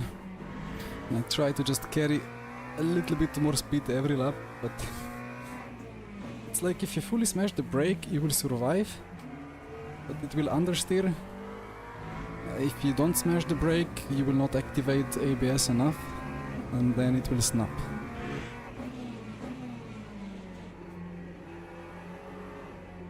I don't know. Anyway, shouldn't talk too much when I have significant suspension damage. Would be a lot more stable without that.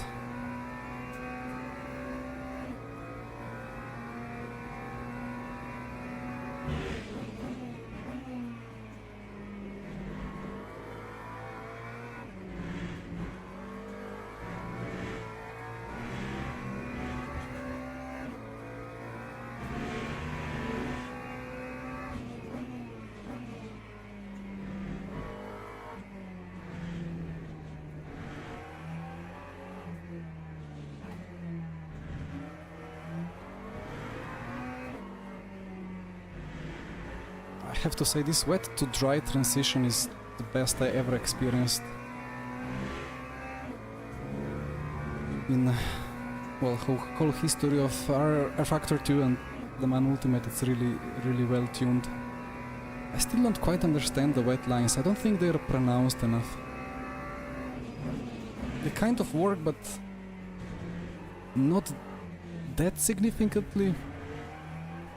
Then again, it never went wet enough maybe?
We are all 3 seconds of pace because we are scared.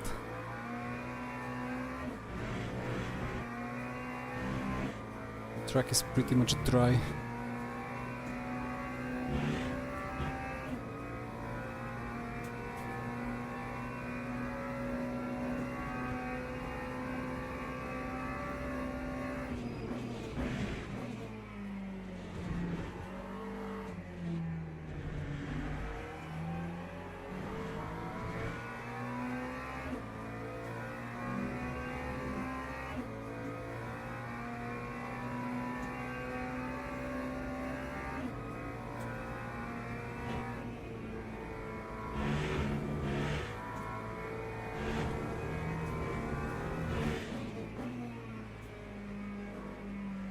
Thank you.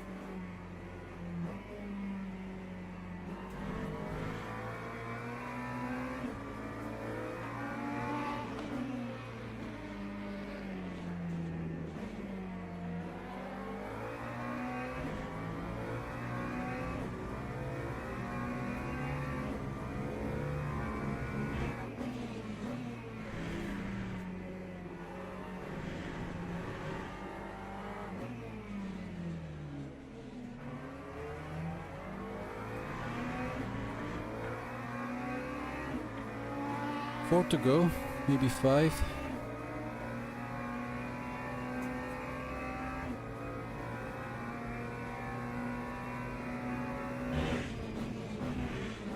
I keep doing this.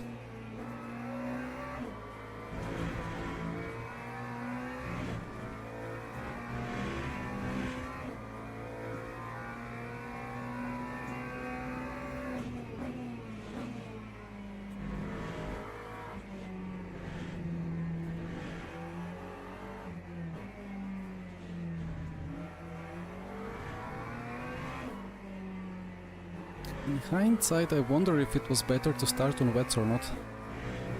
Took us like 5 laps, but in those 5 laps, the wets, oof, they would overheat like crazy. Well, you would gain half a minute or even more, but then you would be very slow.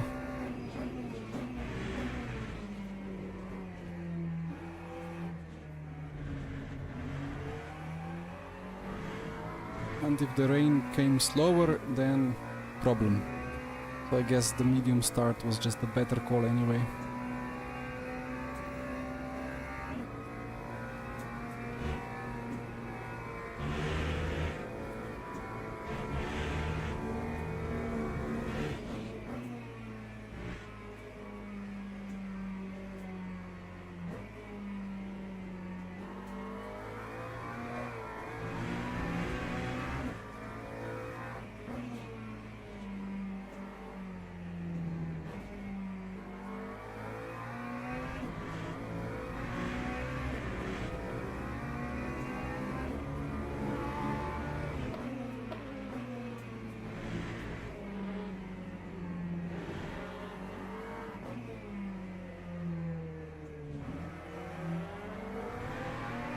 not know how to drive straight after this race.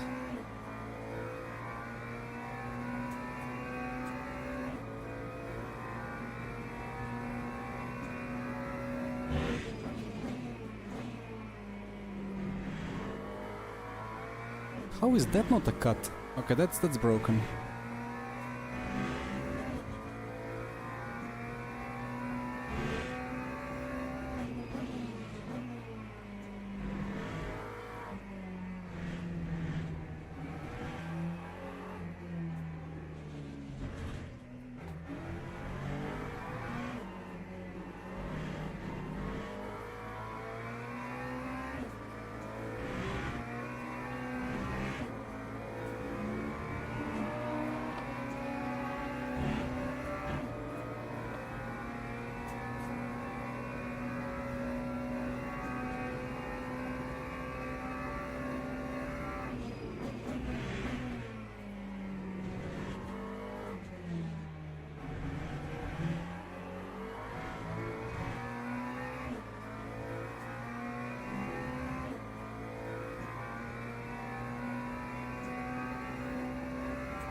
That curb.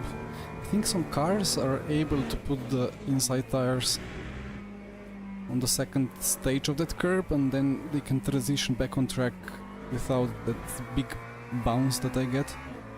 But my bounce is exaggerated by the damage.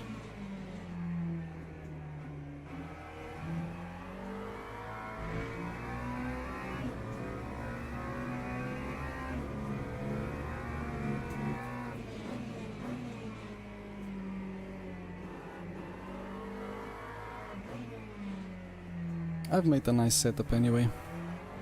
Pretty happy with it.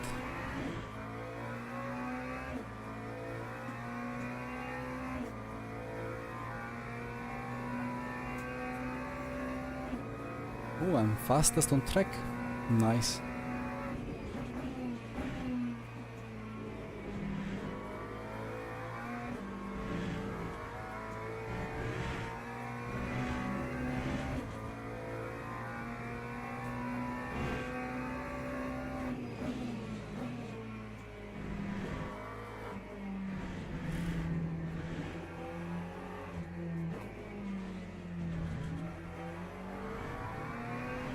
It's just free real estate, like I can just cut everywhere. Just green warnings. That's not what it should be. Need to report that as a bug.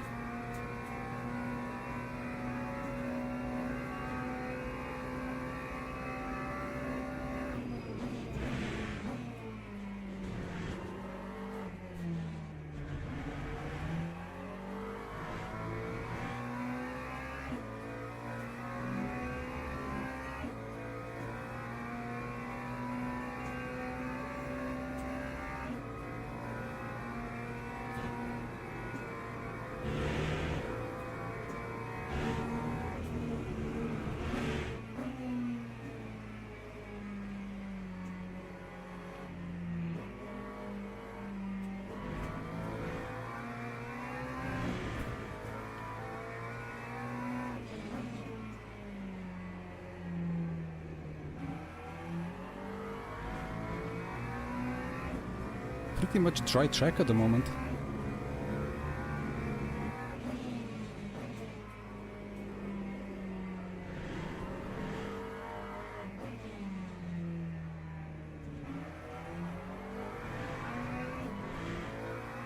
Yellow SS, well, TC, I think I have it 367, 467.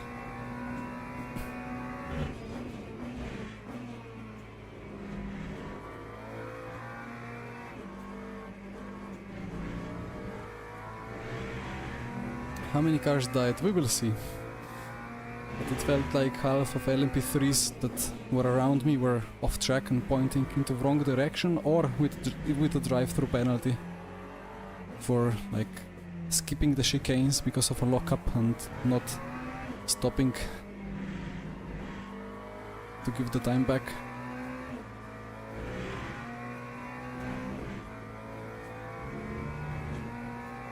I cannot scroll through the standings still. That's a feature that's still missing. But I will check when we cross the line. I think it's one more lap after this, potentially.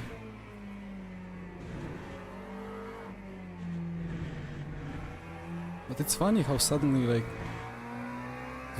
the water just evaporated and we just jumped from 10s straight into 6s. And 5s, 4s and 5s would be the lap times. I think we would be doing 5s at this stage in the dry.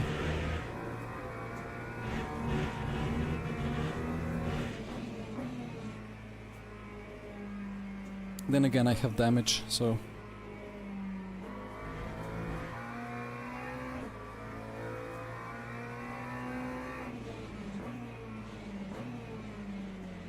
Actually, I should check my delta on the straight. How much I'm losing. Davi, hello. It's great. I mean, it's still... I would say that slip angles are perfect. The driving is perfect. The old car traits are still there. Fuel is fine. I think they're spot on. Top 3. But yeah, about the tires, you still have a bit of that. Like, there are some situations on the turn exit when you can have the rear sliding a little bit, and it's more fine than it should be. But it's like it's really good. It will be hard to improve it much more, unless a lot, like a big new physics gets added to the code.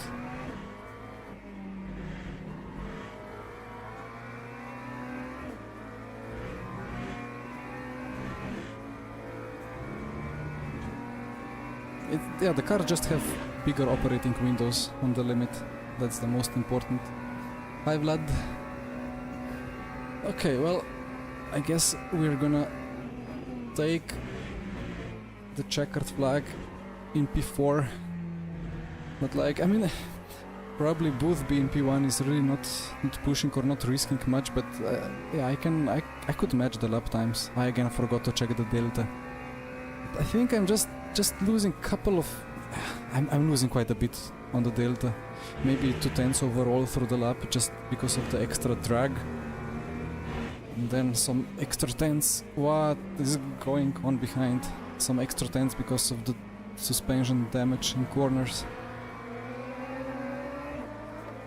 But these prototype drivers this race, it's been a massacre. I'm gonna check a couple of incidents. Need to see if there was something I could have done. The McLaren was really good. Usually it's the biggest death trap. Perfect place to spin. But across the line. Now where is the line? It's somewhere here. At the most invisible finish straight. Ay. But this chicane layout with this opened up, if it would be less bumpy, it would be really nice.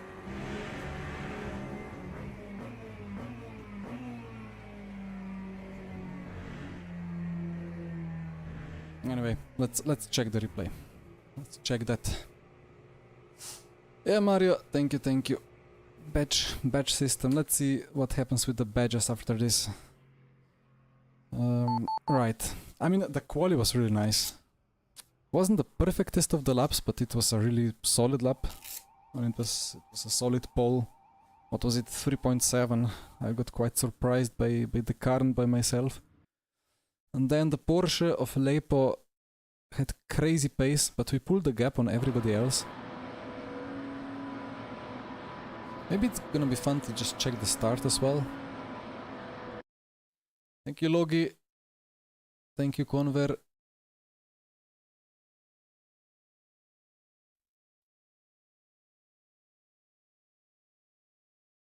You overheated rear left tire on Portimao. Ah, no, okay. And despite all the TC, that's interesting. I mean, yeah, if you don't have enough grip, then no TC cut will be enough. Again, I think the implementation of TC cut is not great. I think it's always cutting too much out of low speed corners when you're going straight. No, actually, it cuts too little in low speed and it cuts too much in high speed.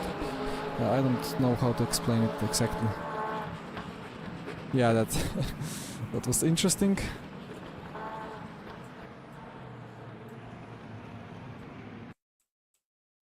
I don't know, like it's ACC drivers, right? Like I get the impression every time I drive ACC, people are just insanely like on the limit of the brakes, and you just have to miss apexes not to get crashed from behind in ACC. That happens every time I drive, at least on high level. Like I really hated the racing in ACC in VCO ERL. We had a couple of races, like it crashed every time. It was insane. Like I hated it really. And it looks like it's like these ACC drivers drive like that. They just brake into the corner and like if you're there, yeah, they're gonna tap you a little bit, so good luck. So I would love to take the apex, but people just dive like it's the last lap of their life. Yeah, I have Quali as engineer here, but he was not here. I just tested how the functionality works. Yeah, as Dennis says, it doesn't feel correct.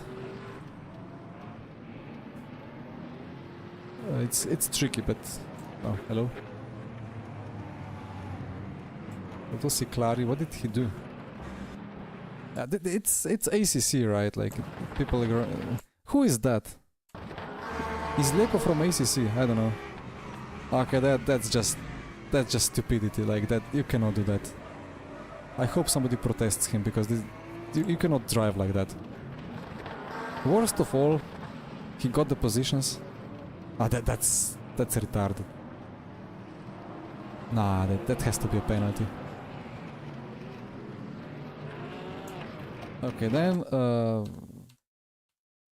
where is I? Come on. Ah, there is I. Noticeable drop in driving standards. Well, yeah. I don't know. I don't know. And it's like it's difficult in ACC to drive because of the rubber banding and the netcode that's significantly worse.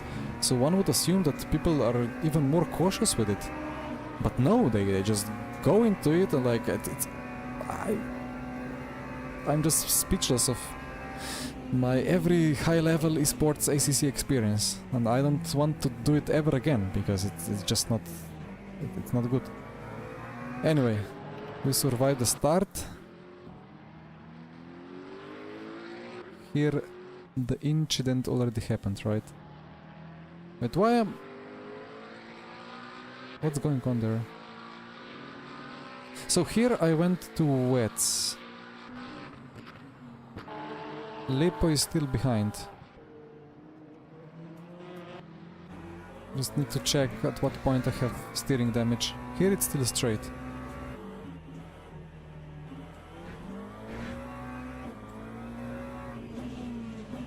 I think here I already had the incident.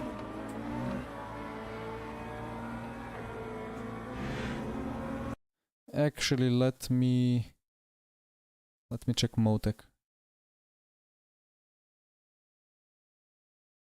Hello? Ah. I just closed them all. Load freshly.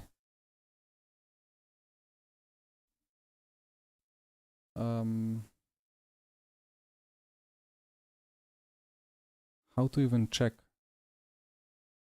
I will need to reload the replay.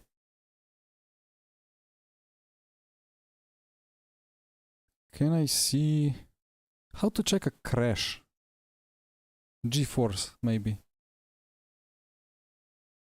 I cannot show too much because I cannot. I cannot leak the setup. So I lost driver rank. That's unfortunate. Nothing changed to the badge.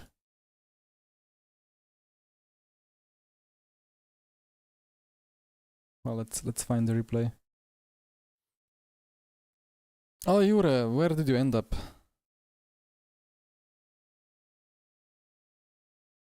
Forgot to check all the Slovenian results.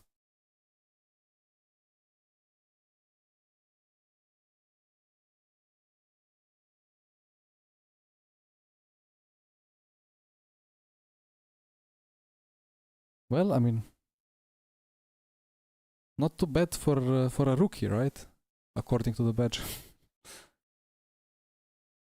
Many rookies, but they're all like silver 3, silver 2 drivers. I don't understand exactly. I mean, I guess it's because they didn't really race much recently. Okay, replay. Replay was race was over lap 1. Copy. Then I should be happy that at least I got at least 20 minutes without damage. DR swap from ACC. Yeah. Okay, while this is loading, I'm gonna try to find G-Forze and try to find the G-Force longitudinal. The lap of crash. Where did... Come on. I don't know what is back... what is a better chance to find the crash. Like, I think it happened around here. Ah, found it. Yep, lap 10. It's gonna load. It's gonna load eventually.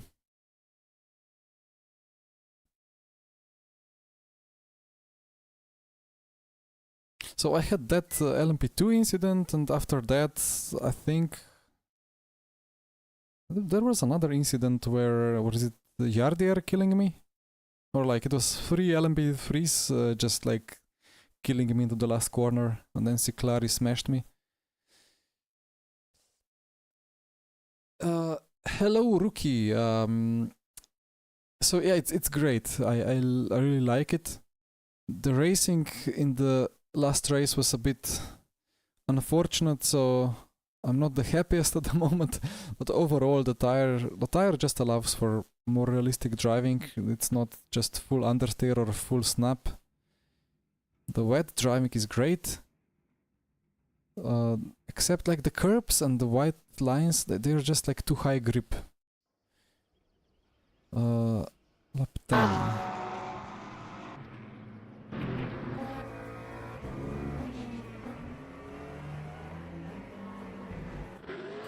So is that it? Yep. Right, so I see him snapping the rear already here, and then I'm like, okay, he's spinning to the left side, so I'm gonna go through on the right. Then I'm like, maybe not. I hesitate on throttle. I see him steering off. I think, okay, let's go to the right, but then I'm like, oh no, he's gonna just shoot across the whole road, so let's abandon this and let's go to the left. And then he smashes the brake. And then, yeah, like... It's impossible. If he didn't smash the brake, I would avoid him. And if I went to the right and he didn't smash the brake, we would have collided there. There was just nothing I could do apart from just stopping the car here. I guess in real life he's not on track because he doesn't have the license to drive because of the incident. Maybe. But if he is, then I am smashing the brake and saving the euros. I had such a nice gap, such a nice margin. In the lead. Everything was looking smooth, and then... yeah. RIP.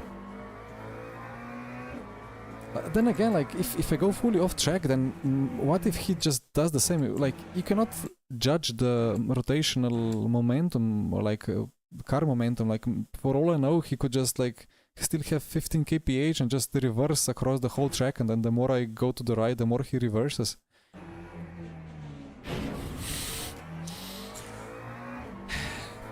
You know, it's something that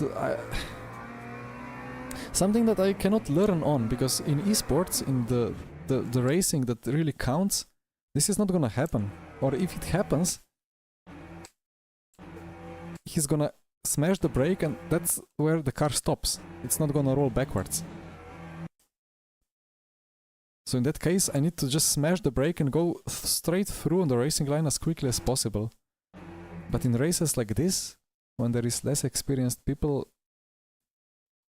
I guess just smash the brake and survive, you know. Lose the 2, 3, 4 seconds that's required. I don't have anybody on my rear that will instantly smash me, so...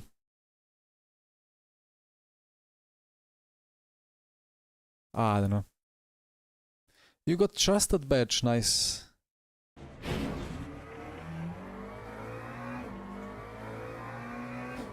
You feel much grip difference between... okay, yeah. I mean, I wish I felt more FFB grip difference.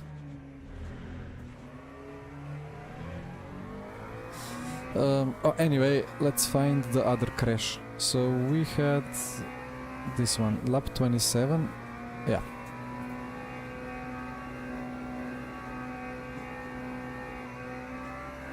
Straight into it. I think it was in the end of lap 7. Ah, I was there.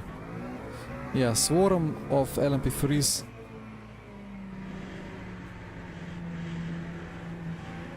They already crashed behind. Bonk. And then he just dives into the apex. There is nothing I can do, like it's just... I left the space, but like the speed that he had... Yeah, like he touched a bit and then he overcorrected. So stupid.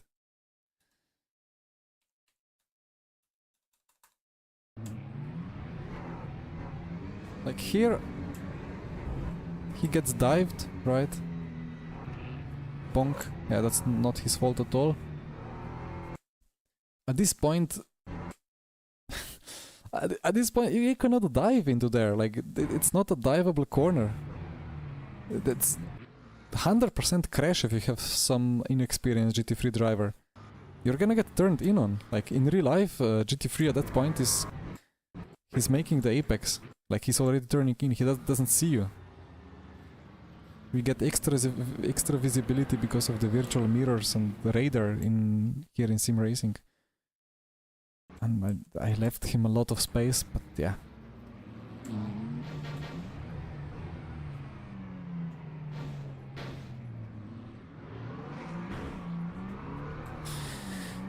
And then I... Ah, wait. Ah, I have to go the other way. Like that, and like...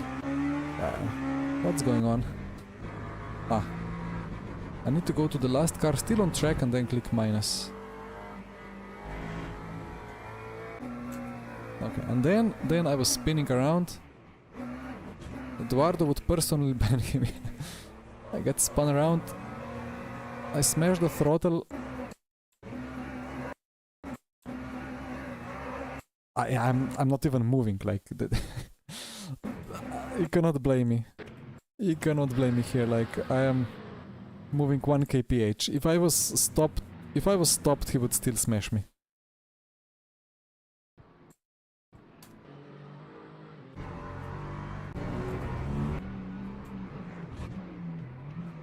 And that was the guy that...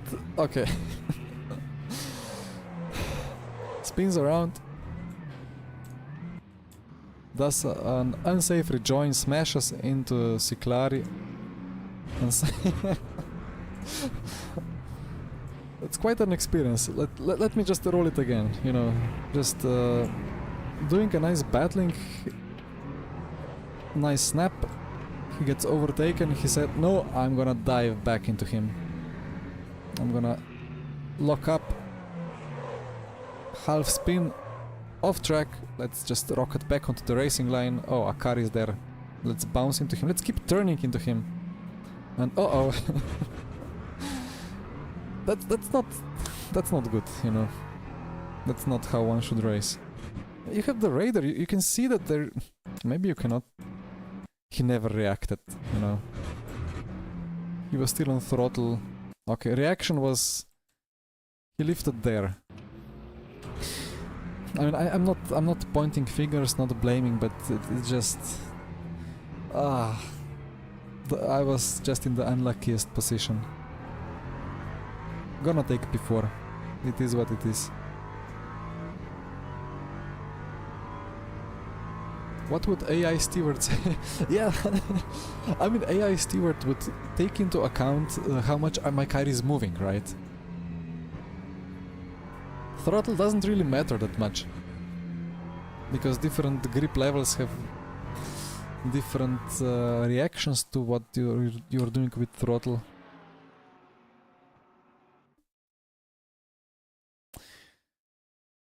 Yeah, I mean, my throttle didn't do anything.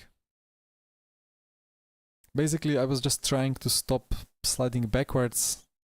I don't know what was I trying to do. I think I should have smashed the brake. It wasn't a good idea for me to just be smashed full throttle, for sure. I think I just tried to keep the rear spinning so it would quickly spin the other way. But it was just not reacting. It was just spinning out of control while stationary. The AI stewards in Forza and GT7 are absolutely terrible. Yeah, I think you would need a lot of development to teach the AI to properly take everything into account and be reasonable. Because even the most experienced real-life stewards are sometimes doing very questionable decisions. Anyway, it's a nice update. I really like it. Looking forward to more racing on this tire model. I'm not looking forward to doing more racing on the hypercars, but well, hopefully they get LMP2 and even the new tires that are on the other classes. What am I clicking? I wanted to just check my DR to see how much. It's I guess I got like -1%. It's not big. It would have been a nice win or a nice P2 after a battle with Boothby for sure, without the damage.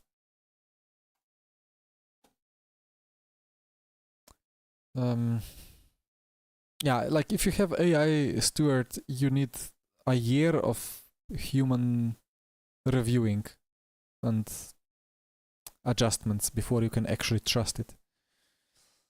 January for hypercars, yeah, let's see. Anyway, good night everyone, thank you for watching. I know that everybody streamed, so it was difficult to watch every stream at once, and my race went quite boring quite soon with the damage, so looking forward to some more exciting racing in the near future. Till then, good night, bye bye.